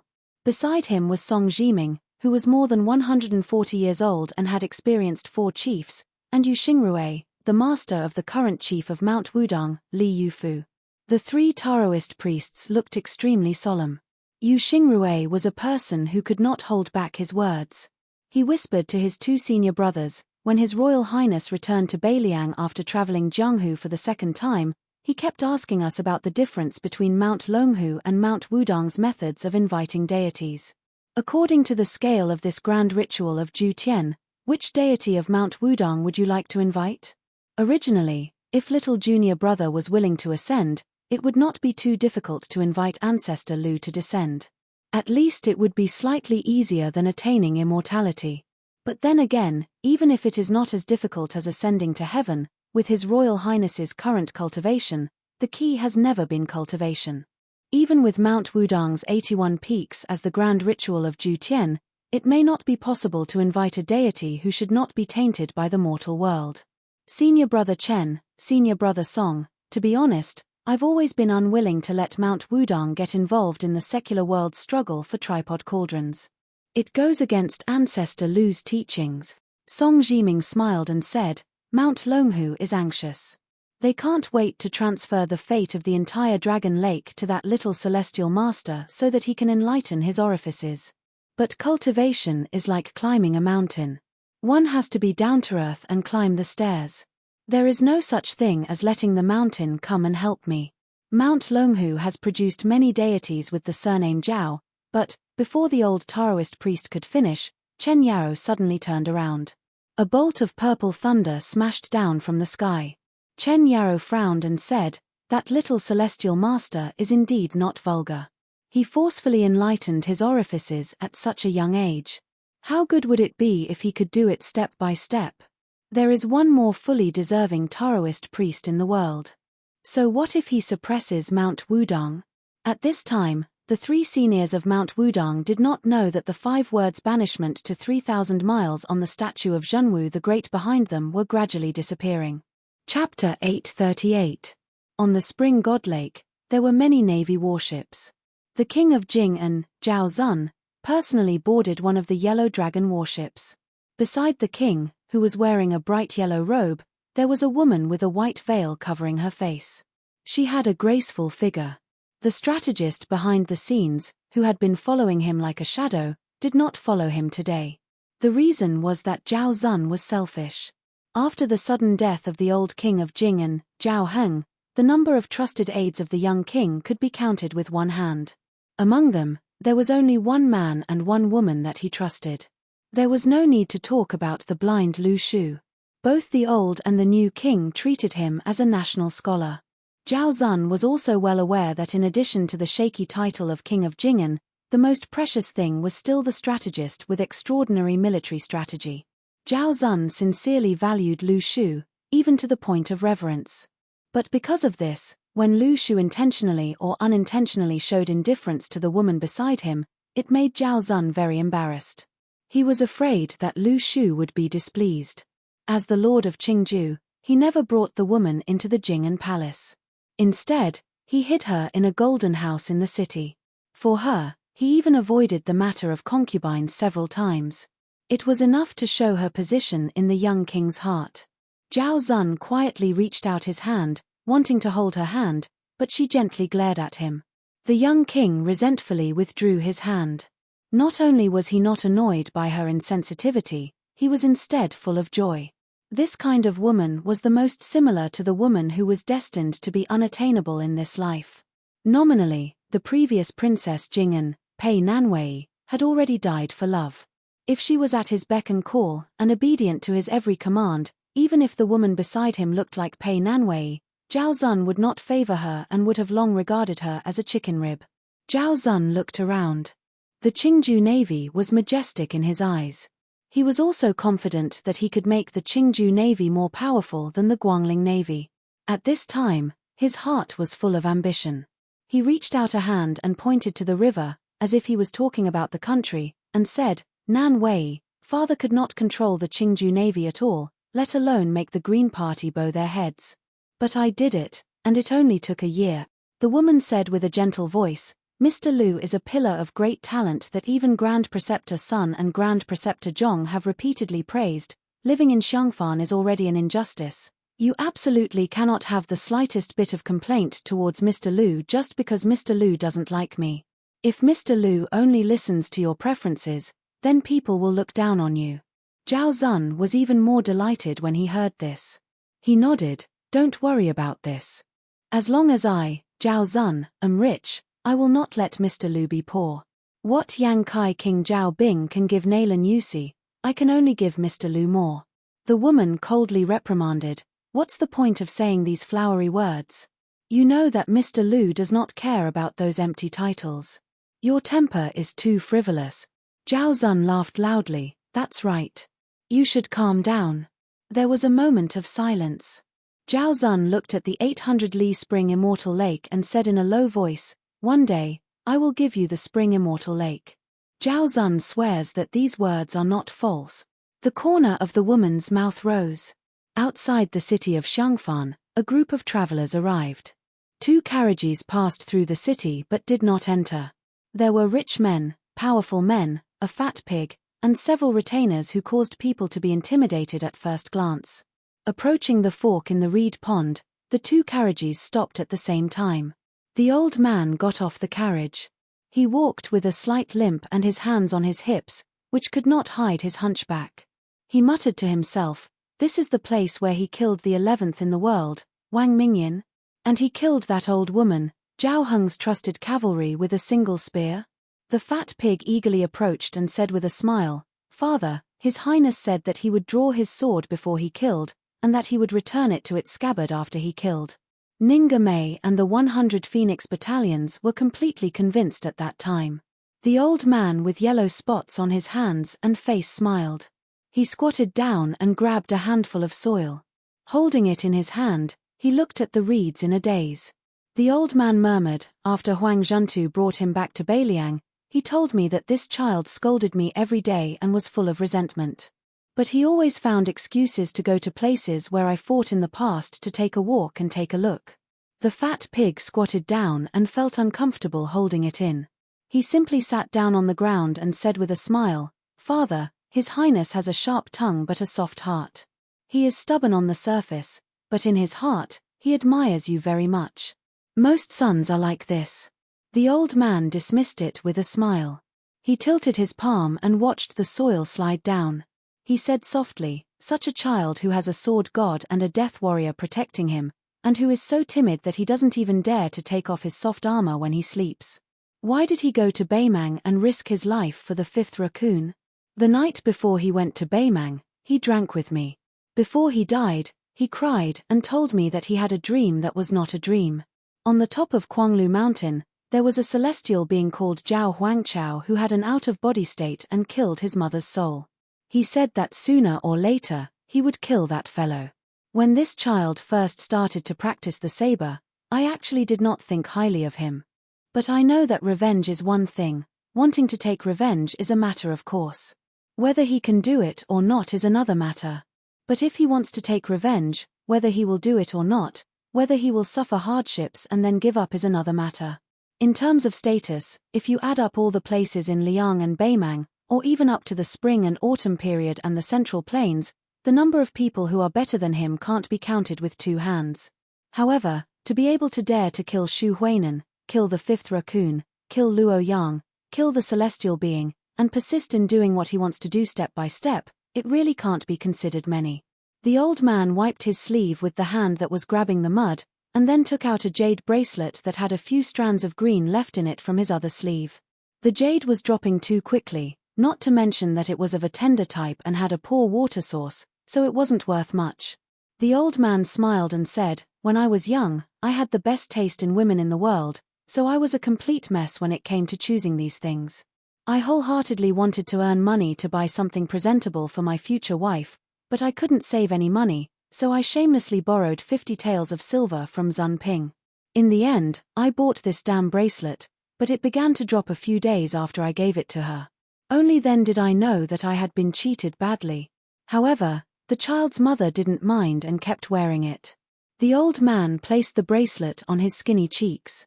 "It was cool," he said softly. "That night, Bald Donkey Yang asked me to drink. She said she was going out to buy more wine. She took off the bracelet and put it in her room. At that time, I didn't think much of it." The old man continued speaking. He put the bracelet back and slowly stood up. He calmly said, "Whoever dares to obstruct the scholars from moving north into Bailiang, kill them." Bailiang's tiger paw attack was unknown. At the lakeside of the Spring God Lake in the Quicksnow Mountain Villa. It was unknown whether it was Zhao Ningxian from the Celestial Master Mansion or the first Grandmaster of the Dragon Tiger Mountain. The Taoist priest was covered in purple gold. His face was blurry, but he had a majestic celestial aura. When an ordinary man was angry, blood would splatter 3 feet. When the emperor was angry, millions of corpses would fall. So what if the celestial was angry? The Taoist priest, whose aura was even more imposing than Kwanglu Mountain's Chenglong Zhao Huangchao, shouted, "How dare you, Hsu Fengnian, use the yin object to bring chaos to the human world? You don't know that the net of heaven has a long arm, under the majestic heaven's way, why don't you surrender?" The Spring God Lake was turbulent. The lake's waves rose more than 10 feet high. They were almost as high as the mountain villa's eaves. The Taoist priest floated. Not a single drop of the lake water flowed into the Quicksnow Mountain Villa. Hsu Fengnian laughed savagely. His laughter spread throughout the mountain villa. The celestial was furious. This evil ant in front of him dared to be so impudent. Hsu Fengnian restrained his laughter. His expression was solemn. "You and that Zhao Huangchao, open your dog eyes and see who is the real mortal." Above the Spring God Lake, the world suddenly lit up. It was as bright as day. Hsu Fengnian closed his eyes. His hands were placed in front of his abdomen, as if he was leaning on a sword. There was a turtle in the Spring God Lake. There was a wordless heavenly stele on the turtle's back. The turtle's back, which was as big as a hill, slowly appeared. Hsu Fengnian stood alone. Behind him, a celestial's golden foot suddenly stepped on the turtle's back. A giant python rolled out of the lake and coiled around the turtle. After the golden foot, a glorious golden body appeared in the world. It was 100 feet tall and looked down on the world. The Zhenwu Great Emperor guarded the north and ruled the Black Tortoise. The sound of Sanskrit and heavenly music was endless. A celestial maiden scattered flowers in the sky. They appeared in a flash and then disappeared in a flash. Hsu Fengnian said slowly with an expressionless face. His voice was as loud as a bell. How can a celestial be in front of Zhenwu? The face of Zhao Ningxian, who was more majestic than the emperor of the mortal world, suddenly blurred and became clear. The purple and gold aura around his body could not be maintained. With a slight hesitation, Zhenwu Great Emperor, who was hundreds of feet tall, raised his hand and chopped down with a huge sword that did not have a solid shape. It directly shattered the so-called celestial body of the first Dragon Tiger sect's ancestral master. 1,000 miles away, the Dragon Lake in the Heavenly Master Mansion was boiling. None of the Lotus of Providence was left. They all withered and withered, leaving only a small bud floating helplessly. A middle-aged Daoist living on Mount Longhu was flustered and exasperated. His body seemed to be bound by the supreme heavenly Tao. His knees were forced to the ground, creating 2 pits. That was not all. His head was pressed down as well. The Taoist faced Zhenwu and knelt down. The Taoist who didn't cultivate the heavenly Tao and only lived in seclusion said with difficulty, "Dragon Tiger Mountain has harmed the Zhao family." Chapter 839. Zhao Ningxian, who had been beaten back to his original form, stood on the spring god lake in a daze. He was truly out of his wits. His red robe fluttered around him like a glutton eating a plate of delicious food. Hsu Fengnian ignored the young Taoist who had mobilized so many people to invite the first Taoist master. He stepped on the Kuei turtle and carried the wordless stone tablet on his back as he paddled towards the spring god lake. Zhenwu Great Emperor's golden body turned around and faced the Qingju navy. In an instant, they were only a few miles apart. Hsu Fengnian lifted his foot and Zhenwu Great Emperor followed like a shadow. He lifted his golden foot and was about to stomp down. The navy warships surrounded the shore of the spring god lake in an arc. The yellow dragon warship that the king of Jing and Zhao Zun was on was the first ship to bear the brunt of the attack. It was about to be stomped down by the golden body. Most of the sailors had already prostrated themselves on the ground and awaited their deaths. The retinue of the king's mansion was much more decisive. They ignored the fear in their hearts and leaped up in an attempt to block the foot of the immortal for the young king. In an instant, more than 20 people took out their weapons and rushed towards Zhenwu Great Emperor. However, they were all crushed back to the ship by the power of the stomp. Zhao Zun's face was pale. He held the cold hand of the woman beside him and looked at the sky. Just when Zhao Zun thought that he was going to die, a man in a plain Taoist robe swept across the water like a dragonfly skimming the surface of the water. He stepped on the flags of the warships and crashed into Zhenwu Great Emperor's foot. Hsu Fengnian hesitated for a moment but still stepped down slowly. Zhenwu Great Emperor continued to step down.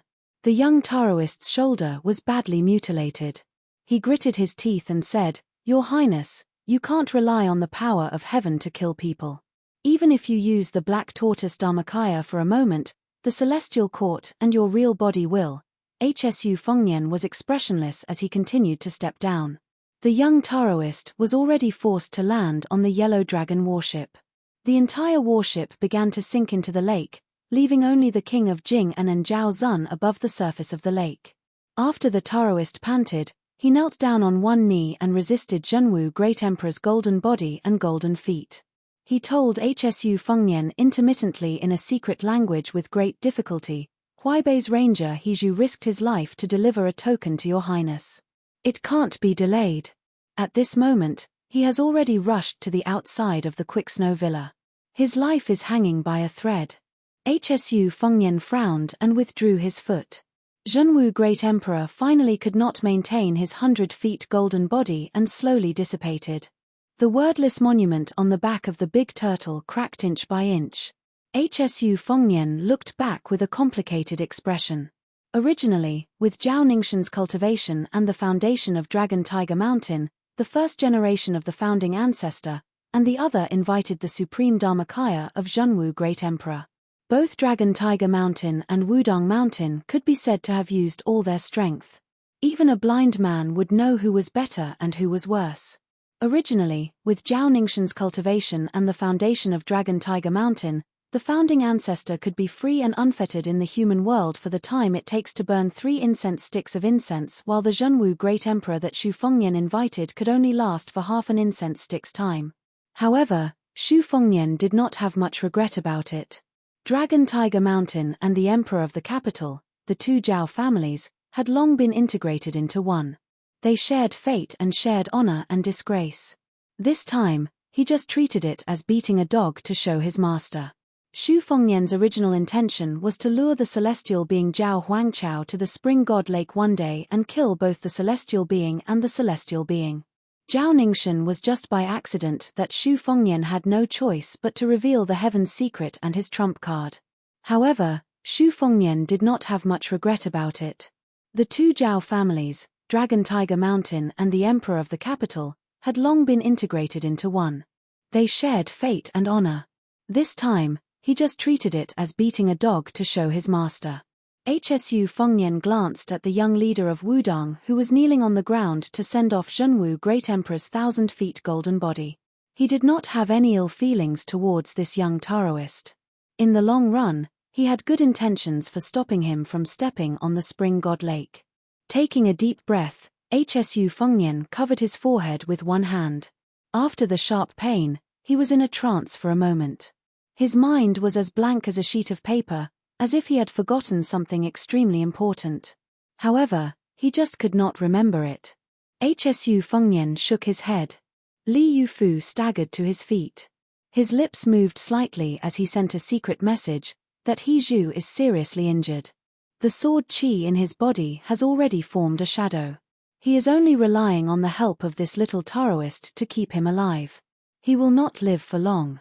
Your Highness, please go out of the villa and meet him. Xu Fengnian rushed back to the villa and stood on the roof of the courtyard to look down. He saw that a rider took advantage of the turmoil in the villa and rushed straight to the gate.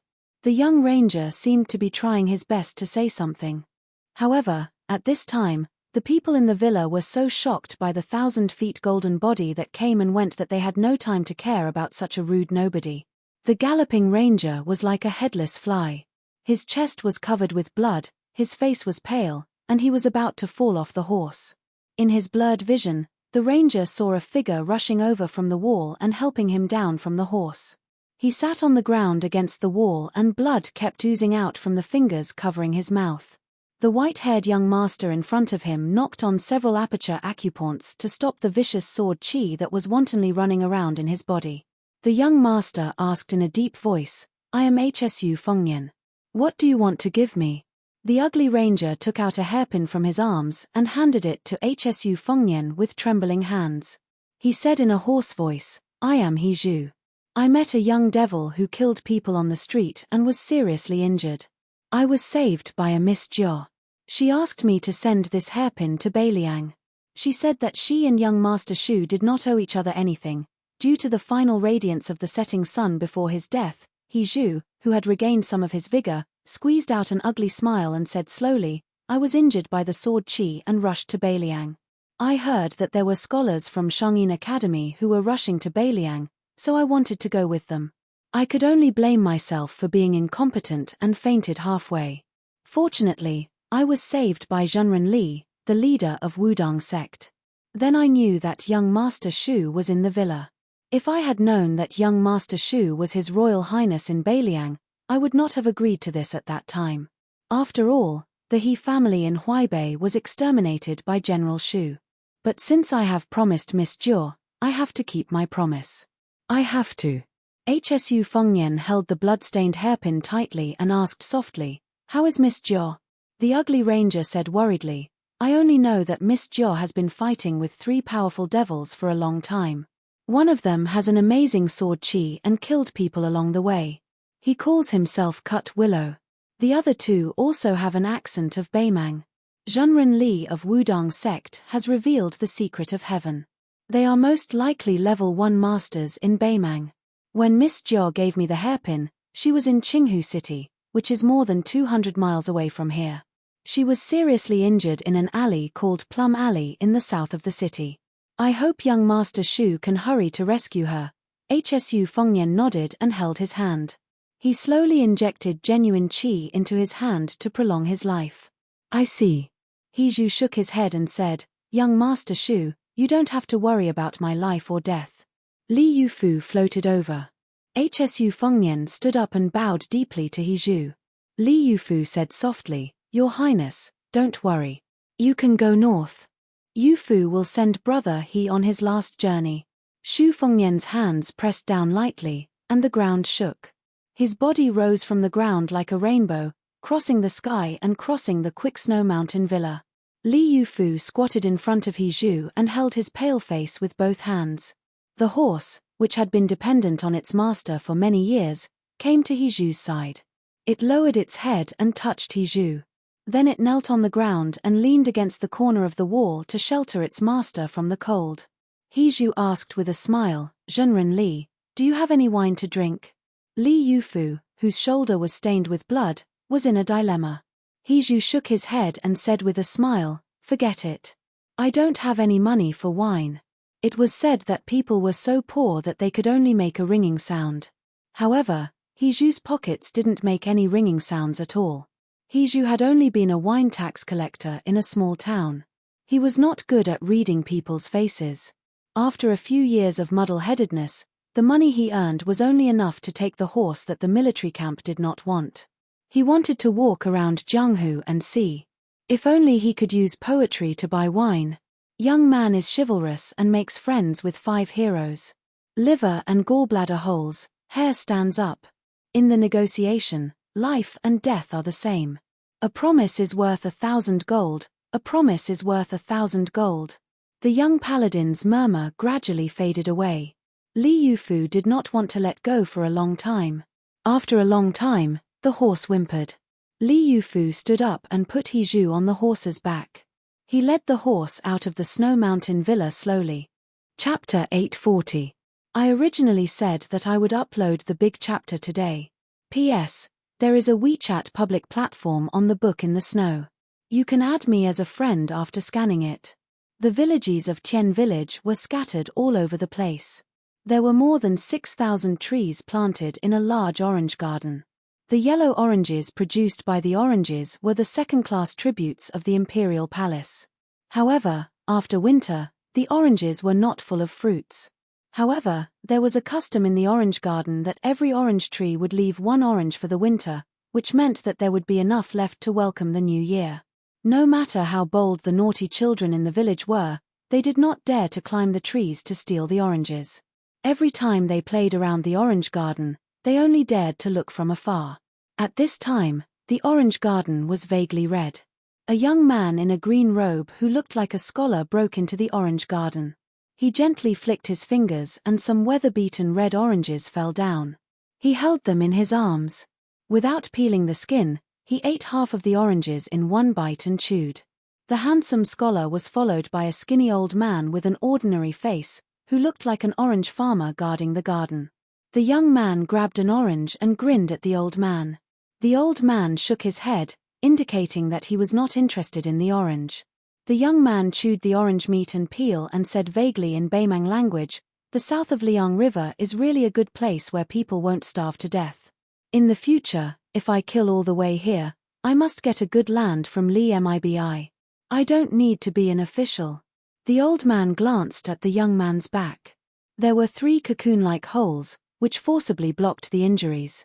2 swords and 1 knife had penetrated his body. Fortunately, he was still alive. The young man who was seriously injured did not care. He took 2 bites of an orange and quickly finished a whole bag of oranges. He reached out and patted the dust on his clothes, which affected his wounds. He could not help but grit his teeth and gently brushed a cocoon wound on his chest with a finger. The other 2 sword holes on his body were still manageable, but the knife wound under his finger was insidious. It was caused by a hand knife, which was not inferior to his specialty, Liu Chengyin. Thinking of the girl who carried a withered sunflower, the young man felt a headache. If he had known earlier, he would have continued to fight with the black-clothed youth outside the city instead of exchanging opponents with the sword Qi. At that time, he only thought that the unknown girl was fierce, but she was not as powerful as Xu Longxiang, who was born with a Vajra body. In Shunwu City, He used a skillful sword to exchange for Shu Longxiang's 2 swords with only brute force. He did not feel that he was at a disadvantage. In fact, he had a slight advantage. However, he really could not withstand the expressionless gaze of the youth who pulled out the willow shadow sword from his body. It was a pity that the short sword that he always carried with him was twisted into a piece of scrap iron by the youth. A section of willow dressed in a scholar's attire turned his head and laughed. "Old Moth, I heard that Huang Qing fought with that kid until the sky darkened and the earth darkened." Just the sword alone was twisted into a piece of scrap iron by the youth. The old man with the strange name nodded his head. Seeing that the cocoon on a willow was bleeding, he quickened his pace and stuck to his back. White threads seeped out of his fingertips and slowly weaved a cocoon on the wound of the willow. Out of the corner of the old man's eyes, there was a tall and burly figure standing on a small slope, as if he was looking into the distance. He flicked an orange from the willow and threw it to his companion who was a head taller than him. That person did not even turn his head. After catching the orange, he rubbed it in his palms and fell into a daze. It was a woman. Her figure was fat and the clothes she wore were too loose for a 7-foot man, but it still looked tight on her.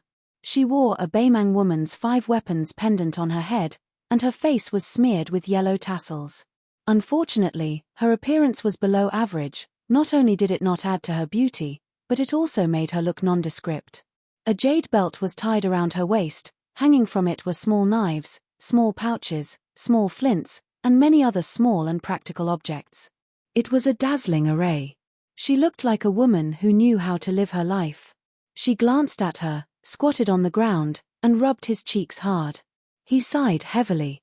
He and 2 other genuine level 1 masters were still being chased by the little girl. Where was the justice? He and Old Moth were not only level 1 masters, but also the top figures in the spiderweb who were extremely proficient in assassination. If the news spread out, not only would he lose face, but the spiderweb would also lose face.